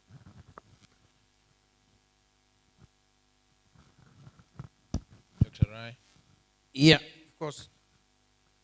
Konza does not follow the typical genesis of cities or towns. The old genesis of cities or towns followed routes of travel, and for some reason people decided, including Nairobi, Kisumu, wherever, for some physical management of assets. Konza was more of a concept, and the concept was grown in terms of using people with ideas and technologies as a smart technological city. But I did believe that technology, as it stands today, can influence very remote places. So Konza can influence Turkana, can influence Migori, Very true. can influence all those people. So it should be an ecosystem that operates in a wider space. But this, I come out with the idea that you're calling for investments which are physical into the Konza space, like the traditional cities. I'm just wondering, is that not moving away from the concept of technology? Okay, thank you for that question. Any other questions?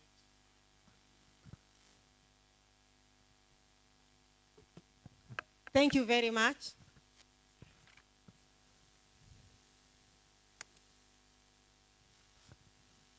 Thank you very much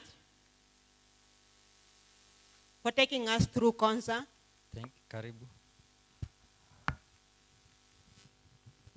My name is David Ogoro. I represent Kenya National Association for the Deaf. I'm a person with a disability. I'm happy to see Konza. I would like to ask,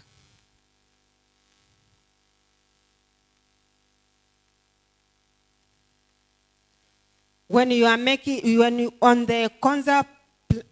planning for the Konza, did you include people with disability for the accessibility?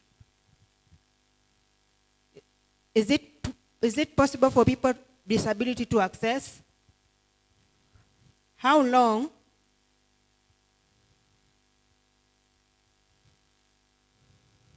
How long does it take for a person maybe to make movement there?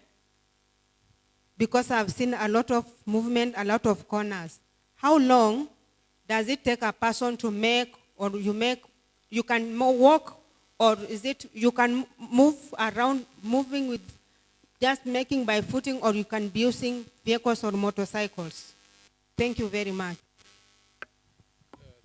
Thank you. Could I just summarize a few questions? Exactly. And thank you very much for taking that question from our colleague. Here we are at this summit. We have the oldest city, Kampala. You have the youngest town, Ndiwa. Yes. What message are you giving them?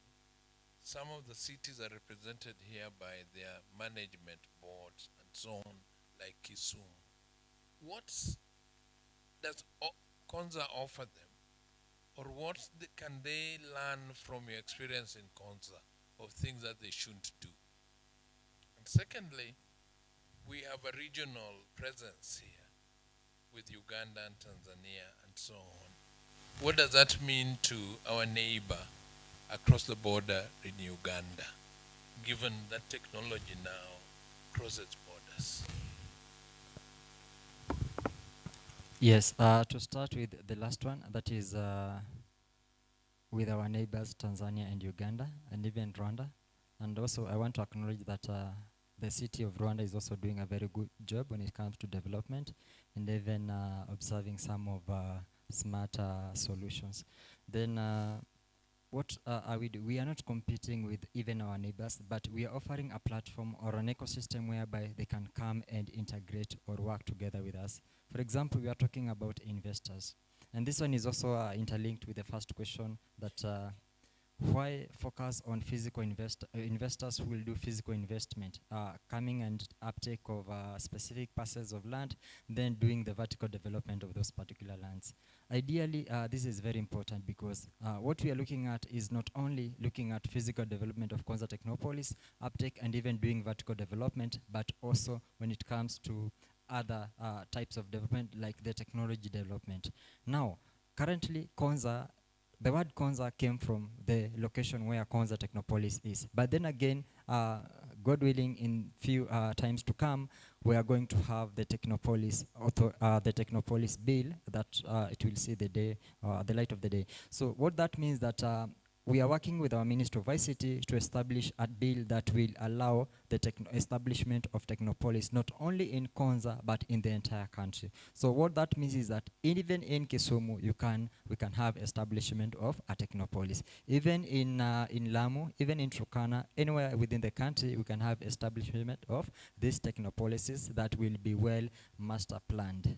That is one. And then from persons living with disabilities, what are we doing? We've been able to consider every angle, every aspects of persons or people living with a disability. For example, when it comes to our buildings, they are friendly or they have accessibility to the needs, to the special needs. For example, we are talking about the stairs access using a specific or special type of acceleration stairs, or even when it comes to the lift. When you go even to our washrooms and even the building or even the facilities, all of them are friendly to special needs people. And we've been able to do this for all our buildings. And these are also done, they are also part of our implementation guidelines. For example, even for investors, before they do their buildings, it has to be reviewed and approved by our internal committee teams, and we are not working alone. So they have to observe all those guidelines, and they are very well stipulated in paper so that they are implemented to ensure that conformity is very, very important. So being able to address. And then when it comes to motor vehicle, motorcycles and everything, access to the city, no. Reason we want to show that Konza Technopolis is not only a smart city but a unique city. For example, we have the auto boulevards. We have a dedicated lines within the city whereby we are going to have like the rapid bus corridor. We are using smart cyclists. For example, when everything has to come with technology. So when you are talking about using the old motorcycle, the old matatus, all this is not within Konza. We've not been able to consider them because we want to ensure that we use technology. When it comes to bus, we also use smart transport within the city. This is to ensure that we also have to control the crowd that is coming in and out of Konza Technopolis. I think in a brief I've been able to answer some, if not all of the questions. We have our director there will want to address some of the questions.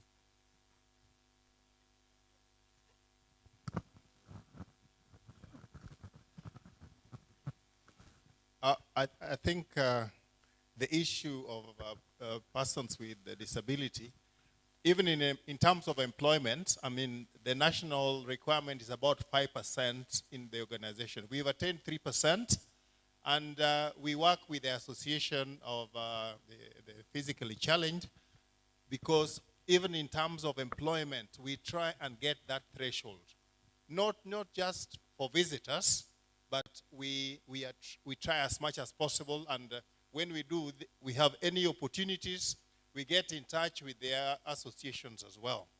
The other thing is, when you get to Konza now, through the gates, as you register or you come in, you can actually be informed where you can get parking. As at now, you can be directed on your phone where you can get the best parking depending on what station you're going to. So the bottom line, please, you are invited, come and see for yourself and invest as well. Thank you, Director.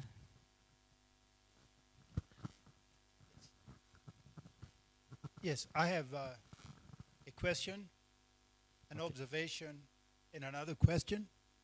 The first question is, why would a government organization undertake running a data center?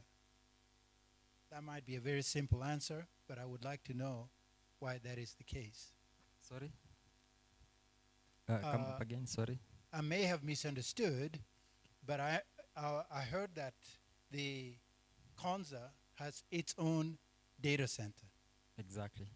And maybe my understanding of data centers may be slightly different, but that is typically run by specialized or companies that specialize in that. So why would a government undertake that? That's the first question. The other is an observation that from what I've gathered, the model implemented in Konza, Technopolis, is not for the average Kenyan income. It appears to me to be extremely high end. Either you are investing or you are a significant money to live there. That is an observation which I invite you to correct or clarify. And really the third one is, why? Why this model? The Konza model. So I'll stop and get. Okay, thank you. I will address the first one. I will request Agatha to help me with addressing the second one, the model it not being for the lower cadre of citizens of Kenya or the average people. Then the third one, I think I'll also be able to address why that model for Konza Technopolis, why that smart city framework. Now, for the first one, why should the government build a data center? For example, some few years ago, the need for centralizing government data was very, very important. And we had to ensure that all government agencies, or when it comes to technology adoption and digitization of government services, we ought to have had our own cloud platform or a digital data center whereby we can host the data, be assured of where it is. For example, due to the need, we have the Data Protection Act of 2019, and one of the requirements is to ensure that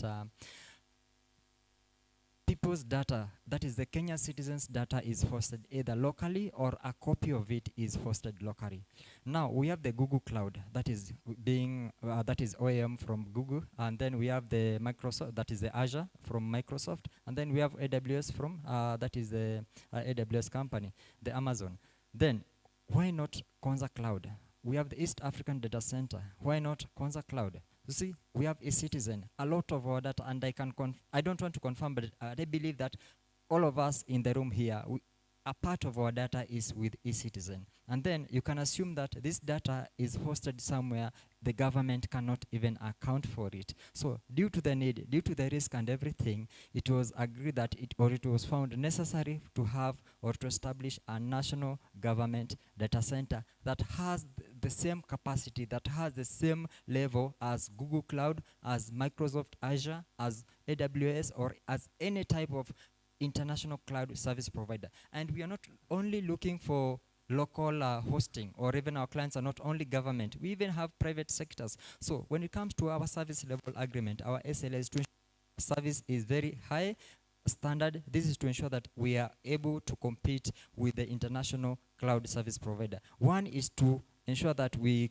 are compliant when it comes to hosting the data locally. And then the obvious reason when it comes to on the technology side of it, when we have data that is located in Kenya and you want to access it from here, we have the issue of latency. Latency is what time does it take for you to request and receive a response of that particular query. For example, back in 2006 or sometimes year back, Safaricom data for our M-Pesa was not in Kenya, and even some of the functionalities of M-Pesa were not there. For example, the reverse functionality of M-Pesa could not be achieved if the data was hosted very far from Kenya, because you have about 3 to 6 seconds to reverse that particular transaction. And this is now facilitated by hosting the data within Kenya, because when the data is close to you or close to the requester or the user, the latency, the time period when the requested is sent and the response is given is very, very short. So those are some of the justifications why we ought to have established a national data center. And then the last one, why the Konza model? Ideally, to ensure that we have people that are living, you can access all these smart city facilities in one particular platform. For example, you can wake up early in Konza, you can live within Konza, you can do your exercise, you can do your studies within Konza, you can even go to church for those who worship within Konza, and even you can even access medical facilities within Konza Technopolis. So, and we are not only deploying that model just from nowhere. We are also learning from the best. For example, we are learning from the Silicon Valley, from the US. We're also learning from our key partners from Korea. So we pick the best from those leading smart cities in the world, and then we integrate and coming up with our best model for what fits within our region, Kenya. Thank you. Okay, thank you very much, Jackson. And my name is Agatha Kakoi. I head the investment portfolio at Konza. I will be responding to the second concern, to the second item about whether we have Konza for the high-end people, but the point is there's enough in Konza for everyone. First of all, you partner with us, so you invest directly with us by taking a piece of land. We call them parcels, ranging between 1 to 3 to 5 to 20 acres. You bring in your investment, and then, of course, with your model, either to build and operate, to build and lease, to build and etc. And then if not, then you can take space. Okay, let me say that our land is leased freshly for 90 years, and our NECA goes for 10 to 15 million. So if you want like 10 acres, you know the implication. And so if not, then you can take space and expand your business to operate in Konza. We already have our head office building, 8 floors. We have a conference facility. We have investors who have built their own commercial buildings, residential buildings, mixed use, and then theirs is also for lease. We offer employment. Our major objective is to contribute to 2% of Kenya's GDP when Konza is fully done. And we have already started the process of measuring this contribution of the GDP since Konza was formed.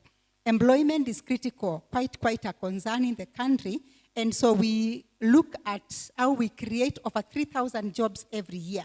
And so year on year, directly and indirectly, we are on the digitization agenda. We have a program of, we call it Jitume, a program where we support the youth on digital skills acquisition and linking them into the online jobs that are drawn locally and also globally.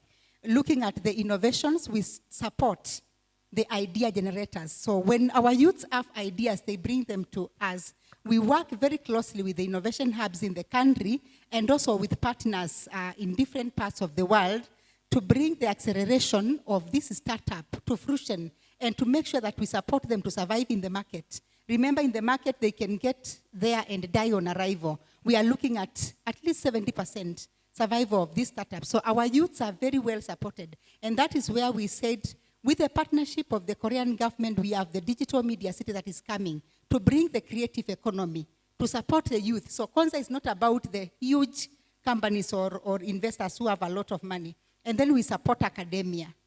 If you look at the institutions that Karieri Jackson has mentioned, we have the Kenya Advanced Institute of Science and Technology, that is postgraduate only, research and development in STEM. We have Riara University at undergraduate level. We have the Open University of Kenya that was chartered by His Excellency as the first online university in the country. And now we are doing a TVET Center of Excellence. And so we are supporting knowledge transfer. We are supporting with internships. We are supporting as acceleration and even sponsorships to make sure that we have adequate knowledge transfer support of the academia. And we offer linkage programs and linkages. We link our investors and our developers, our business people, our enterprises with the financiers, with the market, to make sure that from the top notch, locally and globally, the way we draw our investments and our partners, we have enough for everyone. Thank you. Thank you very much for your attention. Thank you very, very much. The Konza and my friend and brother Sam, thank you very, very much for being here. I hope that even if your colleagues are going tomorrow, you'll remain here so that we finish the discussion. We are finishing soon, and Professor Derek will summarize what the day has been. But before he does that, allow me to announce that you must come back tomorrow. And not only must you come back, but you must be here early. And early means 5 minutes to 8, not 5 minutes to 10. Why is that so? It's so because the first part of tomorrow, we are going to be discussing seriously issues around environment and housing, which is big in this area, given where the lake is and the ecosystem that we are in, and given the challenges of waste management. We'll also again wade into health and sports with the County Minister for Health and County Minister for Sports here. We shall be showcasing what Cricket Kenya is doing to revive cricket in Kisumu with the renovation of the old coronation ground into a beautiful oval of Kisumu. This is going to be the only public cricket pitch in Kenya, and will thereafter host all Kenya's cricket games. So cricket lovers from this part of the world, things are coming back here. But mid-morning is going to be even more interesting, because that's when Peter and all our visitors from India are going to take us through some of the innovative things. And Sapna has a bag full of goodies for universities, for entrepreneurs, both rural and urban. So Ndiwa must be here, just like universities that are here with us and everybody else. We shall also be linking digitally to Korea because there's major presentations that will be made during the mid-morning. Then in the afternoon, we are going to be on to digital economy and creative arts and trade, tourism and industrialization. We will end up in that afternoon led by Dr. Ali Matano, who is a guru really in this Lake region area. If you really want to know anything about the Great Lakes, be there tomorrow. We'll end up tomorrow on a gala dinner. And this gala dinner, you have absolutely no reason to want to even think of missing it. For this reason, we will be signing the Asca agreement with all the cities, including the youngest one, to work together. We shall be installing our governor as the inaugural chair of Asca, and we shall also be making an important announcement of commitment and intent to develop the Chun Nyong'o Comprehensive Cancer Center in Kisumu. The details you will get tomorrow, but I would just want to give you a teaser in that it is going to be part of a medical city that we are working on in Kisumu, so that you never have to leave Kisumu or the Lake region for either India, UK, or Dubai. Every reason then for us to be together, to put our minds together towards this and make sure that it happens in our lifetime. Allow me to invite Professor Derek to give us a quick 5-minute summary of what he thinks you had today. You can disagree with him, but I will not allow you to do it publicly. Over to you. Okay, I've got this one.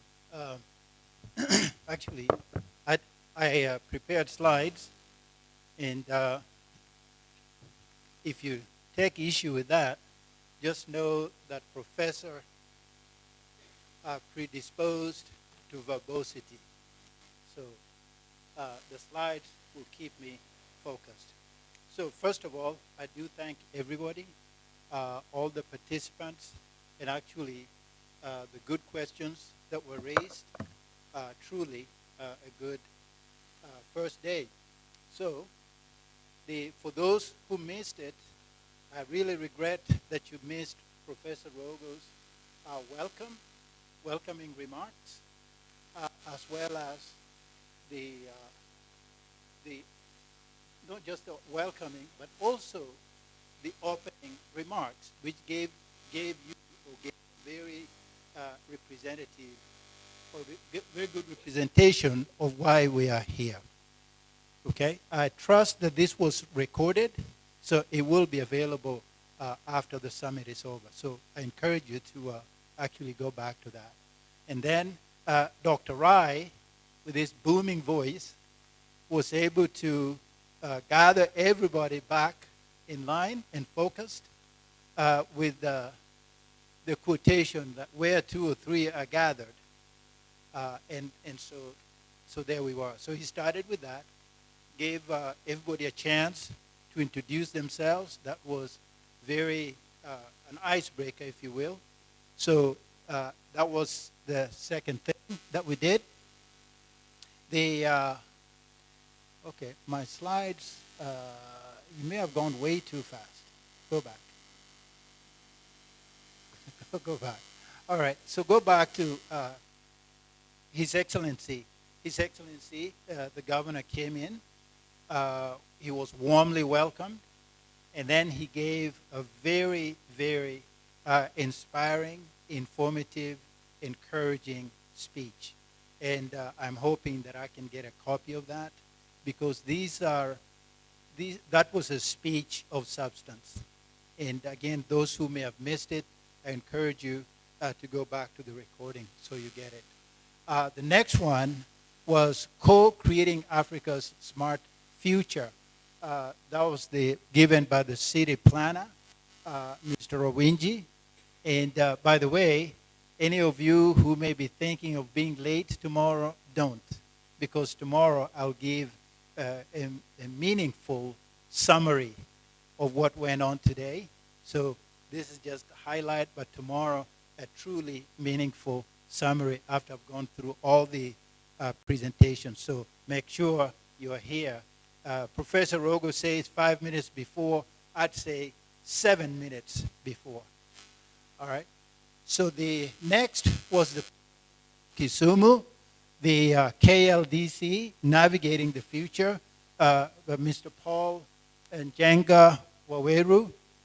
Very, very colorful slides that gave you a sense of what is coming, what is to come. And also implicit in his presentation is that we're now dealing with a Kisumu that is well planned, well thought out, and that we are pursuing a solid plan. Next, please. All right. The align and no, just one bullet point at a time. Align and integrate stakeholders. Basically, building a symbiotic relationship. That is, we are codependent. We depend on each other. That was covered. And then inclusive growth and job creation. Those were topics that were presented. Then the World Smart City Forum and City Board Chair welcomed the governor. That's Peter did that. And next was, they're still going way too fast. So in Peter's, Peter also gave a World Smart City Forum snapshot presentation.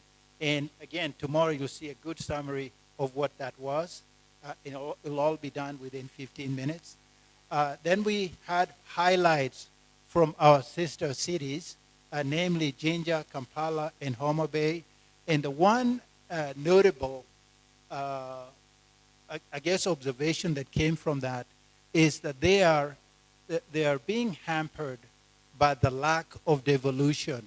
In other words, a city that wishes to move faster than the national government is constrained by their laws. Actually, let me point out that we Kenyans have devolution, and therefore there's no reason one county with good leadership cannot excel the others. So we see that the other cities are actually experiencing that inhibition. Then, of course, we heard, no, go back, please. Then we heard from our youngest city, the last highlight. Highlight the youngest city, Ochogo in Luo, last born, is also a 2 years old. Should we presume that that city has temper tantrums of typical 2-year-olds? I wouldn't want to offend him, but it's just an observation. All right, so those are some of the main points that were covered today. Next page, please. All right. Now, there was the welcome from the city engineer, Nyaganga, I believe. He spoke like an engineer, so at least you can feel that somebody is in charge is looking at things. So we appreciate that. After that, we had introductions of our international partners, some of whom really did not get here on time, and truly not through a fault of their own. I'm really thinking of the princess. And so had a chance to actually get to know who they were. Next was word or comments from our exhibitors. Twende Sports from the city, basically Nairobi City Thunder. There's a basketball team, young lady, very energetic, very proactive, and had a lot of interactions from within the team. And truly, the expectation is it didn't end there. In fact, she actually gave assignments to some of the questions that were asked of her, which is, don't expect from me, but there are things that you can do, so please do that. So that was really good. And then there was Med Adita's presentation of the pharmaceutical manufacturing, which was truly the result of tenacity and sacrifice by Professor Rogo and his team, underscoring the fact that it is when we enter basically function as a team, not a one-person show, then you get to win. That manufacturing came to Kenya because of many factors complementing and making the case for them to be here. Education, the young population, the young workers, and the skills they'll get from the local universities, all of that played a role in that coming to Kisumu. Farm access had very informative and lively exchange along with special comments from His Excellency the Governor, because on his first term, I believe, he was it Minister of Health, or can you qualify that? Yes, he was. So you saw that he was very knowledgeable and able to add to the extensive comments that were made by Professor Rogo. Okay? So we were blessed to have that. Now, then there were special comments from Princess Catarina da Silva, a progeny of Queen Elizabeth. I think a date as far back as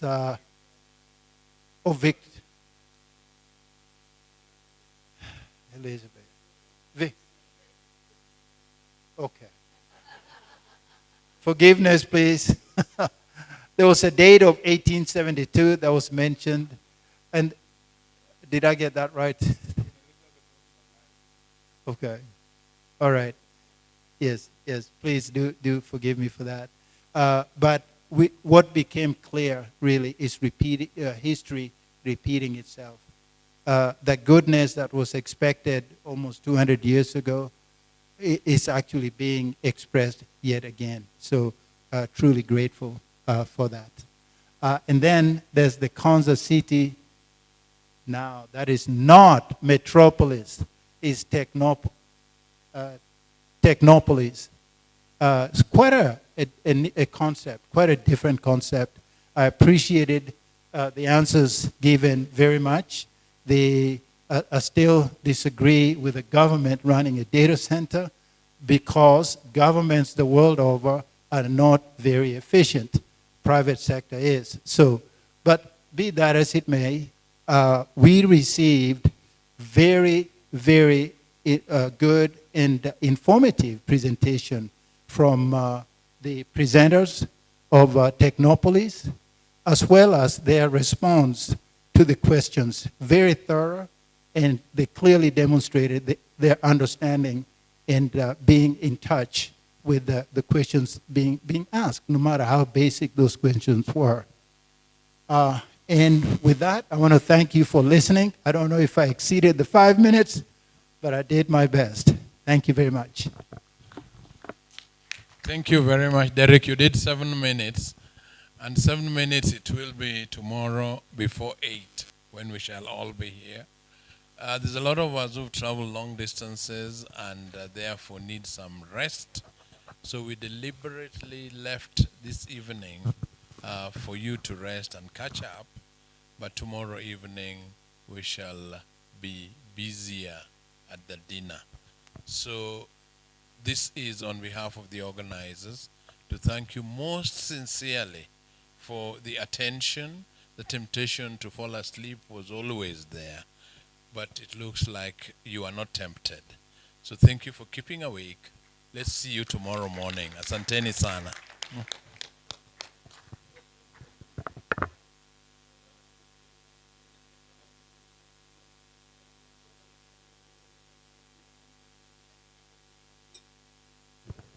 So anybody from Lake Victoria who wants to remind the princess of the lake and the name, we are taking a photo here.